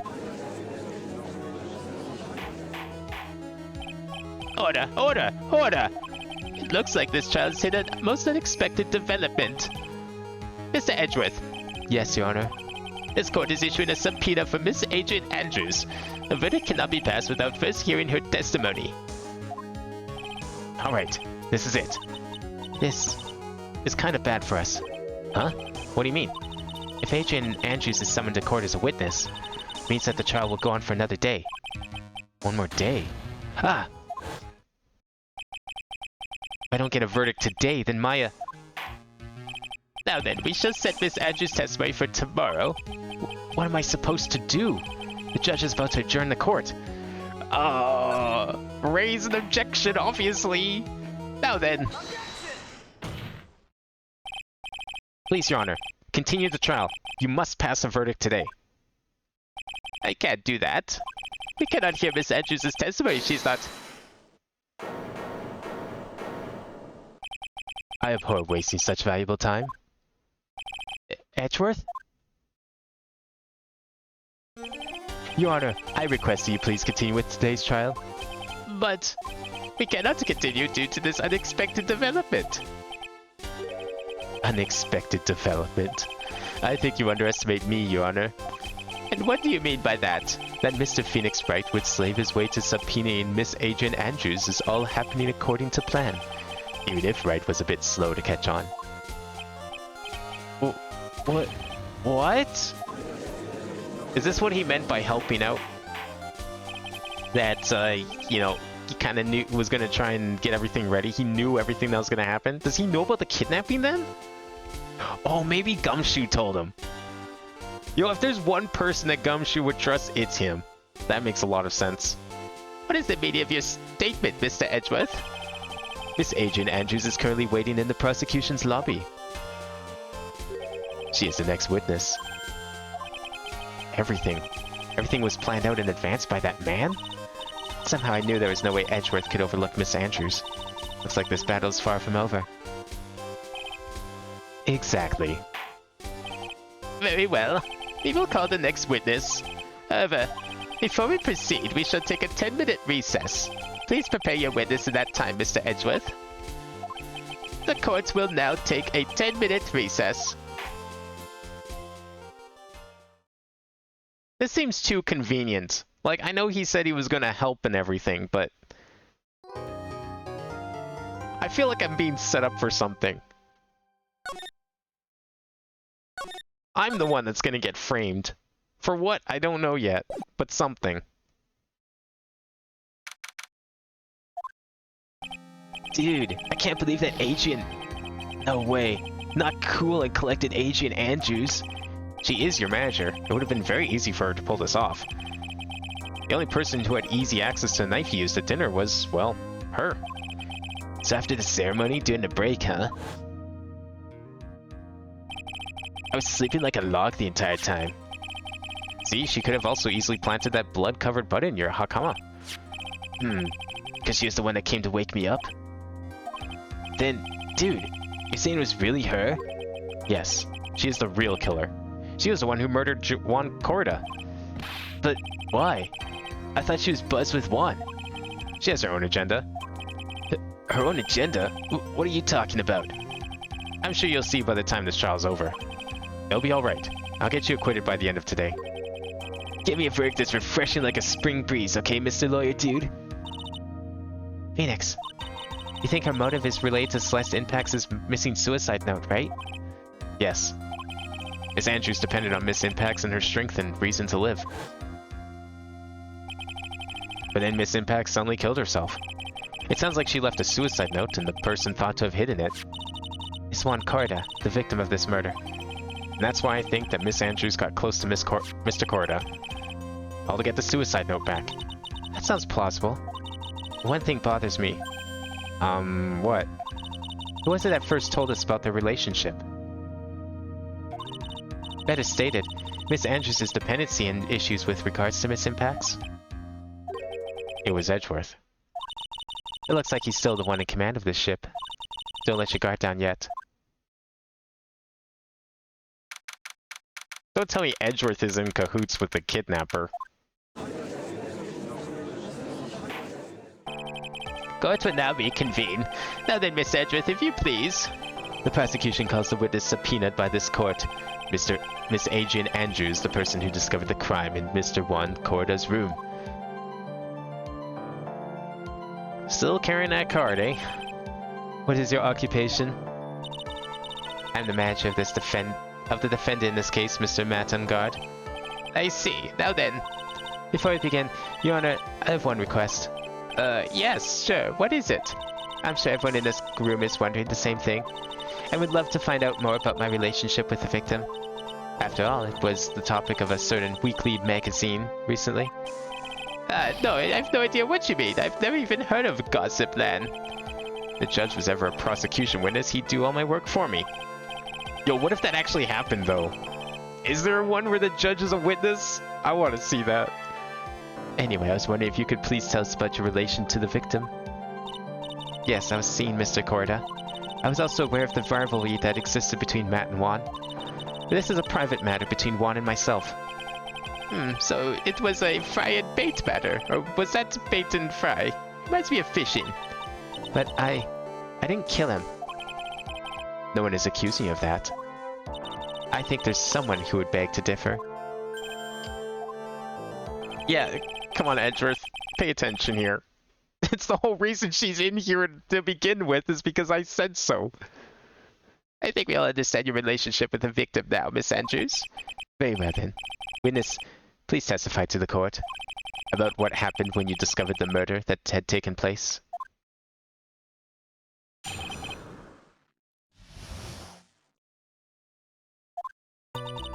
It was time for the show to start, so I went to get Matt from his room. After that, I went to Juan's room. And there was his dead body. I was in shock. What I saw was, naturally, the exact same scene as in the crime scene photo. I felt as though I was about to faint, so I poured myself a glass of juice. You poured yourself a glass of juice? Yes. Sadly, I didn't remember not to touch things at the scene of a crime. Oh, how unfortunate. And I disturbed the crime scene by moving this one thing. And that is when the fingerprints on the wine glass were made, Your Honor. I see. Well, Mr. Wright, you may be cross-examined the witness. Phoenix! She's one cool and collected customer, and she has the brains to match. Yes, I know. In order to catch a person like her, you have to avoid head-on confrontations. You should disrupt her pacing. Disrupt her pacing? She's the type of woman who's easily thrown off by things inconsistent with her thinking. So you have to attack when she least expects it. The instant you let up on your offense is the instant this trial's over. Understand?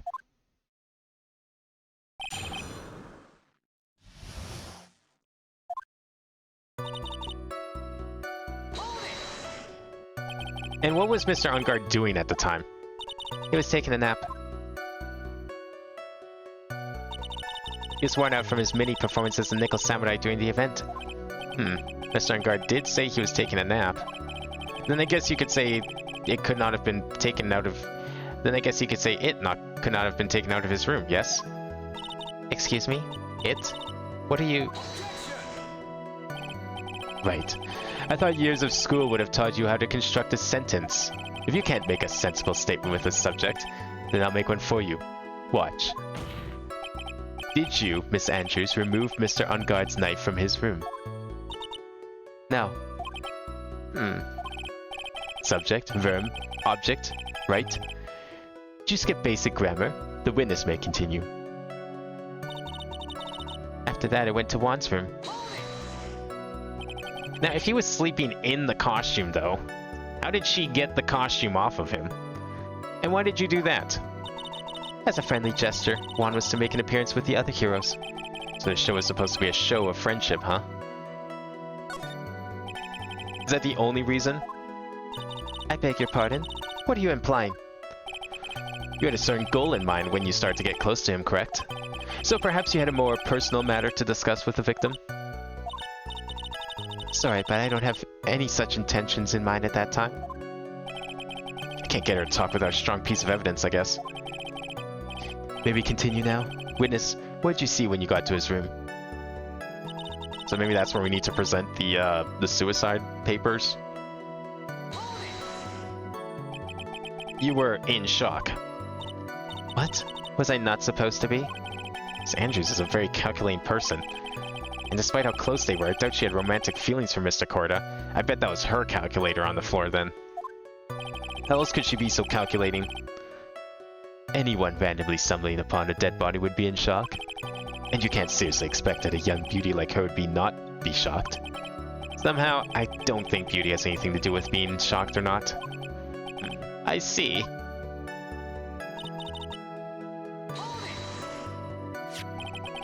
This is the photo you're referring to, correct? Yes, the one with a knife lodged in his chest.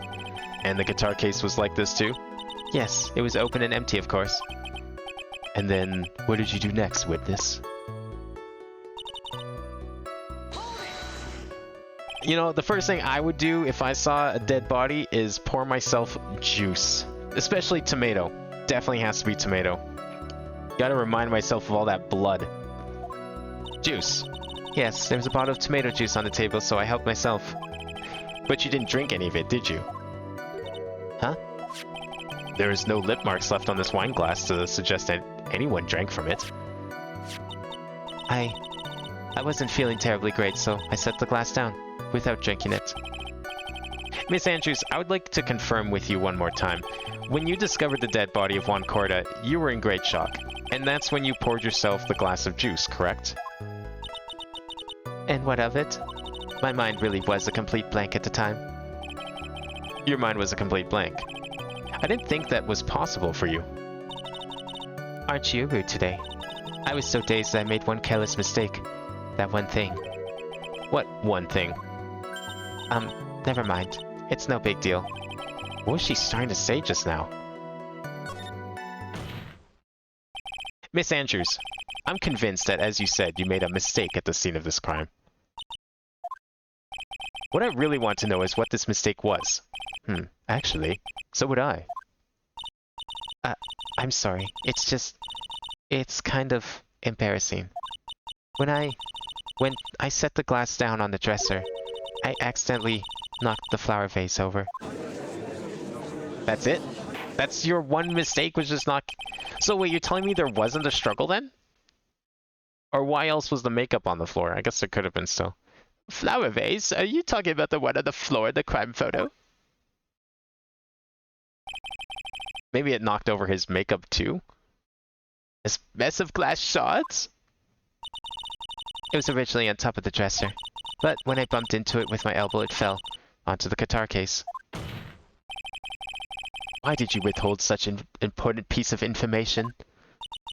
I'm sorry. I thought that since the crime scene was already in disarray, that people would simply assume the vase was just another part of the mess. It looks like yet another fact has come into light here.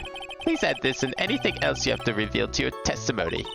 I'm sorry, but I have nothing more to add. I didn't touch anything else. I was the one who knocked a flower vase over, where it fell into the guitar case. Okay, I know where we're presenting now. What kind of flower vase was it? It was a glass vase. It was fairly big and heavy. I thought it would try to take Juan's pulse, so I set the glass I was holding down on the dresser. And that's when my elbow accidentally hit the vase. That's odd. I thought she was always in total control of herself. That's what she would like people to think. Always be mindful of the gap between your perception and reality. Doesn't sound like there's any glaring contradictions in her testimony just now. I warned you earlier that she would not crack so easily. The only way to make her is to keep on the offensive and not let up.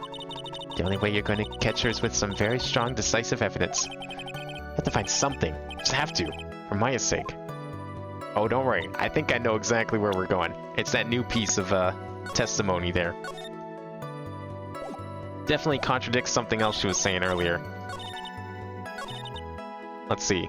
Yeah, fell into the guitar case, eh? You know, flower vases are usually filled with water. Right? You testified that you knocked the flower vase over. Is this correct?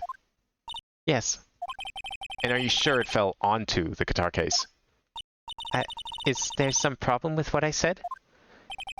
It's not some problem, it's a major problem. It's true that the top of the guitar case was wet with water. However, that's exactly what is so strange. Miss Andrews, you testified that the vase fell onto the guitar case. However, if that was true, the case should have gone in wet on the inside, not the outside. That's very true. Furthermore, there's one other strange thing about this guitar case. And what is that? Let's take another look at the crime scene photo. The remains of the vase are scattered on the floor. And what is wrong with that? If the guitar case was open when the vase fell, the glass shards should be inside, not outside the case. What is your point, Wright? That the case was closed at the time of the vase was knocked over? Is that all? No, think back to what Miss Andrews testified to. She said that other than the vase, she didn't touch anything else. Yes, that's right. She did implicitly say she didn't touch the guitar case. But this whole matter with the guitar case is a dead end. The bright red guitar was found at the studio. It has no bearing on this case at all. That may very well be. However, the guitar case does seem to have no relation to this case, doesn't it? Yeah, but it's not the fact that the case is empty that's the problem. It's that she lied about what she touched. Why is she covering this up? That's what the problem is here. It does seem that there is no deeper meaning to the guitar case. Well, Mr. Wright, do you think we need to hear more details about the guitar case? Yes. Yes, I think we do. The empty guitar case. I believe this is a crucial piece of the puzzle. I can't believe anyone would reach for straws like this, but it is you. I can't believe I'm doing this either. Alright, I'll follow along, for now. Miss Andrews, please testify to the court about the guitar case. Yes, Your Honor.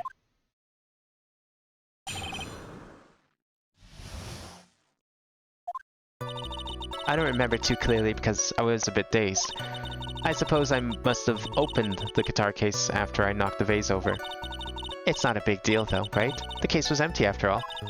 As for why I opened the case, even I don't know. Yeah, this is super suspicious.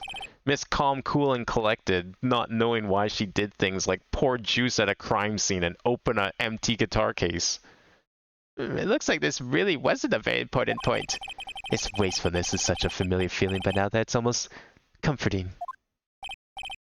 Anyway, I'll just go ahead and start the cross-examination. Using any way to change the topic.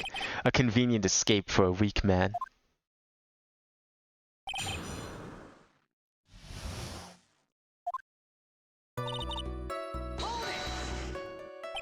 During your testimony just now, did you remember those events clearly in your mind? Well, you see... Are you sure you are the one who opened the guitar case? She's waiting for someone to tell her if she should answer or not. Sounds like her dependent side is taking over. Well, Miss Andrews? Yes, it was me. I should probably save here, just in case.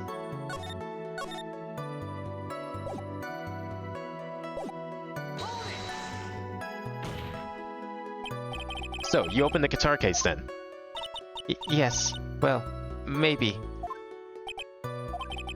Why did you open the guitar case? Huh? Mr. Corda's dead body was right there in front of you, wasn't it? I would think that the first thing you would do is call for help, not open the guitar case. As the witness has said multiple times when she found the dead body, she was dazed. Maybe I was curious to know if the bright red guitar was alright or not. I thought maybe the criminal took it. Why would she care about the bright red guitar? But getting back on topic. Was it really empty? I was just wondering if maybe when you opened the case, the guitar was still inside. How long have you been a lawyer, Mr. Wright? Have a little professionalism. The bright red guitar was found at the studio. These trials would be over in half the time if you would just pay attention. Yes, pay more attention, Mr. Wright. Sorry.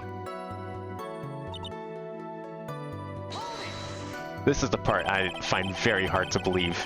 Classic, I don't know. Was that because you were shocked and dazed at discovering the victim's body? Yes, that's probably it. I'm not going to get anywhere if I continue pressing her like this. The only way to make her talk is with evidence. Guess I should give it a try. Come on, Phoenix. We can't afford to let up on her now. I wasn't planning on letting up, but... She's at her weakest now, so this is our chance. Yeah, we had a weapon to hit her with.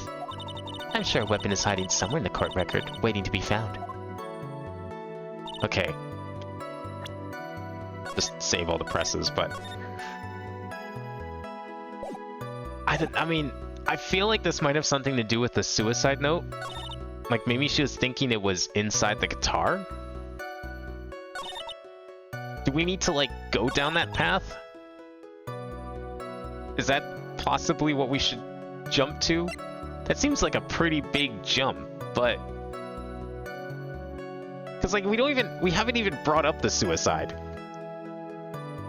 But if we're going to solve this case in a day, I mean, we're going to have to start taking some leaps.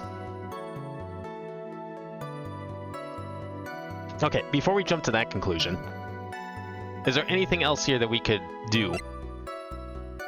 Nah, that's probably not relevant. We've already gone over that scene that just shows the guitar case open.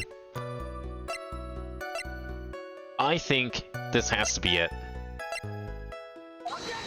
No, okay. We're not quite there yet. Never mind.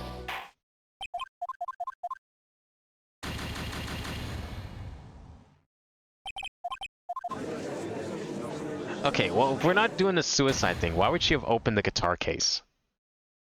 Maybe it's not the guitar case, but it seems like the most suspicious bits. Like, I don't know why I opened the guitar case. That seems kind of bullshit, honestly. Don't remember too clear because I was a bit dazed. I suppose I must have opened the guitar case after I knocked the vase over. Oh, it's here. I guess we need to go for the obvious thing first. Well, we know this can't be true because it was only on... There's water on top of the lid. Yeah. I thought we already went over this, but I guess we need to remind her of the facts. Since she's clearly not very, remembering them very well. There's no way you were the one who opened the guitar case. Why would you say that? Well, okay, wasn't jumping to that conclusion. Just, you know, the order of events here. It's elementary, my dear. Because the only fingerprints on this guitar case are those of the victim. Wait, really? Oh, right, yeah, duh. Okay, sure, yeah. Don't mind me, just missing the obvious.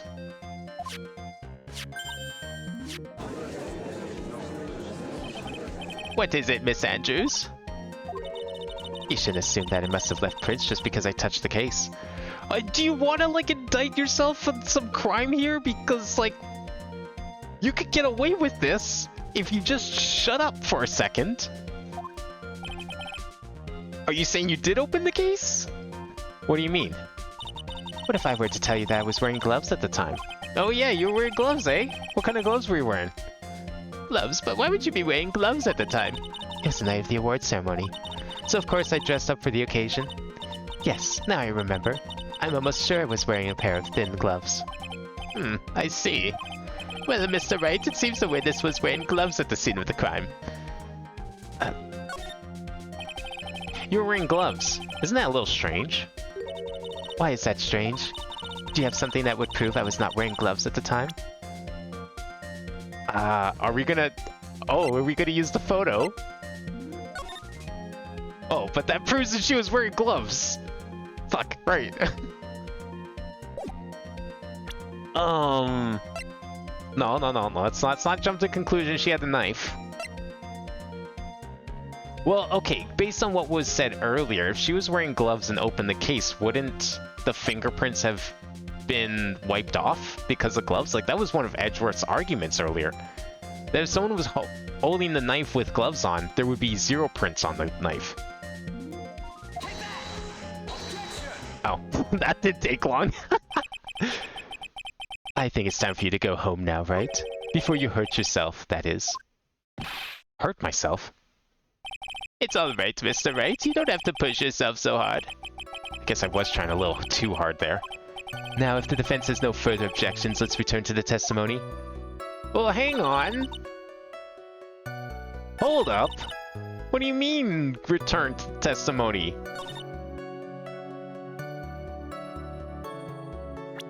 Is there something that I present on the wrong thing?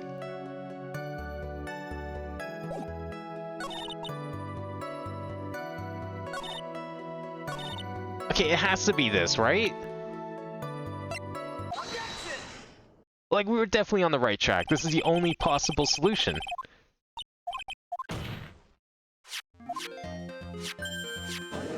But what would it be then? Okay, so why was she not wearing gloves? Do we have any idea why she wouldn't be wearing gloves? Pair of thin gloves, okay. If I say there's nothing strange about that... Oh! There's nothing strange about wearing gloves because she had the samurai costume on. I guess so. I guess that makes sense. Or are we just going to go back to the testimony? Fuck. You're the epitome of a half-baked idea. A brain's to be used, not to look pretty for med students carving cadavers. Looks like I need to bake my thoughts just a little longer. Okay, no, there's gotta be something then.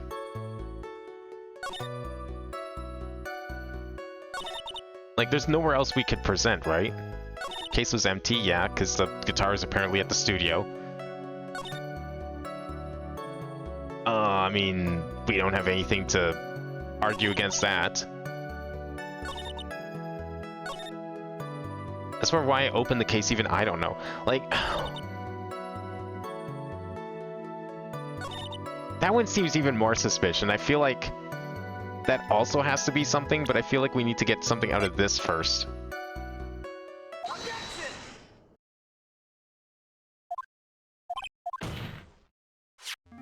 Okay, let's present more evidence.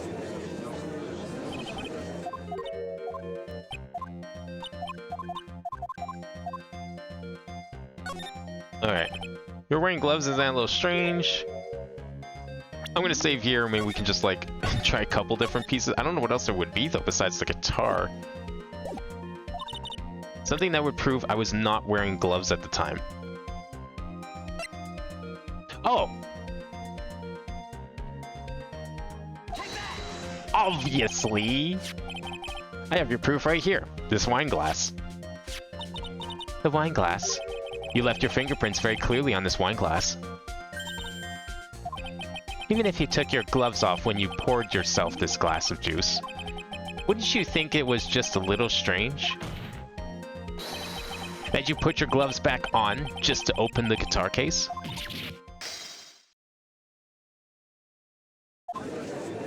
Did it. Order! Order! Looks like you hit the nail on the head this time. What do you mean? I believe that guitar case plays a very important role in here. But it's just an empty case. I wonder if it really was empty, though. But the guitar, the bright red guitar, was at the studio. Phoenix, drop all your presumptions. What was in the guitar case was not the bright red guitar. You don't mean it was a bright white guitar? Wait, that's not right either. I admit it would be unnatural for someone to do that. So the witness was not wearing gloves despite the fact that on the case... Your Honor, this is obviously the defendant's usual misdirection tactic at work. Steer the court towards an unrelated topic and lull us all into his misguided... No, Your Honor. Please recall that Miss Andrews had testified that the vase fell onto the guitar case, which means that the case was closed when the crime took place. However, it is wide open in this photo of the crime scene. I'm sure this guitar case has some relation to the murder. If you're so sure, right? Then I'm sure you can somehow substantiate your outrageous claim, correct? What, we're supposed to prove that guitar case is relevant? Please, enlighten us as to why that guitar case has anything at all to do with this murder. Can you do that, Mr. Wright? Well... Let's suppose for a second that the bright red guitar was not the only thing that could have been in the case. The bright red guitar not being the only thing? You don't mean to suggest that a bright black guitar was...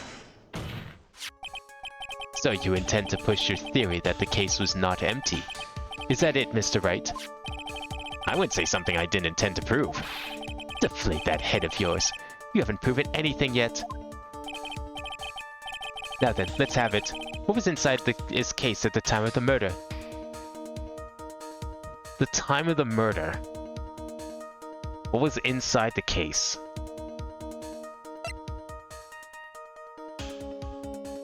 I mean, was it the suicide note, perhaps? It wouldn't be the camera, because we all know that Oldbag had the camera. And why would he have the camera?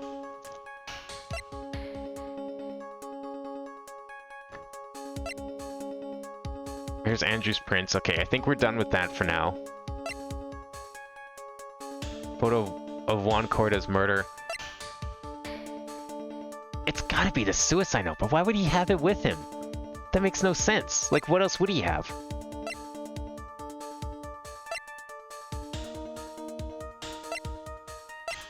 Is it this?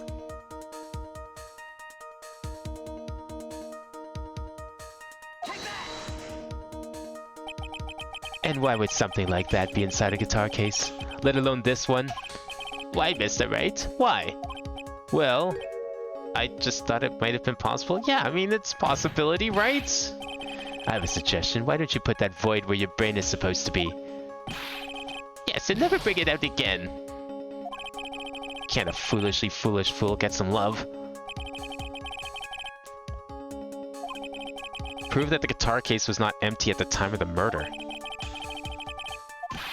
Okay. What was in the guitar case at the time of the murder? Some wire, but only the top of the lid.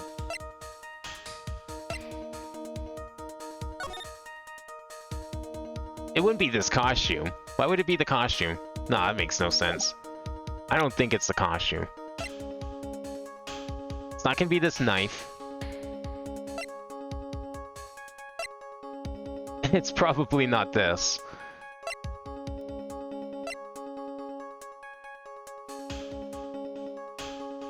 No, that's the Nickel Samurai that's gonna confess something, nothing else. That's just an article from Gossipland. Map of the hotel. Okay, let's look at the crime photo. Is there anything in here that would suggest something that was in the case?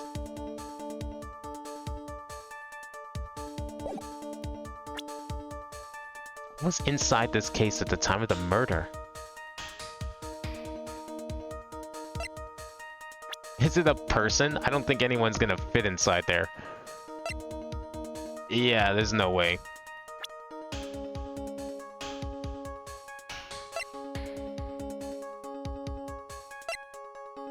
I don't know what would be inside the case.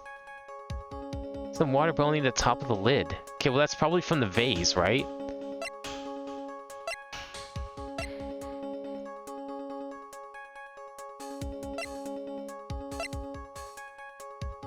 It wouldn't be like... No, why would she need that though? What out of this stuff would she be looking for and have taken? Or anyone taken for that matter? I thought it was maybe the suicide note, but there's no... We already tried that. That didn't lead anywhere.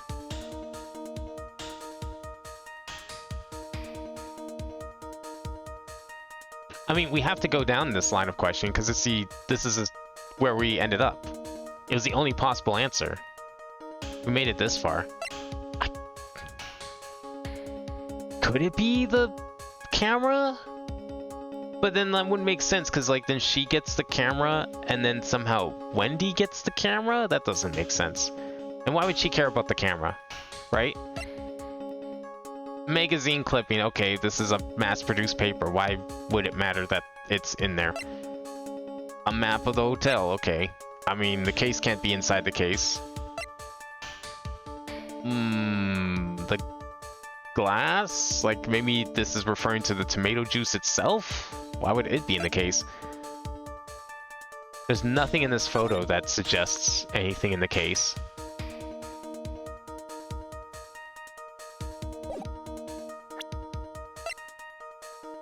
A button? No. We already tried this. That's not relevant.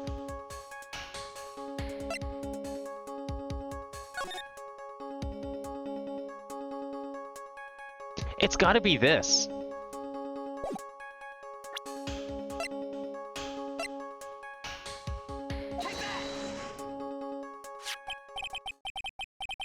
This is a photograph.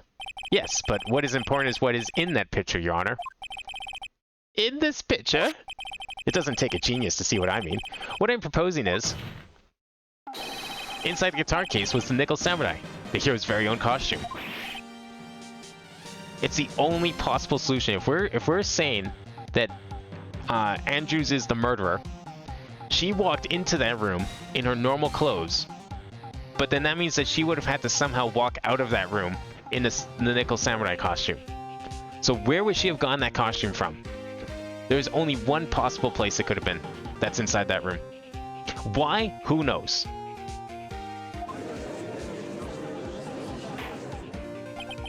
Mr. Wright, explain yourself.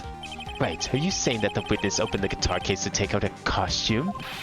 What insane point would there be to doing something like that?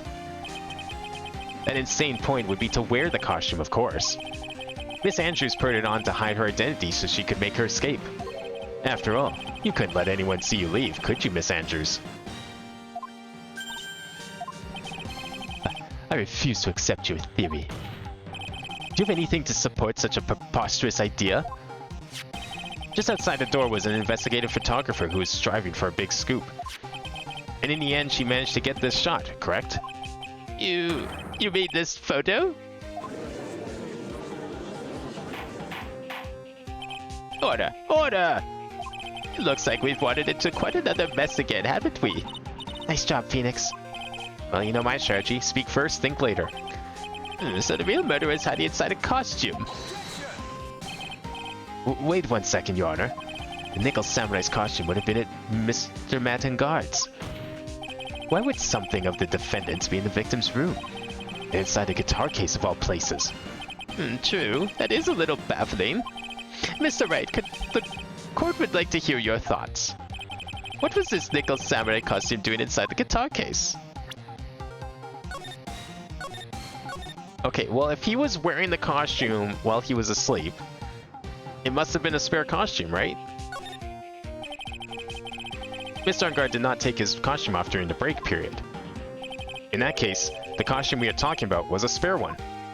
But why was it in his room? His rival's room, from a completely different studio? What?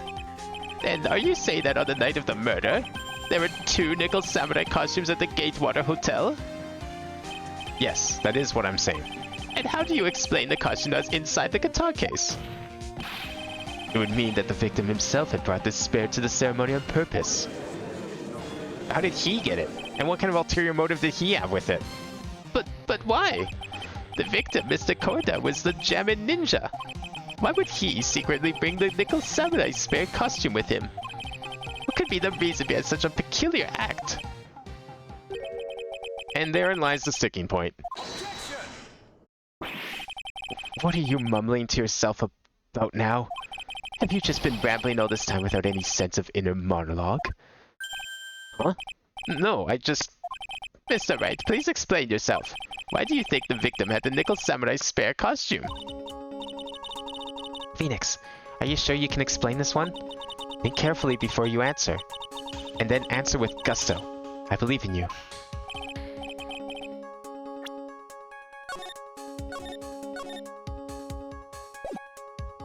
Alright, this is what I think. The reason the victim brought the Nickel Samurai spare costume to the hotel was... Oh. I will start say one chord has been getting close to the mysterious yet beautiful manager of stars, Miss A. Is it because of that? Like, what else would it be? I don't think we're on the suicide portion of this trial yet. It's gotta be this, right? Oh!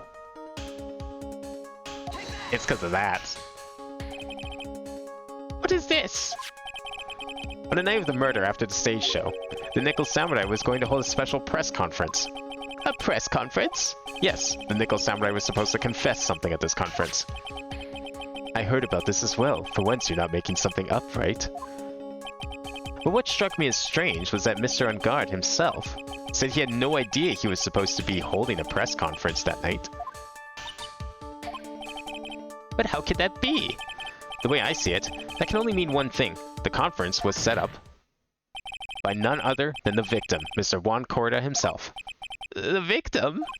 Yes. Spare Nickel Samurai costume was prepared for that very conference. Mr. Corda was going to hold the press conference as the Nickel Samurai. Is he gonna, like, frame him for something? He's going to dress up as the Nickel Samurai and hold a conference? But why would the victim do such a thing? That's something I don't quite know yet. However, what I am concerned with right now is what he intended to reveal at that conference. Nickel Samurai was going to confess something. And by confess, I'd wager he was going to reveal something about himself. Which means that Juan Corda, posing as the Nickel Samurai, was going to speak about Matt Ungard. Yes, I guess that is what it would mean. But if that's the case, that's not a confession, that's public disclosure.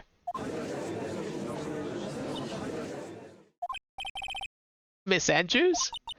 I can see why you're pros at what you do. Pardon me? Yes, just as you say, the press conference was set up by Juan.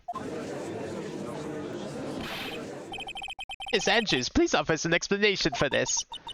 I was the one who he asked to help set it up. And the person who prepared the second costume for him, that was also me. You? Juan had everything on the Jammin' Ninja that had bet everything on the Jammin' Ninja this year. And if he lost the Grand Prix, he was going to make sure Matt was going down with him. That's what he thought anyway. He was going to ruin him, huh? It looked like somehow Juan had it in his hands a secret so powerful that would destroy Matt's acting career had it been revealed. What? And what exactly did he have? And do you know what the secret of Mr. Ungard's is, Mr. Andrews? That's something only Juan knew. I don't know what it is. Ah, I see. I've probably been coming off quite suspicious to everyone. But that's to be expected. I've been trying to protect Matt, after all. Protect Mr. Ungard? And yet again, another strange bit of truth comes to light, it seems. Miss Andrews, if you could, please tell us the truth about your behavior. Yes, Your Honor. I understand.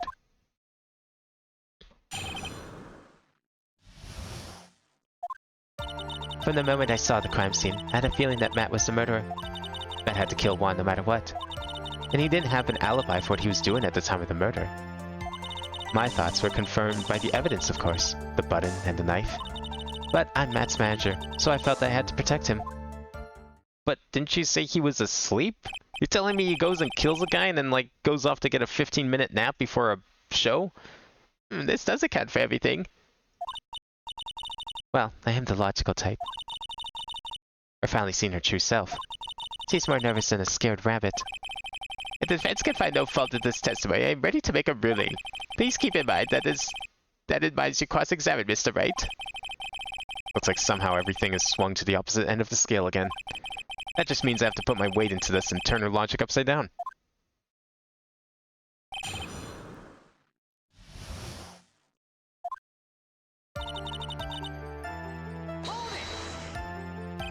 Would you say that was your intuition speaking to you? Don't confuse my methods of reasoning with your own. If you want to prove that someone did something, you need 3 things. 3 things? A motive, an opportunity to commit the crime, and finally, decisive evidence. And if you think these 3 things through, the answer becomes quite clear. You should have already known that, Phoenix. Can you teach us that in school? At least, not from what I remember. May I continue now?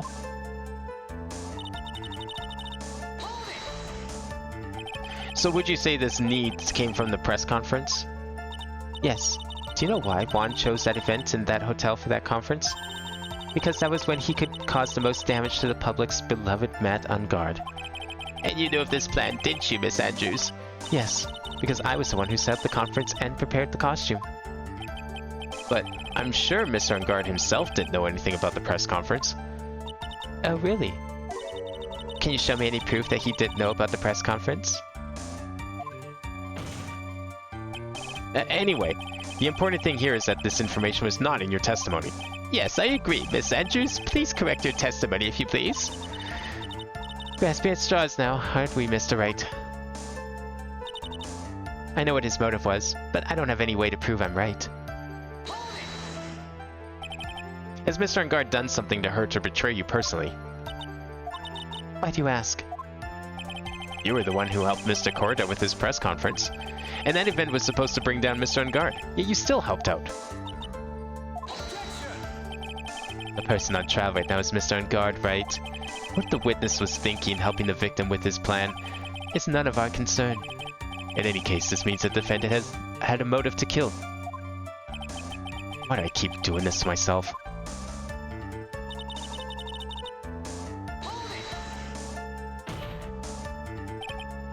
But didn't you already testify earlier that Mr. Ungard was taking a nap in his room? Are you telling me now that that too was a lie so you could cover for Mr. Ungard? I'm not telling you anything of the sort.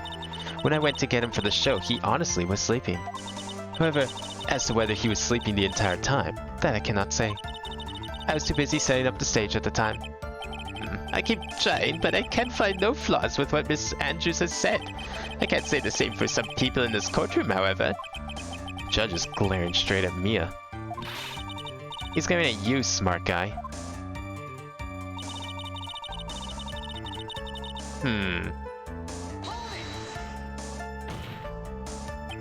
You can hardly call the knife decisive evidence.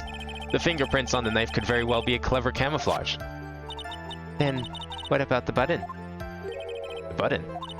It's clear from the crime scene that the victim and his murderer fought. And during the fight, the killer ripped the button from the Jammin' Ninja's costume. You're talking about this button, correct? That button was found in the pleats of Matt's hakama. Is that correct? I would think that makes it very decisive evidence. Looks like you're outfoxed again, Mr. Wright. Anyway, the knife doesn't prove a thing. Please fix your testimony. I can't stand the sight of a man who can't gracefully accept his defeat. Thank goodness Mia can still look at me. With an icy stare, yes. Miss Andrews, for Mr. Wright's sake, please add this information to your testimony. We're just gonna, like, squeeze her for all the information she's got. That button was torn off of Juan during his fight with Matt. And how do you know that? When the ends of the threads on the button and the costume were matched up, they were found to fit together perfectly. Oh, so I heard. I've heard that before too. But why would Miss Andrews know about this case down to such a fine detail? I mean, was she not briefed about things in that 10-minute recess earlier? Don't look at me like that, just because I'm prepared and you are not. Ugh. I thought I had her this time for sure. If there's anything to trip her up on, it has to be here. But where and what?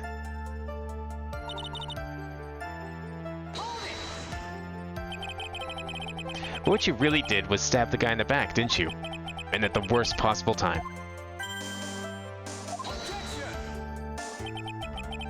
Who's to say she really stabbed the guy in the back as you put it? This witness could have disclosed things about Mr. Ungard at any time. Why then would she wait until there was a large audience before doing so? It's the same reason why Mr. Korda planned such an elaborate conference. Miss Andrews wanted to cause Mr. Ungard as much damage as she possibly could. This witness bears ill will toward the defendant. This isn't the Phoenix Wright Wax Philosophical Power Hour. Then please, stop slandering the witness. As I expected, Miss Andrews' testimony seems pretty solid. Really? Because to me it sounded a little wishy-washy. Wishy-washy? Well, I guess we'll see if I press a little more. You should know this by now, but you'll need strong, decisive evidence to make her talk. Got it, Chief. I'm gonna pin you down this time, Miss Andrews. Okay, now that we pressed her a bunch, let's save here. For a moment I saw the crime scene and feeling that Matt was the murderer. Know what his motive was, but I don't have any way to prove I'm right. He didn't have an alibi for what he was doing at the time of the murder. What was his motive again? Did we get that out of her? Has Mr. Engard done something to hurt or betray you personally? Why do you ask? You were the one who helped Mr. Korda with his press conference. And that event was supposed to bring down Mr. Engard, yet you still helped out. Okay. I don't know, I feel like that probably is our concern, honestly. He didn't have an alibi for what he was doing during the time of the murder. Right, because he was asleep. So he could have been doing anything. He was asleep and alone. Two things you don't want to be doing when a murder's going on.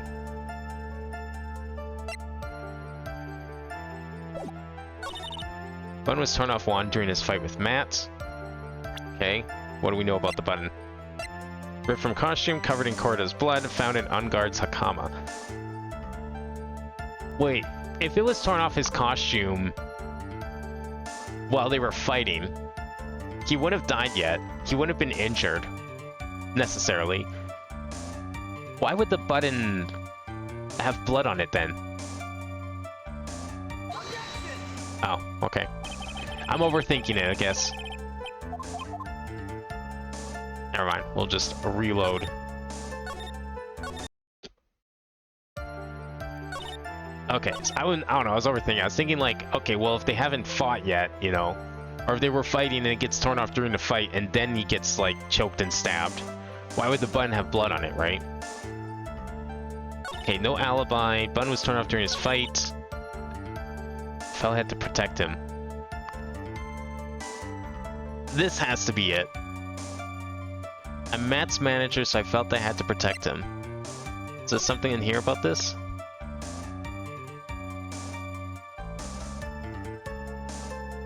Maybe that's like about their relationship with the victim?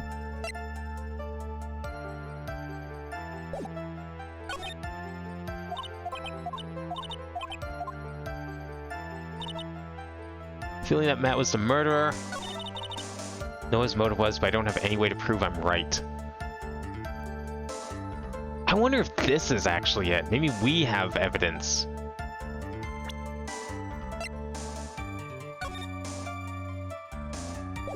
Nah, that's just about their relationship, though. Like, would we have anything that would be evidence?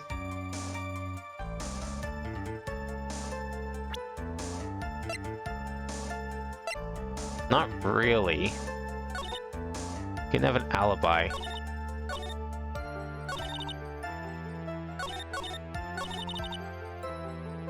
Okay, let's press this one again. Was there anything useful in here? No, nothing really of use. Yeah, 3 things. So I wonder if this is a hint as well. Motive, opportunity, and evidence. Okay, so I feel like we need to figure out the motive then. I know what his motive was, but I don't have any way to prove I'm right. But she doesn't want to say what her motive is.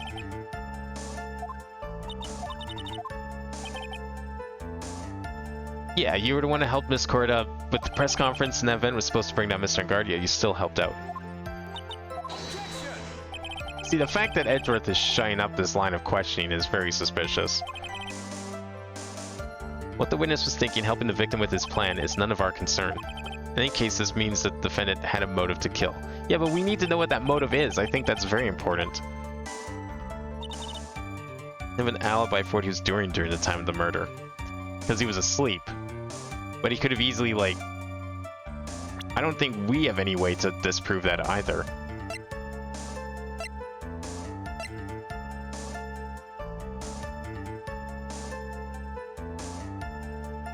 Not really. Bonus turn off of Juan during his fight with Matt. I'm Matt's manager, so I felt. Did we press this one? And how do you know that? When he answered the threat. Oh yeah, we did. Why would Miss Andrews know about this case down to such a fine detail? If there's anything to trip her up on, it has to be here, but where and what? So is it this one, maybe? Was turned off during a wand during his fight with Matt. But I already tried presenting the button, because the idea was that the button is bloody, but how would it be bloody if he wasn't stabbed yet? Strangled and then stabbed.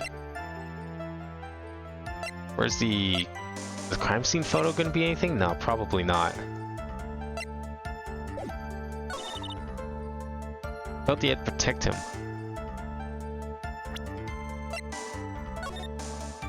One car has been getting close with the mysterious yet beautiful mansion of stars. Is this it? Do we need to go with this? No, okay.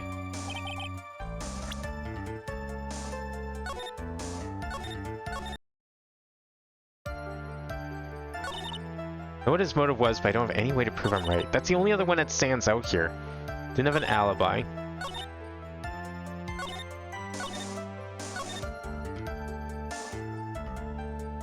His motive. Was his motive because of this? No, okay. I thought maybe like he was worried about the gossip and everything because he kept going on about how a scandal would kill him.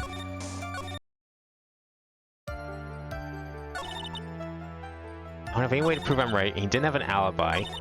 Button was torn off of Juan during his fight with Matt. By Matt's manager, so I felt I had to protect him.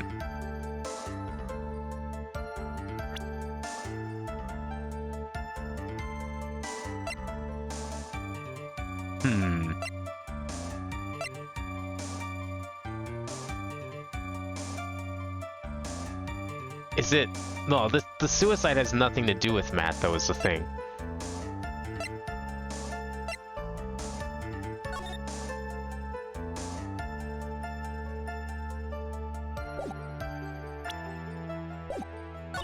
Okay, Bun was torn off of Juan during his fight with Matt. Are we sure this isn't the one, something we need to present on? No, it's not.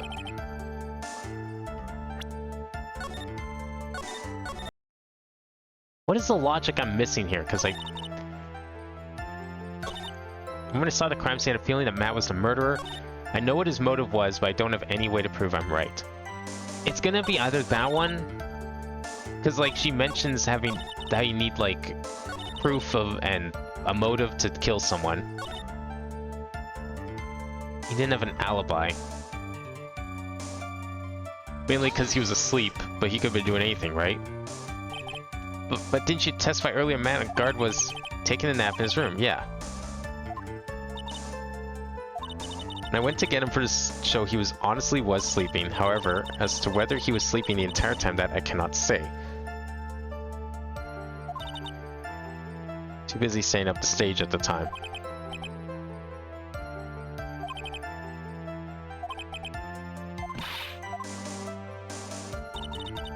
So we need... I think these are the things that she was probably hinting at. We have to have opportunity.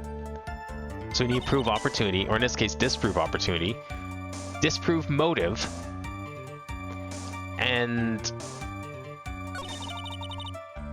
disprove him having a means.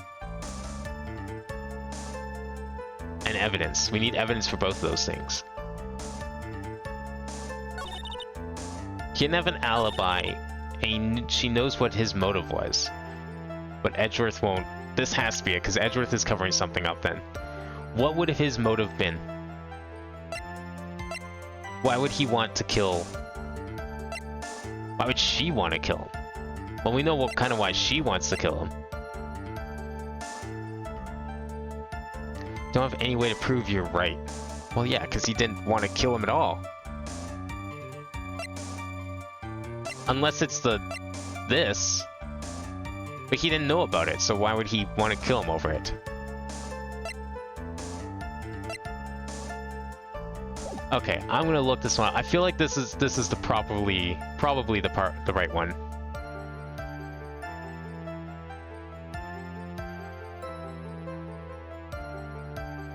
How far down are we? Oh, we're pretty far into this thing.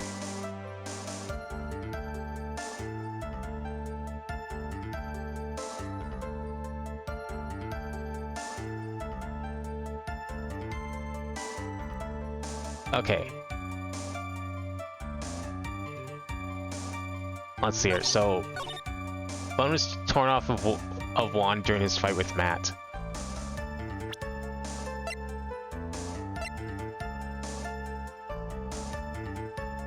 Apparently it's this.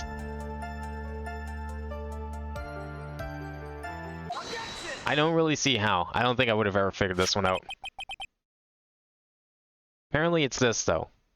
This is the victim's autopsy report. It clearly states that the cause of death was strangulation by a scarf. Yeah, but what does that have to do with a fight?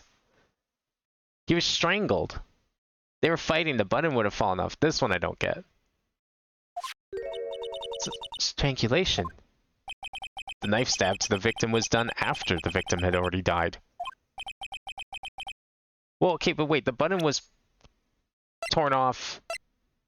It was ripped from his costume. Okay, so maybe I had the right idea then? But no, he would have been stabbed. That doesn't...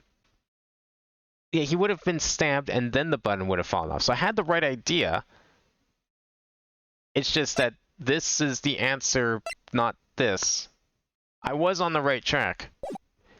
And what does that mean? Let's examine the evidence. This button has the victim's blood on it, which would mean that it was ripped off of the costume. When? After the knife was stabbed into the victim. Exactly. Which means it is impossible that this button was torn off during the victim's final struggle. Okay, I feel like the button should have been an answer for the exact same reason that Phoenix just explained. I don't see how my line of thinking was invalid. I wouldn't probably never have guessed the autopsy report on that one. Because the victim was strangled to death in that fight. That's right, Miss Andrews. There is no way this button was ripped off during the struggle. This button was consciously pulled off of the victim's already dead body. Order! Order! What is the meaning of this, Wright? So what if the button was torn off the body after the victim had already died? What does that change? Let me ask you one simple question, Mr. Edgeworth. Why was the button torn off? What purpose did that serve? What purpose? We now know this button was not torn off during the fight, so the murderer took the time and effort to purposefully rip this from the victim's body. That would mean that the murderer had something in mind, wouldn't it? Mr. Wright, does this mean you know what the murderer wanted to do with this button? I used probably to use it to frame, obviously, because it definitely wasn't an accident it got pulled off. It was deliberate.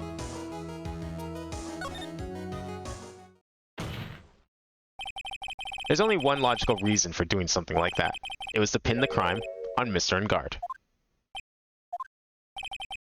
There's no way anyone would put a bloodied button in their own pants. That's right, Mr. Engard was set up. By the real killer, of course. To add to his collection, some collect stamps, others collect buttons. You know, I bet there's some, like, really... I could see something like that actually happening, though. Like, some sort of, like, psycho serial killer just going around killing people, stealing their bloody buttons after they die. Just, like, making, like, a button collection of all their victims.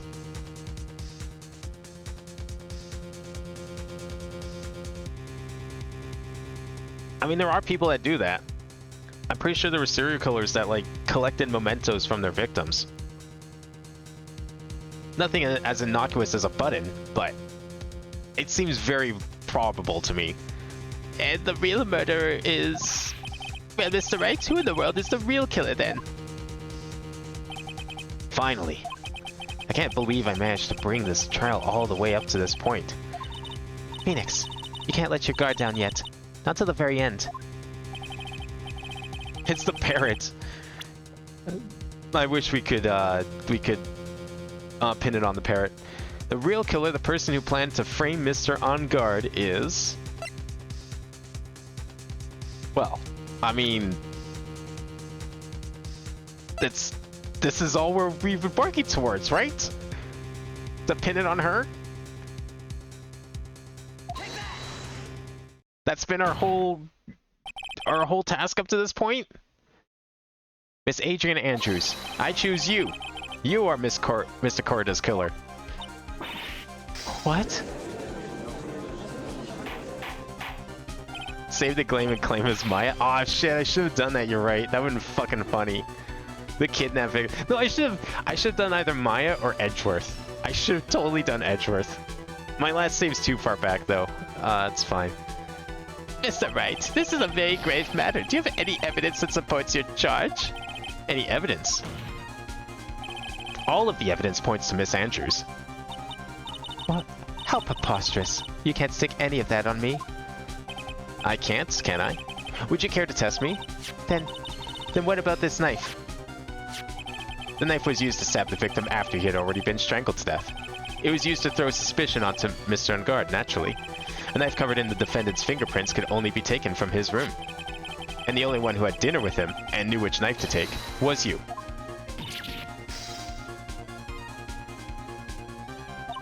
But then... What about the button that was found in Matt's Hakama? This button was removed from the victim's body after he had already died. The only people who could have done so were the person who found his body, or the killer. However, if Mr. Ungard was the real killer, there's no way he would have put such incriminating evidence in his own Hakama.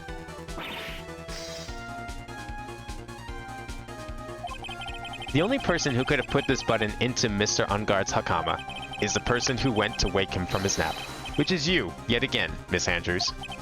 I see. What about the empty guitar case? That is also another piece of evidence that incriminates Miss Andrews. That costume was used to hide the real killer's identity as they fled the crime scene. Now, who could have known that there was just such a costume inside the guitar case? It could only have been the person who prepared the costume for the victim. And that person is you, Miss Adrian Andrews. No, But Miss Andrews' fingerprints were nowhere to be found on the guitar case, and it was you who proved that she was not wearing gloves at the time. That's right. That's because she did not intend on leaving any prints. If anyone had found out that she had touched the case, they would have asked her why. So to avoid leaving any prints, she used a towel or something else to open it. But the glass of tomato juice is a different story. Miss Andrews purposefully left her fingerprints on the glass to show that yes, indeed, she was the classic dazed discoverer of a dead body. And to top it all off, there is this photo. A photo of the killer as they exited the scene of the crime. No reasonable person on Earth can believe this nickel samurai is Mr. Ungard. He would be much too short for his own costume if it was him. Speaking of how tall people are, Miss Andrews, you're also kind of short in stature, aren't you not? Please, stop. You know, it's kind of interesting how there's just so much evidence that points to her. What was it that Gumshoe was saying at the start of this case? About how there was like a suspicious amount of evidence? Like someone was being framed? I'm starting to wonder if that evidence wasn't meant to frame Mr. Ungard necessarily, but to set up this.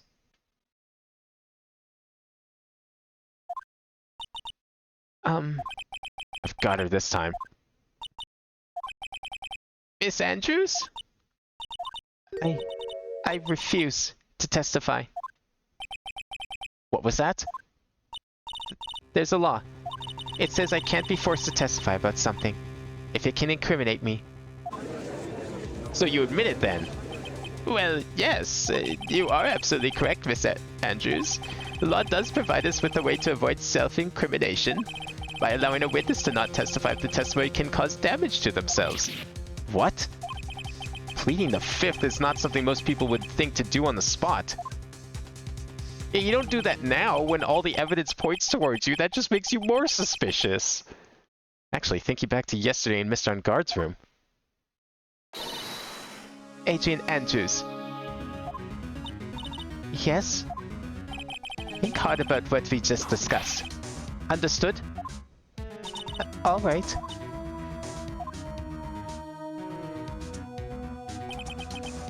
That's it. That's when Franziska planted this idea into her head. She must have told Miss Andrews to not testify if things look bad. You did a good job proving everything up to this point, Phoenix. But there's still one thing you haven't done. Something I haven't done? What's wrong, Wright? Are you finished already? Run out of evidence? What is so humorous, Mr. Edgeworth? I'm sure you realize this as well, Your Honor. But everything the good lawyer here has proven up to this point is meaningless. What? Everything you have proven is circumstantial. Circumstantial? Yes, circumstantial. You have yet to provide a single piece of definitive proof. Proof that Miss Andrews did in fact harbor a wish to murder Mr. Corda. I see where you're going with this. Miss Andrews, did you want to kill Mr. Corda? I believe this may lead to me incriminating myself, so I will abstain from answering. Miss Andrews, if you do that, it would be the same as admitting your guilt, don't you think? Does it work that way? I mean, I guess it must, right? Because otherwise everyone would plead the fifth if they did something bad. It's like, oh, I killed someone, I plead the fifth. You can't arrest me because I don't admit that I murdered them. I refuse to testify. I think it's a little late for that, Andrews. Maybe so, or maybe not. There's nothing to prove it either way. Besides, you don't even know what crime I would be guilty of due to my silence. No. She's taking that defiant attitude again. Mia, what should we do? Somehow, we've landed in the worst possible situation. I think we've reached a certain conclusion at this point in time. Miss Adrian Andrews has refused to testify, and the defense's theory that she is the actual murderer has not been fully substantiated with solid, definitive proof. But that's not true. In this situation, there's only one thing this court can do, and that is to declare a recess. Recess? I request that both the prosecution and defense look further into this matter, and at tomorrow's trial... Tomorrow? Uh-oh... We don't have a tomorrow. If we don't get a not guilty verdict today, then... Please wait, Your Honor. That's not necessary. The trial... Please continue the trial. What are you sweating for? Your client is getting one more day to live, isn't he? That's not it. This isn't about that. Edgeworth, I know you know who the real killer is. Please, let the trial continue. If I don't get the verdict, then Maya... But it's impossible to continue as long as the witness refuses to testify. Now then, this court is... It is not impossible for this trial to continue. Mr. Edgeworth, what are you... It's true, Mr. Andrews holds the right against self-incrimination. However, if the topic of conversation were something unrelated to whatever she may be guilty of, then she has no right to withhold testimony. Yes, that is very true, but... Actually, there is one little thing that I am curious about. Miss Andrews, when you found the victim's dead body, you poured yourself a glass of juice. Yes, and? I can't help but think how unnatural that is. Usually when one finds a body, they're shaken up, not stirring a glass of juice. Some of my actions were unusual, but I've already... Before you speak, I want to state that if you have a reason behind your actions, I would like you to testify to that effect. Testify? Your Honor, I would like to request that the witness testify again as to what happened when she first discovered the victim's body. Whenever we find out in this testimony should in no way implicate the witness. I don't know what it is about Edgeworth today, but I can't get a good read off of him. Is he friend or foe? I just don't know. The court acknowledges the prosecution's request. And Miss Andrews, if you please.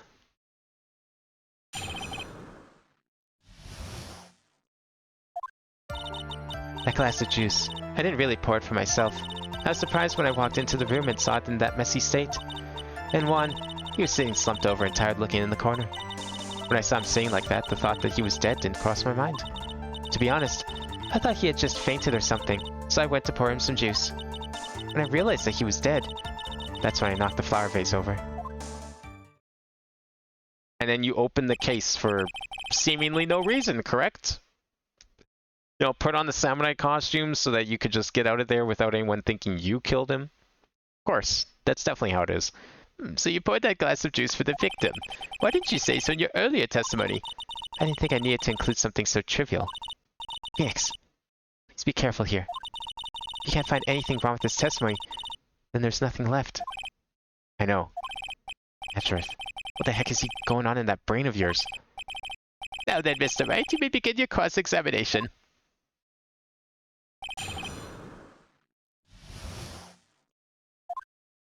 What do we do with this? Okay, let me save. That's what we do with this first. Thought we had her. But there wasn't anyone else in the room, right? Of course not. Then who did you pour it for? Mr. Wright, there's a rhyme and reason for everything. Can you wait just a little longer for it to be revealed to you? In other words, Wright, be quiet and listen. Precisely. I could have said it better myself. Ugh. So it was a mess. Are you sure it wasn't messy because of your fight with Mr. Korda? Hold on, that's a leading question. Come on, Wright, you're better than this. I understand your frustrations at not being able to prove your theory. However, before you go accusing people of crimes, go find yourself some evidence. And then, what did you see next, witness?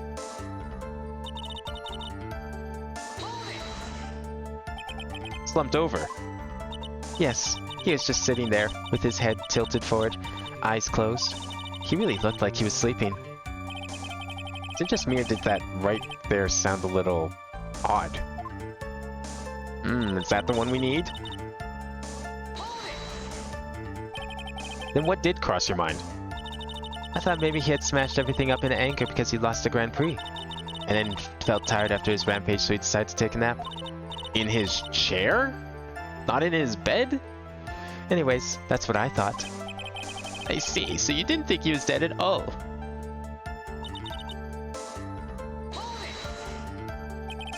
You thought he fainted. I thought he was asleep at first. But then the room was in such a messy state, I thought maybe he had gotten into a fight with someone. And that's when you went to pour the glass of juice. Yes, he always had a hard time waking up. So Juan always had a glass of juice, has a glass of tomato juice to drink. I see. And after that, what happened next?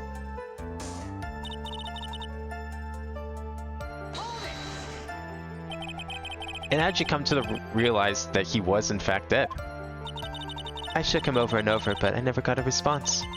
So I set the glass down in the dresser and tried to take his pulse. I was shocked and staggered backward. And knocked over the flower vase over. So that's what happened. Yes. This is what it all comes down to. Huh? This is the absolute end for both sides, and Adrian is letting her guard down. Phoenix, now's our best chance yet to kill the prosecution's case. Isn't that a bit harsh? Miss Andrews, when will you tell us the truth this time? Wouldn't you have to mention the life at this point? What do you mean the life? The only thing is that I'm seeing here, which obviously is probably not it, but like we're back to this whole like that's when I knocked the flower vase over. But she testified earlier how the guitar case was already open, and we went over this whole thing about how the flower vase should have fallen into the guitar case if it was already open. So I don't know if we should present there again, because that seems really repetitive.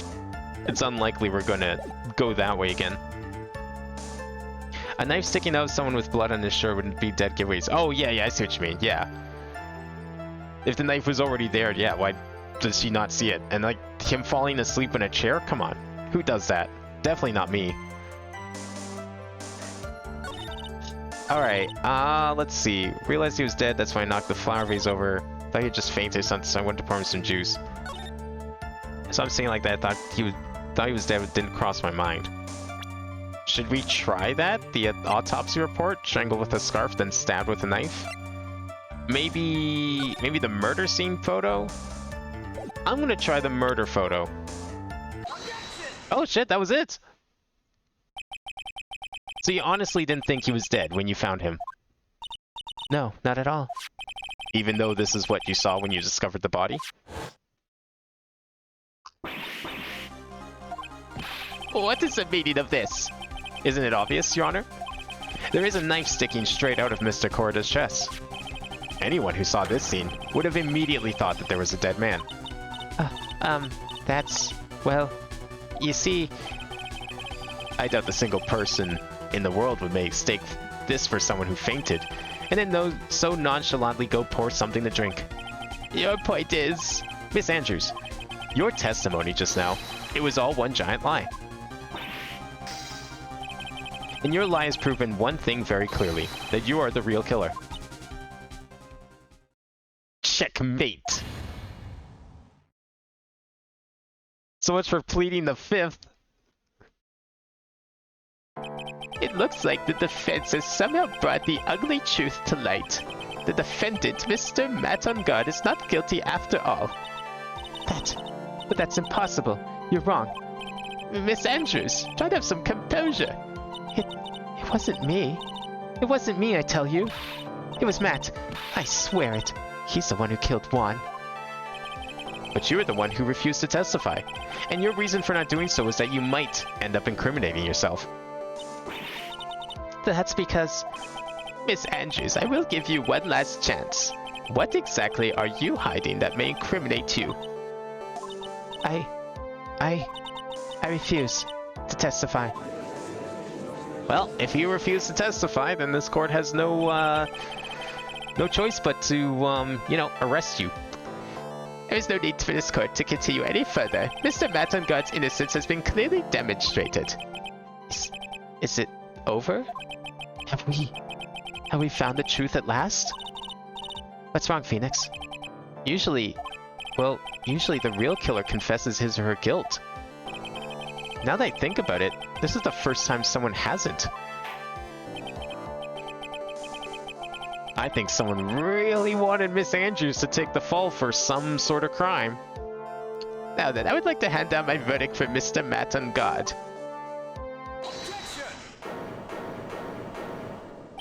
Your Honor, the prosecution feels that it would be premature to pass down a verdict at this time. What? The reason is quite simple. This witness has yet to speak the absolute real truth. I mean, everyone in prison is innocent if you ask them. Yeah, I mean, just ask them if they're innocent. Of course they're gonna tell you that. The absolute real truth? What are you... Witness, don't you understand yet? If you ask some people, the police only arrest innocent people. Huh? I don't know who planted this silly idea in your head, but as long as you protect yourself through your silence, Matt on guard will go free, and in his place, you will become the guilty party. That's a lie. I don't believe you. What? I was told if I spoke, then it'd be all over, and Matt would never be declared guilty. What in the world is she talking about? Has she lost it? I can't speak about it. I'm too scared. It's Francisca von Karma. Huh? Don't you remember, Phoenix? Miss Andrews lives by gripping tightly to the words of another. Because she doesn't have the strength to believe in herself. And right now, Miss Andrews is... Yesterday, she was tossed a lifesaver by Miss von Karma. Don't say a word, no matter what happens. If you do, Matt on guard will be acquitted. Miss Andrews undeniably believes in those words right now, and is clinging onto them. What should we do? This is the first time I've ever come across anything like this. But Miss Andrews has to be the killer, right? All we have to do now is get her not guilty. That is my only priority. It wasn't me. I'm begging you, please believe me. I didn't kill Juan. Oh, please, someone, help me. Mr. Wright. Yes, Your Honor. The court can't continue on like this, therefore I'd like to hear what you intend to do.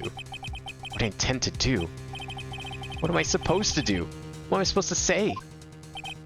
Right. I suggest you think very carefully about this. Think about what the witness did and what she did not do. And think about who is the real mastermind behind this crime. Who's the real mastermind? Isn't that obvious? There's no one else it could be except the woman crying over there. Right? Come now. What will you do? What kind of man are you, Mr. Phoenix Wright?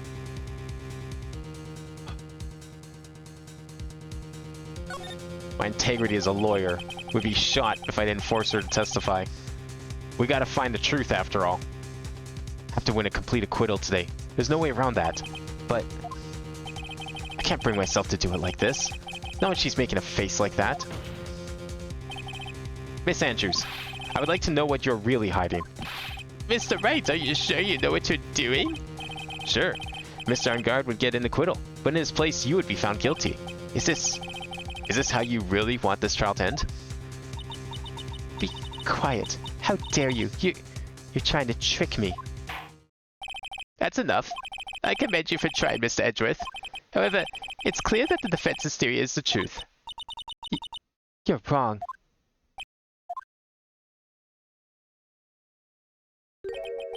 What a shame. I had hoped things wouldn't come to this. However, What is it, Mr. Edgeworth? Miss Andrews, since you absolutely refuse to testify, it falls onto my shoulders to disclose this to the court. Stop. Mr. Edgeworth! This witness, how should I put this? She has an illness. What? And because of this illness, she's tried to commit suicide in the past. Stop. Please stop. No matter how much you want to hide it, it's no use. I have the evidence right here. That's the second part of the suicide report. The attempted suicide report. What will you do now, witness? You know what I am about to do, don't you? I will now reveal to the court the true nature of the pitiful woman known as Adrian Andrews. The secret of her dependent nature. Having other people know about it scares her more than anything else in the world. Please, please stop. I beg of you. If people find out, I'll... If you're going to say would choose death, that is of no concern to me. Edgeworth, how can you be so cold? However, before you die, I will pull the truth from your still breathing lips, no matter what I have to do. So, will you tell the court yourself, or shall I? Either is fine with me. I'll talk, but please, help me. Nothing matters anymore.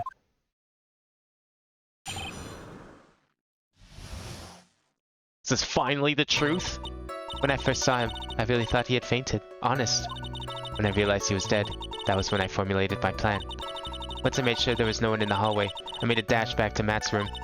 And then, I stabbed Juan's dead body with a knife and ripped off the button. Just when I finished and was returning to Matt's room, I had a bit of an inconvenience. And that's why I ended up using the nickel samurai costume. Stab the body? With the knife? But why would you do that? Isn't it obvious? To pin the blame on a certain person. A certain cowardly man. Oh, what do you mean by all of this? It might take this court a little while to understand, but this is the truth. The real killer is Matt. That scumbag of a man. I'll never forgive him. He's trying to escape his guilt again, just like last time. Last time? So, Mr. Andrews stabbed the victim Juan Corda in the chest with a knife. However, she didn't do it with murder in mind. She did it with the intent of framing Matt on guard for the murder. And this is her crime. What? How is this possible? I mean, wasn't Miss Andrews supposed to be the real murderer? Mr. Wright, please get over your shock and commence the cross-examination. But we know Matt's innocent, right? Because the Magatama told us. So what are we supposed to do with this? But you could tell from the state the room was in that it must have been a fight. Are you telling the truth when you say that you did not know he was dead? He had a scarf tied around his neck. But that scarf is a part of the gem and ninja's costume, so I didn't think anything about it was strange. His head was also tilted down a bit, so I couldn't see his face that well. That's why I thought I'd wake him up and went to pour the juice.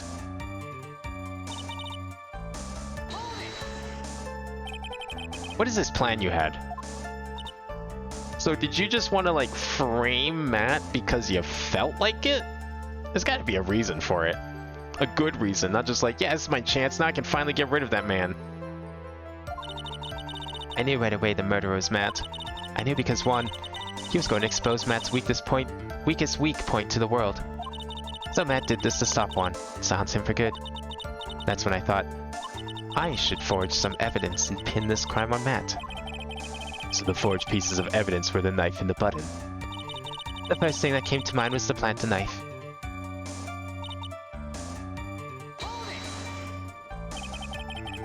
That was so you could get the knife correct. The knife Matt used at dinner had his fingerprints all over it.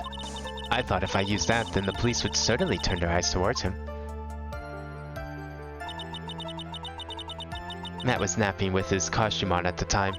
I slipped in, took the knife, and returned to the scene of the crime.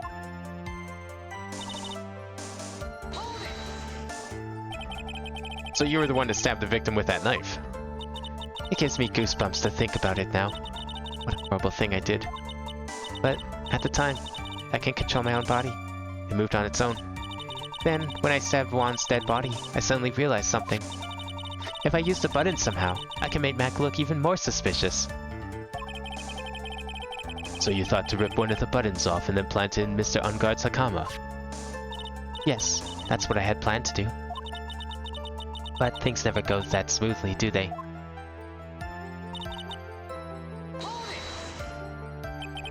An inconvenience.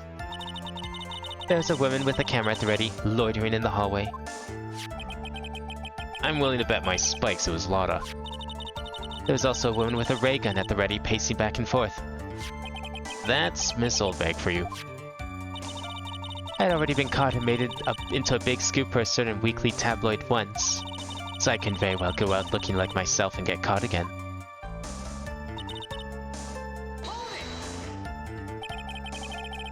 You were the one that prepared that costume, weren't you? Yes, I took it from Global Studios. I also put it in Juan's guitar case the day before the awards ceremony. You did this in preparation for the press conference, correct? Yes. Juan wanted to wear that costume and hold a press conference in it. He was going to disclose Matt's big secret there. And what is this secret? That I don't know. Anyway, I thought that if I were to leave Juan's room in the nickel samurai costume, then people would think that Matt was the real murderer. I was very careful not to leave any fingerprints when I opened the guitar case. I absolutely did not want anyone to know about the costume. I think we've heard enough. So after that, you went back to Mr. Unguard's room and planted the button? Into Matt's Hakama? Yes. After that, I folded up the costume I was wearing and put it into a bag.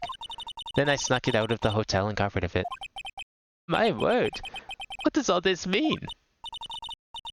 Mr. Edgeworth, is it? The real criminal is Matt on guard. Yesterday, that woman prosecutor sat me down for a talk. Franziska, huh? She said that I should, under no circumstances, confess to what I had done. That if I just kept quiet, then Matt would be found guilty for sure. I had no choice but to believe in her words.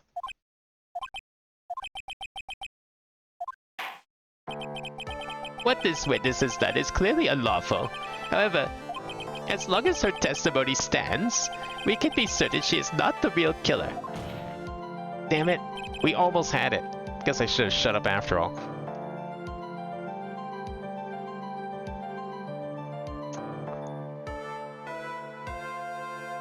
Wait, Your Honor, the defense still... Right. It's pointless. At this point in time, it is not possible to indict Miss Andrews on anything. Yes, exactly. There isn't a single piece of evidence that points to her as the murderer. The cross-examination of this witness is over, and so is today's trial. You could establish that the witness was the culprit. Please let it go, Mr. Wright. But... Mr. Edgeworth, please place Miss Andrews under arrest for further questioning. Understood, Your Honor. The prosecution will arrange for her detention immediately. That is all. Court is adjourned for today. Oh.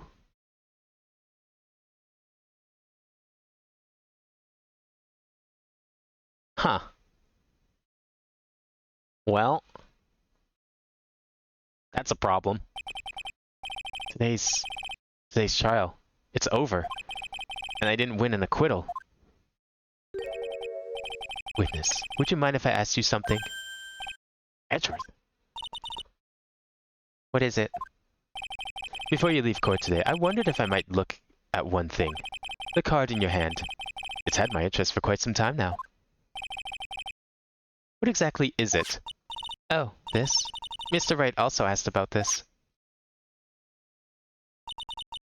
Although I didn't remember at the time you asked me about it, Mr. Wright, I remember just now.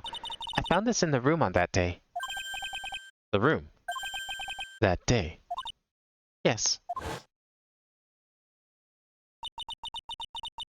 I found this card when I discovered Juan's body. It was lying there right next to him.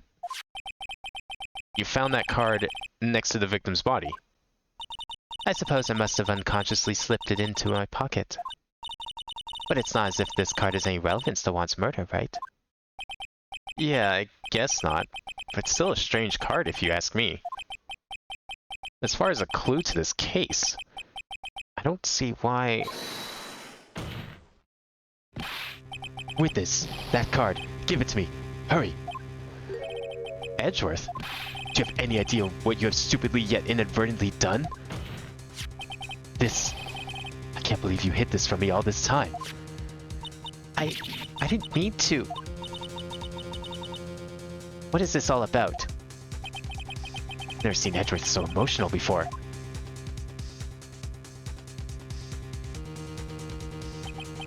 That card. What in the world is it? And what does it mean?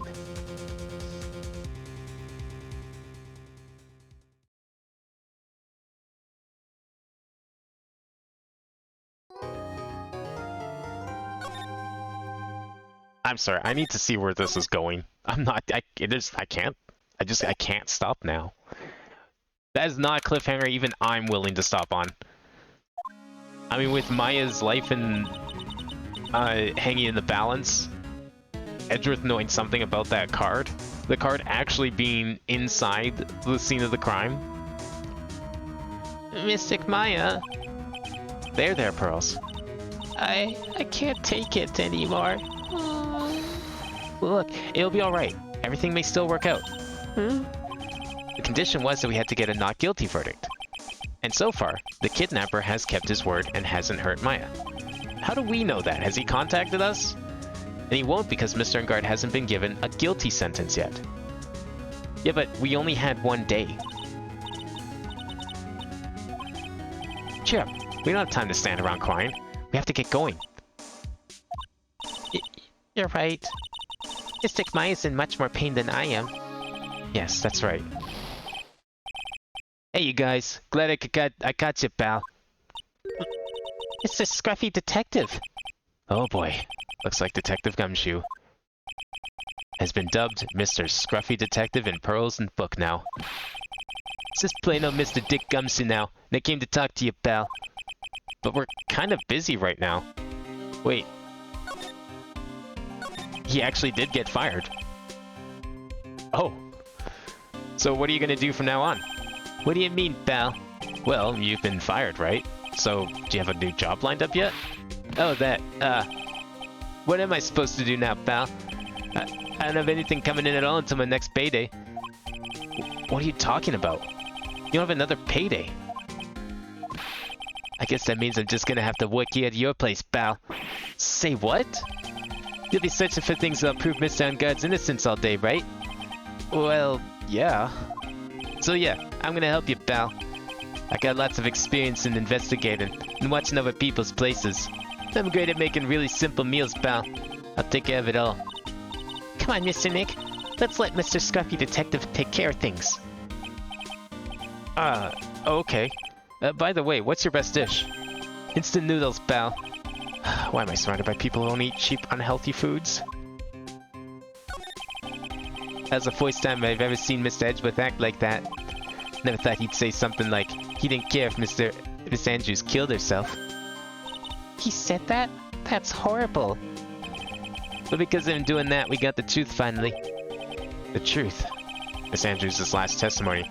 Wonder if that was the truth. I'll give you that there was nothing strange in her testimony itself, but I still think there's something fundamentally wrong with the whole thing. You mean about that thing, pal? Why would she want to? No, I mean, almost need to frame Mr. On Guard. I couldn't figure that out from anything she said all day. Then you're saying that testimony was a lie.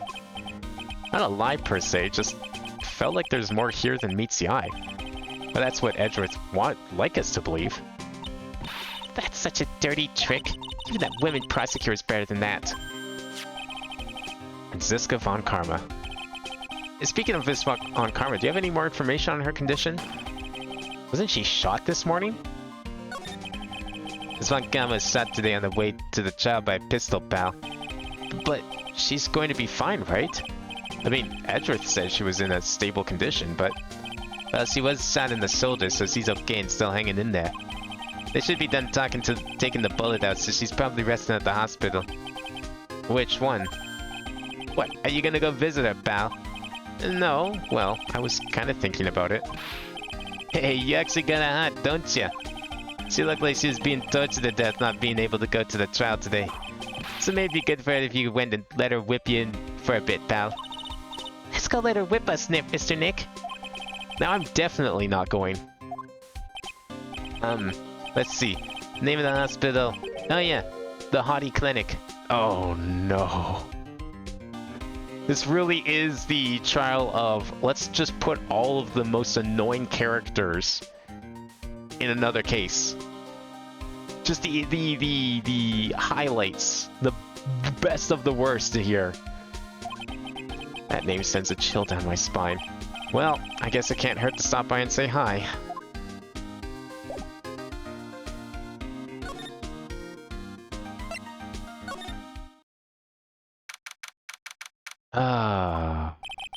Never thought I'd just come back to this place. Yes, are you here to visit a patient? Hi. Wait a second. You're... Yes, I'm Director Hottie. Why are you still here? Yes, what is it? Can I help you? You can tell me. Yes. Dr. Hottie. Oh, it's you. Edgeworth. Yes, I'm Director Hottie. Oh, you're the man from this morning. Yes. What is it? Director, Franziska. How is Franziska von Karma? You don't need to worry. Yes, she's in good hands. Because you see, I'm personally taking good care of her. Yes. Yes. And that thing, that surgery, it went well. You have my gratitude. Looks like Edgeworth doesn't know about this director and his secret. She looks so pitiful, absolutely terrified. Yes. But I understand. Yes, her opponent was a gun. After all. And when I snuck up on her real secret, like she would scream real loud. Yes. I see. But she's really cute too. When I do that, she'd whip me with her whip. Boy, did I cry like a baby. Yes. But I think I could get used to it.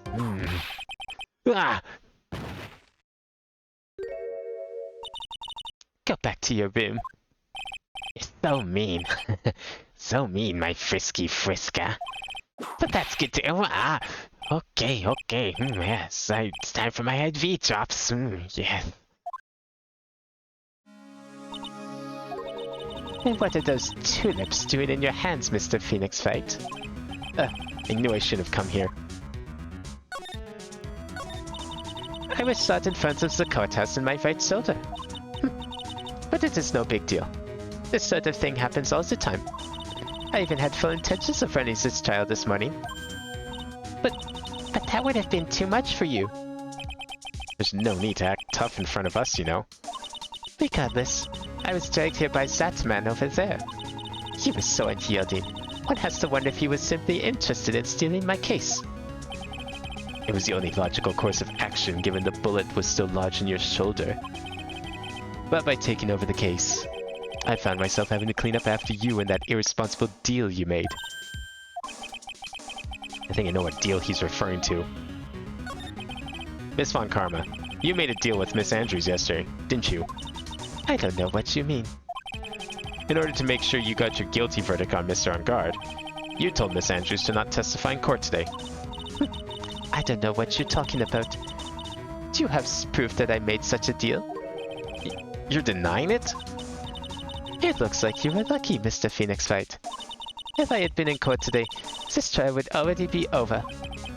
All while hiding Miss Andrews' own crime? That isn't my problem, whether she had tampered with the evidence or not. I have only one objective, to find On Guard guilty of murder. The end justifies the means, Mr. Phoenix Wright. The end justifies the means. Miss Von Karma, Adrian Andrews believed you when you said, if you don't tell the truth of what really happened, then On Guard will be found guilty. And what does that have to do with me? Because of that, she is now in danger of being found guilty herself. All because she believed in your words until the very end. Still has nothing to do with me. She's just a weak person, that's all. But you had to know she was. I think visiting hours here are about over. So, if you'll excuse me... What's wrong? Why did she suddenly cut you off? Probably because she thinks I had the advantage in that argument. Edgeworth. What happened today at the trial, Edgeworth? That was not like you at all. I mean, I know you knew about Miss Andrews' condition. You could have made her testify as many times as you wanted, but to go that far... But she wouldn't testify about that until I said something.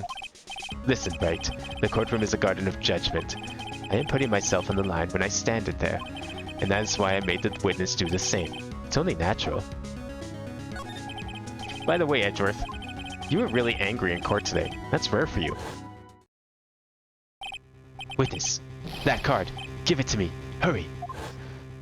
Do you have any idea what you have stupidly yet inadvertently done? I cannot believe you hid this from me all this time. What is so special about that card? That card? What in the world is it? You mean this? Listen, Wright. This is top secret information. You absolutely cannot leak this. A special investigations team has existed for a number of years, but few know of it. I understand. Their task is to find the owner of this card, a man called Shelly the Killer. And just as his name states, he is a killer. An assassin. The best at that. An assassin? Was placed next to the victim at the time of the murder. Miss Andrews was carrying it. So who's this Shelly the Killer? The Killer is the name of a long-standing line of assassins. Long-standing? The name first appeared about 100 years ago, I hear. Shelly is the professional name of the third heir to the Killer name. So because his professional name is Shelly, he leaves cards with a shell on them? He has a habit of making sure to leave a card by the body of his victims. But why would he do something like that? We think it is a part of his duty to his clients. His duty? If he leaves a card, then his clients can be assured it was he who killed the victim.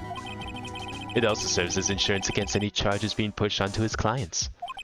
I see. The Killer values the trust between his clients and himself above all else. It seems that this is one honorable assassin with a moral conscience.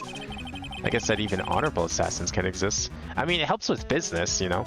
Any good business has trust between the client and the businessman. Even if that business is killing.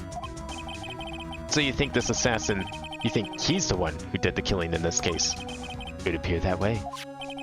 The discovery of the card basically confirms it, wouldn't you agree? Shelly the killer, huh? I noticed something at the trial today. You were behaving in a very strange manner. Is something the matter? I guess. I should just tell him. Maya, she's been kidnapped. Kidnapped? What does the kidnapper want? An acquittal. I see. I had no idea. I will prepare a rescue team as soon as possible and resolve this by tomorrow. Really? Did you hear that, Mr. Nick? Mr. Edgeworth is going to... He's trying to console me, Edgeworth. I don't need your pity. Mr. Nick? There's no way you can find her. We don't even have a single lead to go on. There's only one way to save her. I have to get an acquittal somehow. It's the only way. Right. Listen. You need to know something. Juan Corda was killed by Shelly the Killer. And the client who ordered the job is Matt Angard, your own client. Please, stop. I can't listen to you. I can't believe that. I see. Well, if you want to continue your investigation, you will need this. What is it? The hotel right now is restricted to police personnel only, as we are looking for any clues that might lead us to Shelly the Killer. But if you take this with you to the hotel, I'm sure they will let you enter. Receipt from Edgeworth allows bearer to freely investigate the crime scene. In any case, I must attend to the preparations for Maya's rescue team. We'll meet again, if anything should happen. Now, if you'll excuse me. Mr. Nick? Do you think Mr. Angard hired an assassin? No way. I mean, he doesn't have a psych clock. Yeah, I guess not. Maya, please. All I ask is you make it home, safe and sound.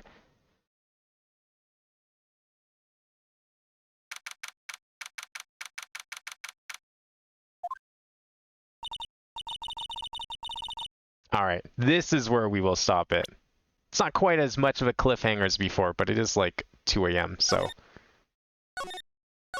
we will continue this next time. Quite the revelation, though.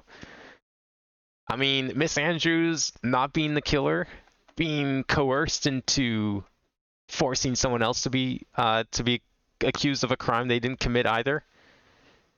Being told that we need to get a acquittal for our client in order to save Maya.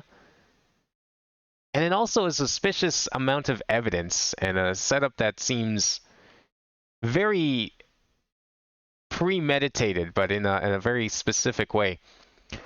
A lot of questions are going to need answering here. And we still don't even know if Maya is going to be safe or not, because we didn't get that not guilty verdict. Something's definitely up here. And even Edgeworth knows about who this assassin is.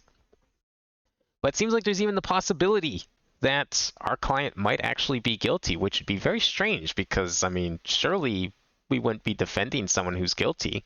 I mean, the Magatama told us that he wasn't guilty, right?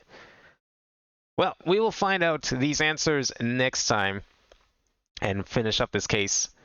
I'll be back tomorrow with some sort of rhythm game content as usual.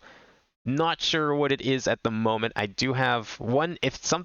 There's a good chance it's going to be one thing. I really hope, assuming a part comes in. That's going to be the big crux of tomorrow's stream. So we will see what happens. But I'm looking forward to it either way. Otherwise, we will continue this. I don't know. I might see if I have some time. We can continue this on Thursday. But no promises on that. I would like to, though. I might have Thursday free. Otherwise, if not Thursday, then I will be back Friday with the usual Minecraft, and we will continue this next Tuesday. So in the meantime, thank you all for watching tonight. I hope everyone enjoyed, and I will see you next time.